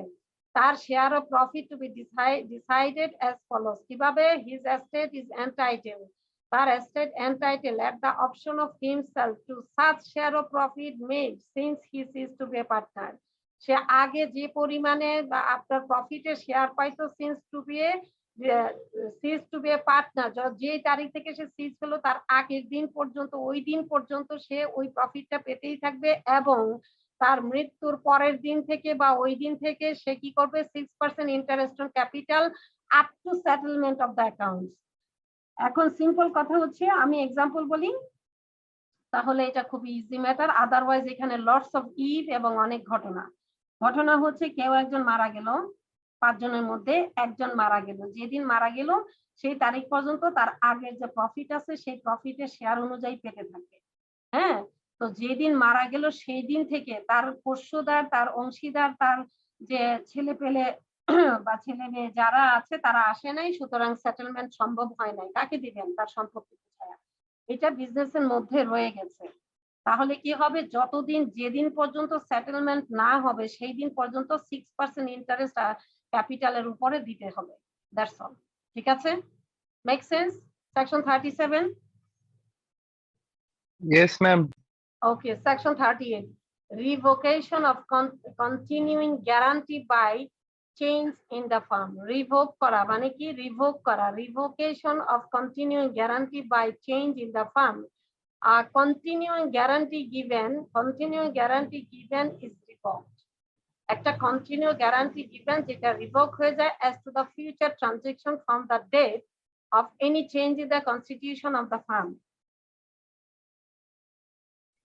Continue guarantee given is revoked, অর্থাৎ কন্টিনিউ গ্যারান্টি যেটা দেওয়া ছিল সেটা রিভোক হয়ে যায়, বাতিল হয়ে যায়, তুলে নেওয়া হয়ে যায় as to the future transaction from the date, যেই ডেট থেকে future transaction of any changes in the constitution of the firm, ফার্মের কনস্টিটিউশনের যে চেঞ্জ আসলো, যে চেঞ্জের কারণে কনস্টিটিউশনটা চেঞ্জ হইলো ফার্মের, ওই ডেটের আগ পর্যন্ত এটা কি হবে? To the future transaction from the date. আচ্ছা, এই সেকশনটার একটা এক্সাম্পল, এটা একটু লাগছে, আমি আপনাদেরকে এটা নেক্সট ক্লাসে আবার একটু রিভিউ করব, ঠিক আছে? Okay, ma'am. এইটা ছোট, কিন্তু এইটা নেক্সট ক্লাসে আবার একটু রিভিউ করে দিব, ঠিক আছে? এখন আমরা সেকশন ডিসোলিউশন অফ দা ফার্মে যাব। আমরা এতক্ষণ পড়ছিলাম কি? রিকনস্টিটিউশন অফ দা ফার্মের রিকনস্টিটিউশন আমরা পড়ছি, ঠিক আছে? পড়েছি, রিকনস্টিটিউট হলো, চেঞ্জ হইলো, ঠিক আছে? এখন ডিসলভ হবে, ফার্ম ভেঙে যাবে, ঠিক আছে? ফার্ম ডিসলভ হয়ে যাবে। দেখি আমরা কি কি সেকশন আছে এবং কি কি ভাবে হতে পারে। Lots of things. We have half an hour. Okay. Section 39, dissolution কাকে বলে? Dissolution of a firm, dissolution of partnership between the partners called dissolution.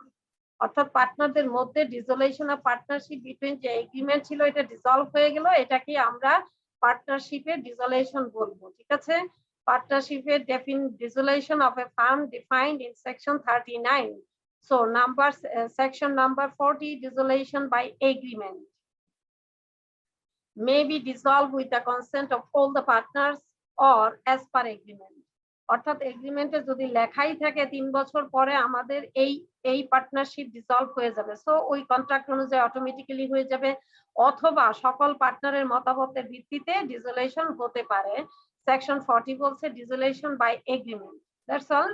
Section 41 দেখে নেই, compulsory dissolution. Compulsory dissolution, remember section 41 compulsory dissolution. Compulsory dissolution বলছে firm is dissolve. কখন firm dissolve হয়ে যাবে, মানে এটা কম্পালসারি হয়ে যায় যে ফার্মটা ডিসলভ হয়েই যাবে, ঠিক আছে? কি কারণে হয়? the firm is dissolved by the adjudication of all the partners or all the partners but one as insolvent. অর্থাৎ যদি কোর্টের অর্ডার দ্বারা যদি সকল পার্টনার আপনার কি হয়, ইনসলভেন্ট হয়ে যায়, অথবা সকল পার্টনার ইনসলভেন্ট হয়ে গেলে শুধু একজন রয়ে গেল ইনসলভেন্ট হয় না, তাহলেও ফার্ম কি হবে? ডিসলভ হয়ে যাবে compulsorily. by the happening of any event which makes it unlawful for the business of the firm. এখন by the happening of any event, এমন কোন ঘটনা ঘটলো যেটার কারণে আমাদের বিজনেসটাই আনলফুল হয়ে গেল। সাপোজ আমরা যদি একটু বলি যে আমাদের মনে আছে না ওই যে এটাকে কি বলে, এক্সাম্পল ওই যে মতিঝিলে এটাকে কি জানি বলে, ওই যে কি খেলা জানি,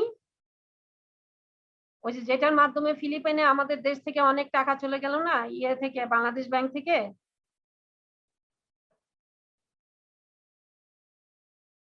মতিঝিলে কেউ কি শোনেন না? এটা পেপারে টেপারে সব জায়গায় তো আসলো, যে এটা কি খেলা জানি? Casino. Right right right, casino. এখন কথা হচ্ছে যদি আমরা আগে তো ক্যাসিনো নিয়ে, এই ঘটনার পরে কি, এই ঘটনার আগে কি ক্যাসিনো নিয়ে কোনো কিছু শুনেছেন আমাদের দেশে? শোনা যায়নি, আমরা কিন্তু জানতাম না সেরকম। মনে করেন যদি এরকম হয় যে ক্যাসিনো বিজনেস আমরা 5 জন মিলে, কেউ কোনো 5 জন মিলে ক্যাসিনো বিজনেসের জন্য তারা পার্টনারশিপ ফর্ম করলো, তো পার্টনারশিপ ফর্ম করলো, ওই ঘটনার পরে গভর্নমেন্ট এইটা কি করলো, যদি এমন হয়, জাস্ট সে ফর এক্সাম্পল, যদি এমন হয় যে এই বিজনেসটা এখন আমাদের দেশে আইন অনুযায়ী এটা আনলফুল মানে অবৈধ, তাহলে এই ঘটনার কারণে অথবা যে কোনো ধরনের আপনার যে কোনো ধরনের বিজনেস যেটা আগে আইন দ্বারা নিষিদ্ধ ছিল না, হঠাৎ একটা আইন গভর্নমেন্ট পাস করলো, এটার কারণে দেখতে পাচ্ছে গভর্নমেন্ট যে বাংলাদেশে পাবলিকের আপনার ক্ষতি হচ্ছে বা খারাপ কোনো ইম্প্যাক্ট পড়বে, সে কারণে গভর্নমেন্ট কি করলো, একটা নতুন আইন পাস করায় দিল যে এই ধরনের কোনো বিজনেস, এই ধরনের কোনো বিজনেস আমাদের দেশে কেউ করতে পারবে না। তাহলে এটা কি হবে, অটোমেটিক্যালি কি হবে, কম্পালসারিলি এটা ডিসলভ হয়ে যাবে। অনলি 2টা অপশন এখানে, আমরা এটা একটু দেখে নিব। আমরা কম্পালসারি, আমরা কিন্তু কম্পালসারি ডিসোলিউশন করছি, যেটা আমরা ইচ্ছা না করলেও আমাদের পার্টনারদের ইচ্ছা অনিচ্ছার কোনো ম্যাটার এখানে এফেক্ট করবে না। কম্পালসারি এটা আমাদের বিজনেস ডিসলভ হয়ে যাবে কখন, একমাত্র ইনসলভেন্ট হয়ে গেলে, সকলের মধ্যে একজন ছাড়া বাকি সবাই ইনসলভেন্ট হয়ে গেল, তাহলে ফার্ম ডিসলভ হয়ে যাবে। ইভেন্ট, এমন কোন ইভেন্ট ঘটলো যেটার কারণে বিজনেসটা আনলফুল হয়ে গেল, এটাও কি হবে, ডিসলভ হয়ে যাবে। এখন কথা হচ্ছে আরেকটা আমরা একটু দেখে নেই, provided that if one adventure out of 2, 3, 4 is unlawful, then other will carry on the business. এখন যদি এমন হয় যে ওই ক্যাসিনো বিজনেস ছিল, তার সাথে রিসর্ট ছিল, তার সাথে আরো কিছু ব্যবসা ছিল যেগুলা লফুল, তাহলে আমাদের কি হবে, পার্টনারশিপে শুধুমাত্র ক্যাসিনো বিজনেসটা অথবা ওই আনলফুল বিজনেসটা, যদি আমাদের 4টা 5টা বিজনেস থাকে একসাথে, তাহলে যেটা আনলফুল সেটাই বন্ধ হয়ে যাবে, বাকিগুলো কি হবে, রান করবে বা ক্যারি অন করা যাবে। That's all. 41 compulsory dissolution. 42 dissolution on the happening of certain contingencies. কিছু কন্টিনজেন্সিস আছে যেগুলো হলে ফার্ম ডিসলভ হয়ে যাবে, সাবজেক্ট টু কন্ট্রাক্ট। কন্ট্রাক্টের অবশ্যই সাবজেক্ট টু কন্ট্রাক্টে by the expiry of the fixed term. ওই যে আমরা 3 বছরের কন্ট্রাক্ট করেছিলাম, সুতরাং এইটা মানে এই কন্টিনজেন্ট, এই ইভেন্টের পরে 3 বছর পরে এটা কি হলো, ফার্ম ডিসলভ হয়ে যাবে by the expiry of the firm fixed term. Fixed টার্মটা শেষ হয়ে যাওয়ার পরে এটা কি হবে, ডিসলভ হয়ে যাবে। if constituted for the one or more adventure undertaking by completion that of, এখন কথা হচ্ছে বলতেছে by certain contingencies, যদি আপনার ফিক্সড টার্মের ক্ষেত্রে হয় তাহলে এটা ফিক্সড টার্ম শেষ হয়ে যাওয়ার পরে হয়ে যাবে। যদি এমন হয় যে পার্টনারশিপটা করা হলো পদ্মা ব্রিজ করার জন্য, তাহলে ব্রিজ শেষ তো আমরা গভর্নমেন্টকে হ্যান্ড ওভার করে দিয়ে দিলাম, সুতরাং আমাদের পার্টনারশিপ শেষ হয়ে গেল এখানে একটা অ্যাডভেঞ্চার বা একটা কাজের জন্য বা একটা প্রজেক্টের জন্য। আচ্ছা, by the death of partner, যদি এমন হয় দুইজনের আপনার বিজনেস, তাহলে একজন মরে গেল, পার্টনারশিপ অটোমেটিক্যালি কি হবে, ডিসলভ হয়ে যাবে। আবার by the adjudication of partner as an insolvent, দুইটার মধ্যে দুইজন পার্টনারের মধ্যে একজন ইনসলভেন্ট হলেও এটা কি হবে, পার্টনাররা এই বিজনেসটা ডিসলভ হয়ে যাবে। That's all. এগুলাকে বলবো আমরা certain contingencies, happening of certain contingencies dissolve হয়ে যায়। 42 বলছে, make sense? Now 43, dissolution by the notice of partnership at will। আমরা জানি partnership at will, where partnership কত সেকশন ছিল এটা, where the partnership is at will, যেখানে পার্টনারশিপ at will থাকে, may be dissolved by the notice of any partner। আচ্ছা, আমাদের কি মনে আছে পার্টনারশিপ at will মানে কি?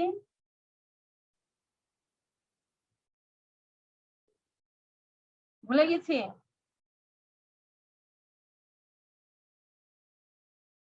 ভুলে গেছি, রাইট। পার্টনারশিপ at will মানে হচ্ছে যেই পার্টনারশিপে duration of the partnership business is not mentioned, that is called partnership at will under section 7। 7 ma'am, yes ma'am। Okay, we forgot everything, আমরা পড়াশোনাও করিনি এবং ভুলেও গিয়েছি।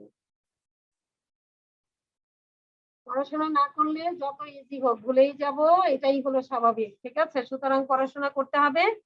আচ্ছা, এখন আমরা দেখি dissolution by the notice of partnership at will, where the partnership is at will may be dissolved by the notice of any partner। অর্থাৎ যেখানে আন্ডার সেকশন 7 এ বিজনেস হয় তাহলে কি হবে, নোটিশ দিলে পার্টনারশিপ ডিসলভ না, নোটিশ সার্ভ করে partnership dissolve করা যেতে পারে। আচ্ছা, number 2, firm is dissolved as from the date mentioned in the notice। নোটিশে যে ডেট মেনশন হবে সেই ডেট দেখা হবে। if no date is mentioned from the date of communication, এখানে হলো টাইমের ব্যাপারটা বলছে, পার্টনারশিপে নোটিশ দিয়ে পার্টনারশিপ এট উইল ডিসলভ করা যায়, এবং এখানে ডেট বলছে যে ডেট থেকে আপনার from the date mention in the notice, অথবা নো ডেট মেনশন করা থাকলে from the date of communication, যে নোটিশটা যেদিন কমিউনিকেট হইলো সেই দিন থেকেই এটা এক্সিকিউশন হবে। That's all. 43। 44, dissolution by the court। dissolution by the court, court দ্বারা ডিসোলেশন। আচ্ছা, কখন কোর্ট দ্বারা ডিসোলেশন হতে পারে আমরা এটা একটু দেখে নেই। 44, at the suit of a partner, court may dissolve the firm on the following ground। অর্থাৎ কোন একজন পার্টনার মামলা করলো, নিম্নলিখিত গ্রাউন্ডে কোর্ট বলে দিল যে পার্টনারশিপ বিজনেস আর থাকবে না, কি হবে, ডিসলভ হয়ে যাবে। তাহলে এই গ্রাউন্ড গুলো কি কি, আমরা এই গ্রাউন্ড গুলো একটু দেখে নেই। Partner has become a unsound mind, mentally disorder হয়ে গেলে, মেন্টালি অসুস্থ হয়ে গেলে তাহলে কি হবে, পার্টনারশিপ বিজনেস দুইজনের মধ্যে একজন যদি এমন হয় তাহলে কোর্ট বলে দিবে partnership business dissolve. Partner has become permanently incapable, অর্থাৎ কেউ যদি স্ট্রোক করে আপনার প্যারালাইজড হয়ে যায় সে তো কাজ করতে পারবে না, ইনক্যাপাবল, সুতরাং পার্টনারশিপ ডিসলভ। আচ্ছা, a partner willfully persistently commits breach of agreement, যদি দুইজনের বিজনেস একজন খালি বারবার চুক্তি ভঙ্গ করে অর্থাৎ ব্রিচ অফ এগ্রিমেন্ট করে, তাহলে এটা কিসের সাথে, relating to the management of the farm. তাহলে কি হবে, বারবার ব্রিচ করলে সে মামলা, আরেকজন যে আছে সে মামলা করে দিবে, পার্টনারশিপ ডিসলভ হয়ে যাবে। if a partner has transferred the whole of his interest to an outsider or has allowed to be sold in execution of a decree, the part of interest selling does not provide any ground for dissolution। আচ্ছা, এইখানে বলছে partner has transfer the whole of his interest to outsider.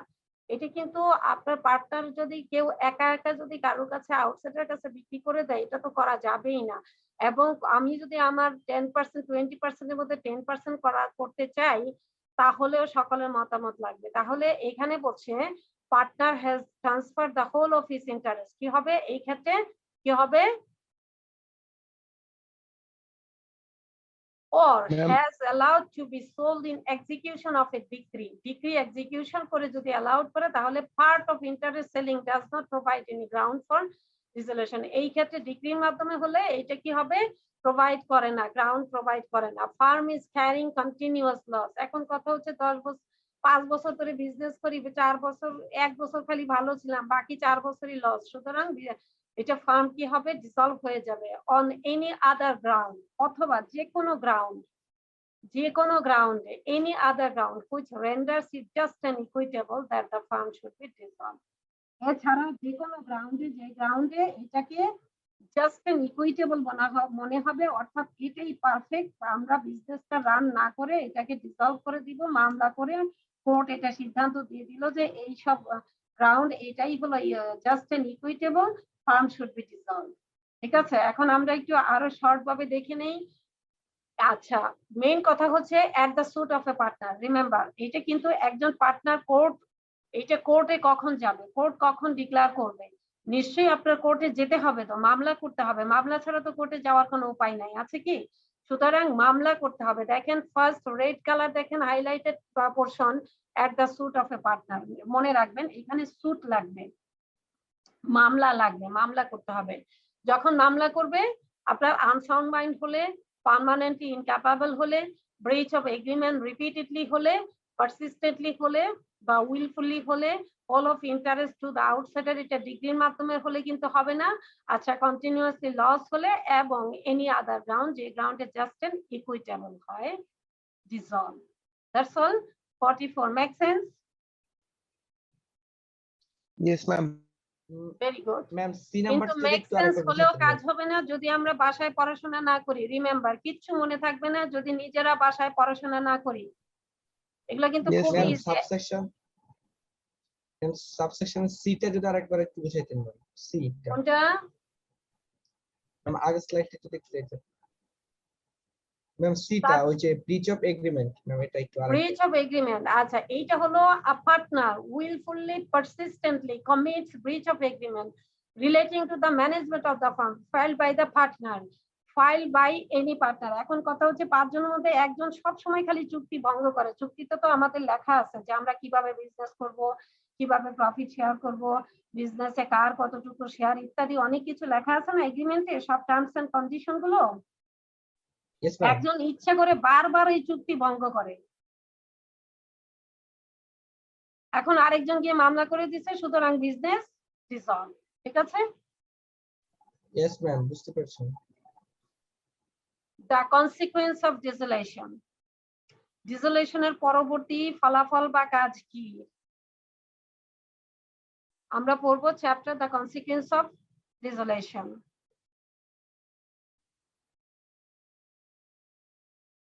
We have still half an hour time. I'm taking no, not half an hour. We have 24 minutes. So I'm taking some water.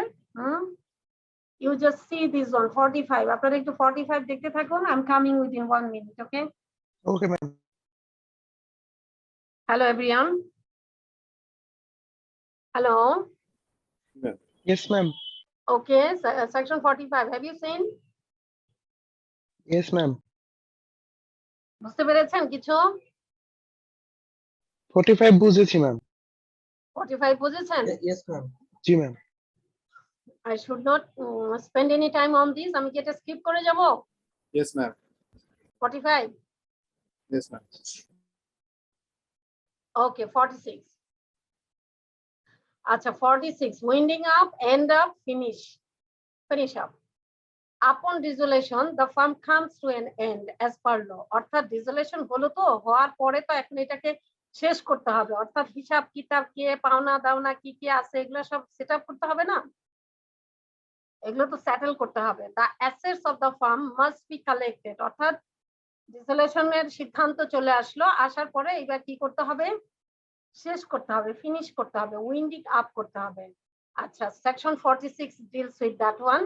The assets of the firm must be collected. Asset ফার্মের যত asset আছে এগুলো সব collect করতে হবে, applied করতে হবে in the payment of debts and liabilities, অর্থাৎ সকল সয় সম্পত্তি যেখানে পাওনা দাওনা আছে, পাওনা আছে, সব অ্যাসেট গুলা কালেক্ট করতে হবে, করে এরপরে কি করতে হবে, যত পেমেন্ট আছে, ডেটস আছে, লায়াবিলিটি আছে, এগুলো পরিশোধ করতে হবে। কিভাবে পরিশোধ করে, এরপরে ইফ সারপ্লাস থাকে পরিশোধ করার পরে applied in payment of debts and liabilities, আমরা সকল সম্পত্তি assets of the firm to be collected, then applied in payment of debts and liabilities, debts and liability আগে আমরা পেমেন্ট করে দেব, এরপরে যদি সারপ্লাস থাকে কি করব, to be distributed among the partners। এরপরে আপনার যদি সকল debts and liabilities পেমেন্ট করার পরে if there is any surplus to be distributed among the partners, পার্টনারদের মধ্যে এটা ভাগ করে নেওয়া হবে। if deficit, যদি ডেফিসিট থাকে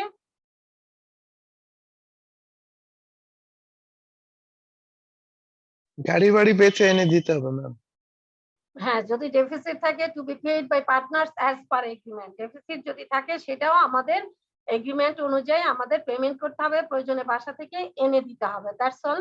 সো আমরা কিভাবে শেষ করলাম, ফিনিশিং। ফিনিশ করা মানে হচ্ছে উইন্ডিং আপ করা। উইন্ডিং আপ করব হচ্ছে আমরা কি করব, অ্যাসেট গুলো কালেক্ট করব এবং পেমেন্ট করব, অ্যাপ্লাই করব। কোথায় অ্যাপ্লাই করব, in payment of debts and liability. Supply থাকলে ডিস্ট্রিবিউট করব, যদি ডেফিসিট থাকে আবার সেটা বাসা থেকে এনে দিব। That's all. This is 46 winding up.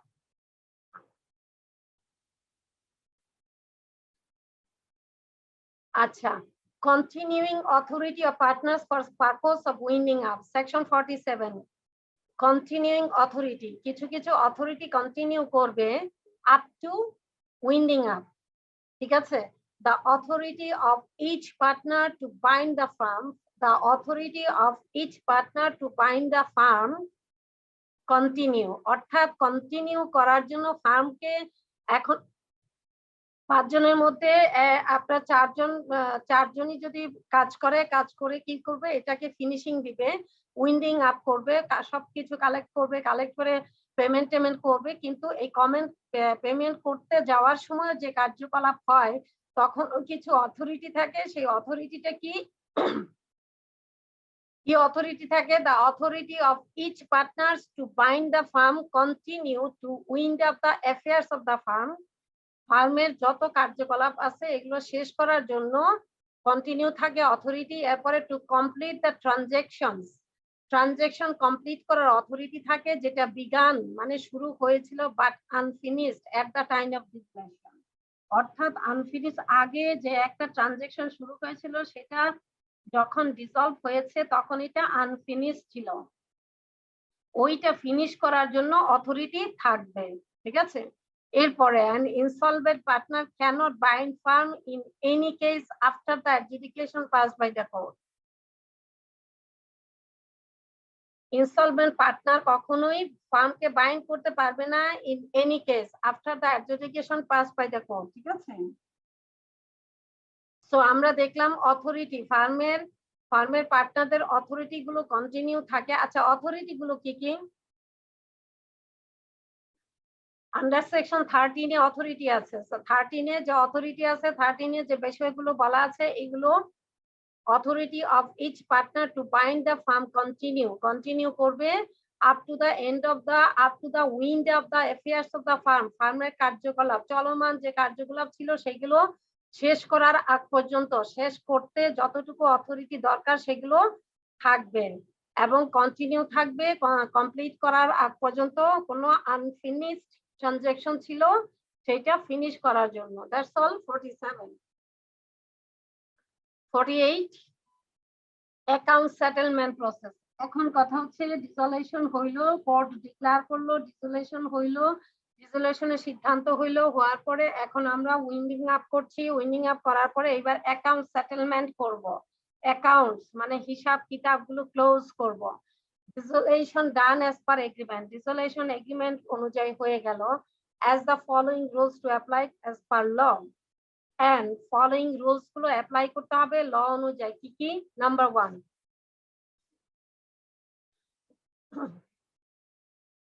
losses and any deficiency in capital shall be paid. Losses and any deficiency in capital, অর্থাৎ ক্যাপিটালের লস হলো, ক্যাপিটালের ডেফিসিয়েন্সি হইলো, shall be paid কোথা থেকে? ফার্স্ট আউট অফ প্রফিট, ক্যাপিটালে যদি ডেফিসিয়েন্সি হয়, ক্যাপিটালে যে loss হলো সেটা কোথা থেকে নিয়ে আসবে? First out of profit, then out of capital, then individually in proportion of investment and profit sharing ratio. Individually অর্থাৎ এই যে এইবার বাড়ি গাড়ি বিক্রি শুরু হয়ে গেল, individually in proportion of investment অর্থাৎ লস যদি আপনার এমন হয় 50,000 যদি লস হয়, এটা আপনার কভার হইলো না প্রফিট থেকে এবং ক্যাপিটাল থেকেও হইলো না, এরপরে কি করবে? ইন্ডিভিজুয়ালি যদি পার্সেন্টেজ এমন হয় 20-20-21 20-20 এবং 10% এই প্রপোর্শন অনুযায়ী লসটা বাসা থেকে এনে দিতে থাকবেন।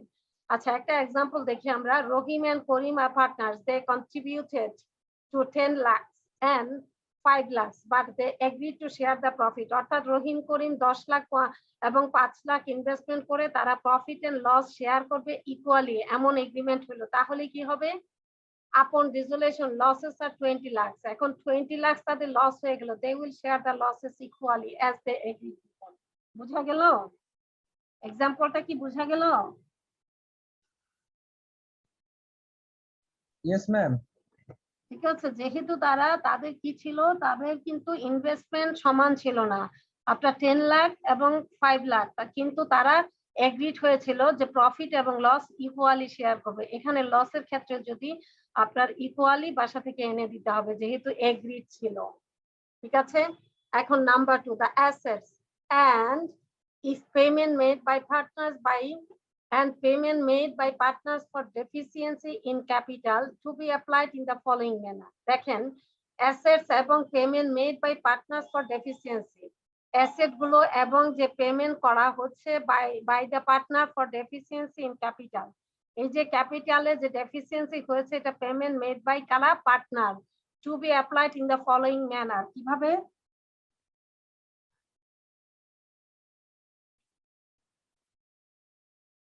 অ্যাসেট যতটুকু আছে এবং অ্যাসেটের বাইরেও ওইটা দিয়ে কভার হচ্ছে না, ডেফিসিয়েন্সি যেটা ছিল, এইবার বাসা থেকে আনলো, এনে এগুলাকে কিভাবে অ্যাপ্লাইড করবে?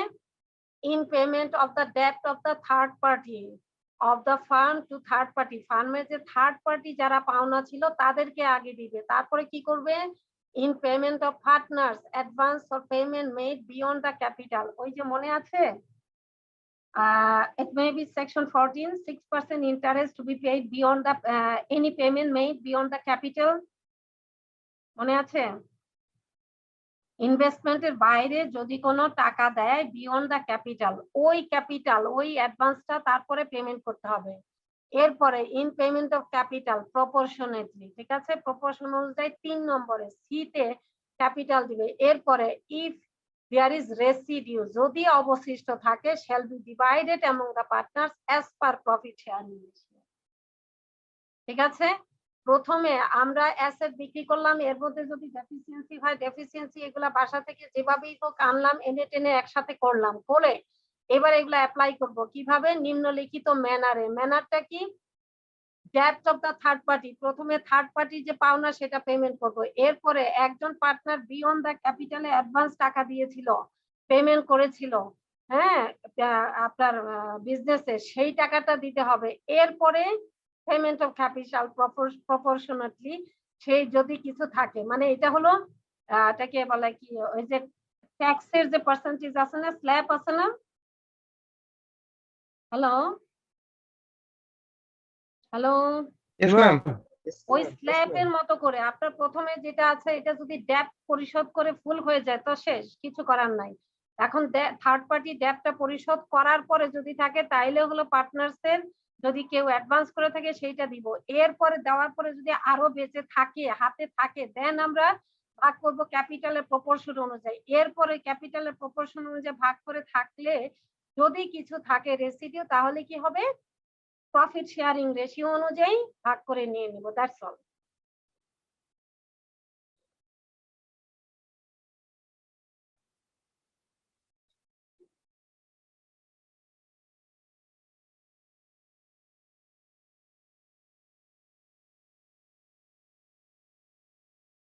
আচ্ছা, সেকশন 49,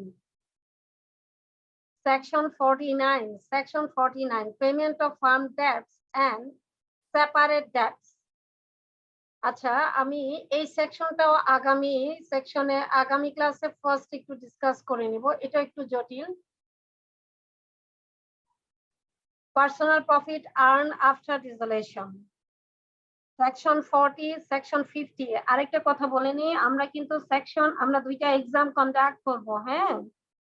তো পার্টনারশিপ আমরা সাথে সাথে পড়ে যাই, এই পর্যন্ত যদি আমরা পড়ে না থাকি আজকে থেকে পড়বো, কারণ যেভাবে আমরা আলোচনা করছি বিষয়গুলো ইজি হয়ে যাবে যদি আমরা এখন পড়ে ফেলি।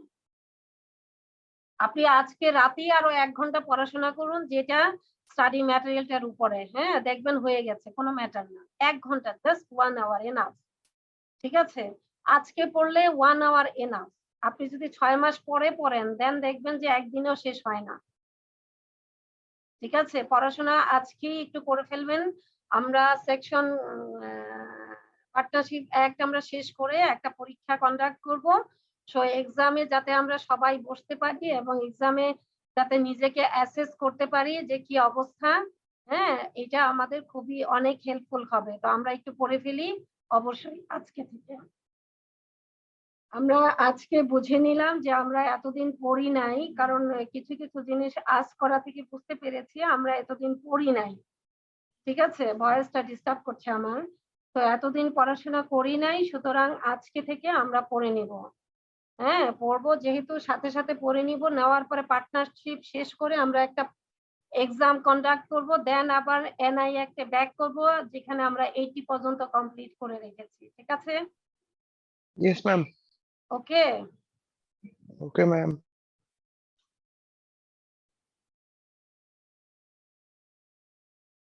okay, section 50. Section 50, personal profit earned after dissolution. If any partner earns any profit, যদি কোনো পার্টনার আর্ন করে যে কোনো profit from any transaction connected with the firm after dissolution, he must share it with other partners and the legal representative with the deceased partner. Simple কথা হচ্ছে partnership ডিসলেশন হয়ে গেল, সবকিছু উইন্ডিং আপ হয়ে গেল, এরপরও যদি কোনো ট্রানজাকশন, না এখানে উইন্ডিং আপ যেহেতু মেনশন করা নেই, we shouldn't mention that one, অর্থাৎ ডিসলেশনের পরে যদি কোনো ট্রানজাকশন থেকে কোনো প্রফিট আর্ন হয়, সিম্পল কথা ওই প্রফিটটা আপনার কি করতে হবে, পার্টনারদের মধ্যে শেয়ার করতে হবে, এটাই হলো সেকশন 50, ঠিক আছে? সেকশন 50 এই কথাটা বলছে। So make sense? Yes ma'am. Okay, আমরা একটু রিভিউ করে ফেলি। Today is finished.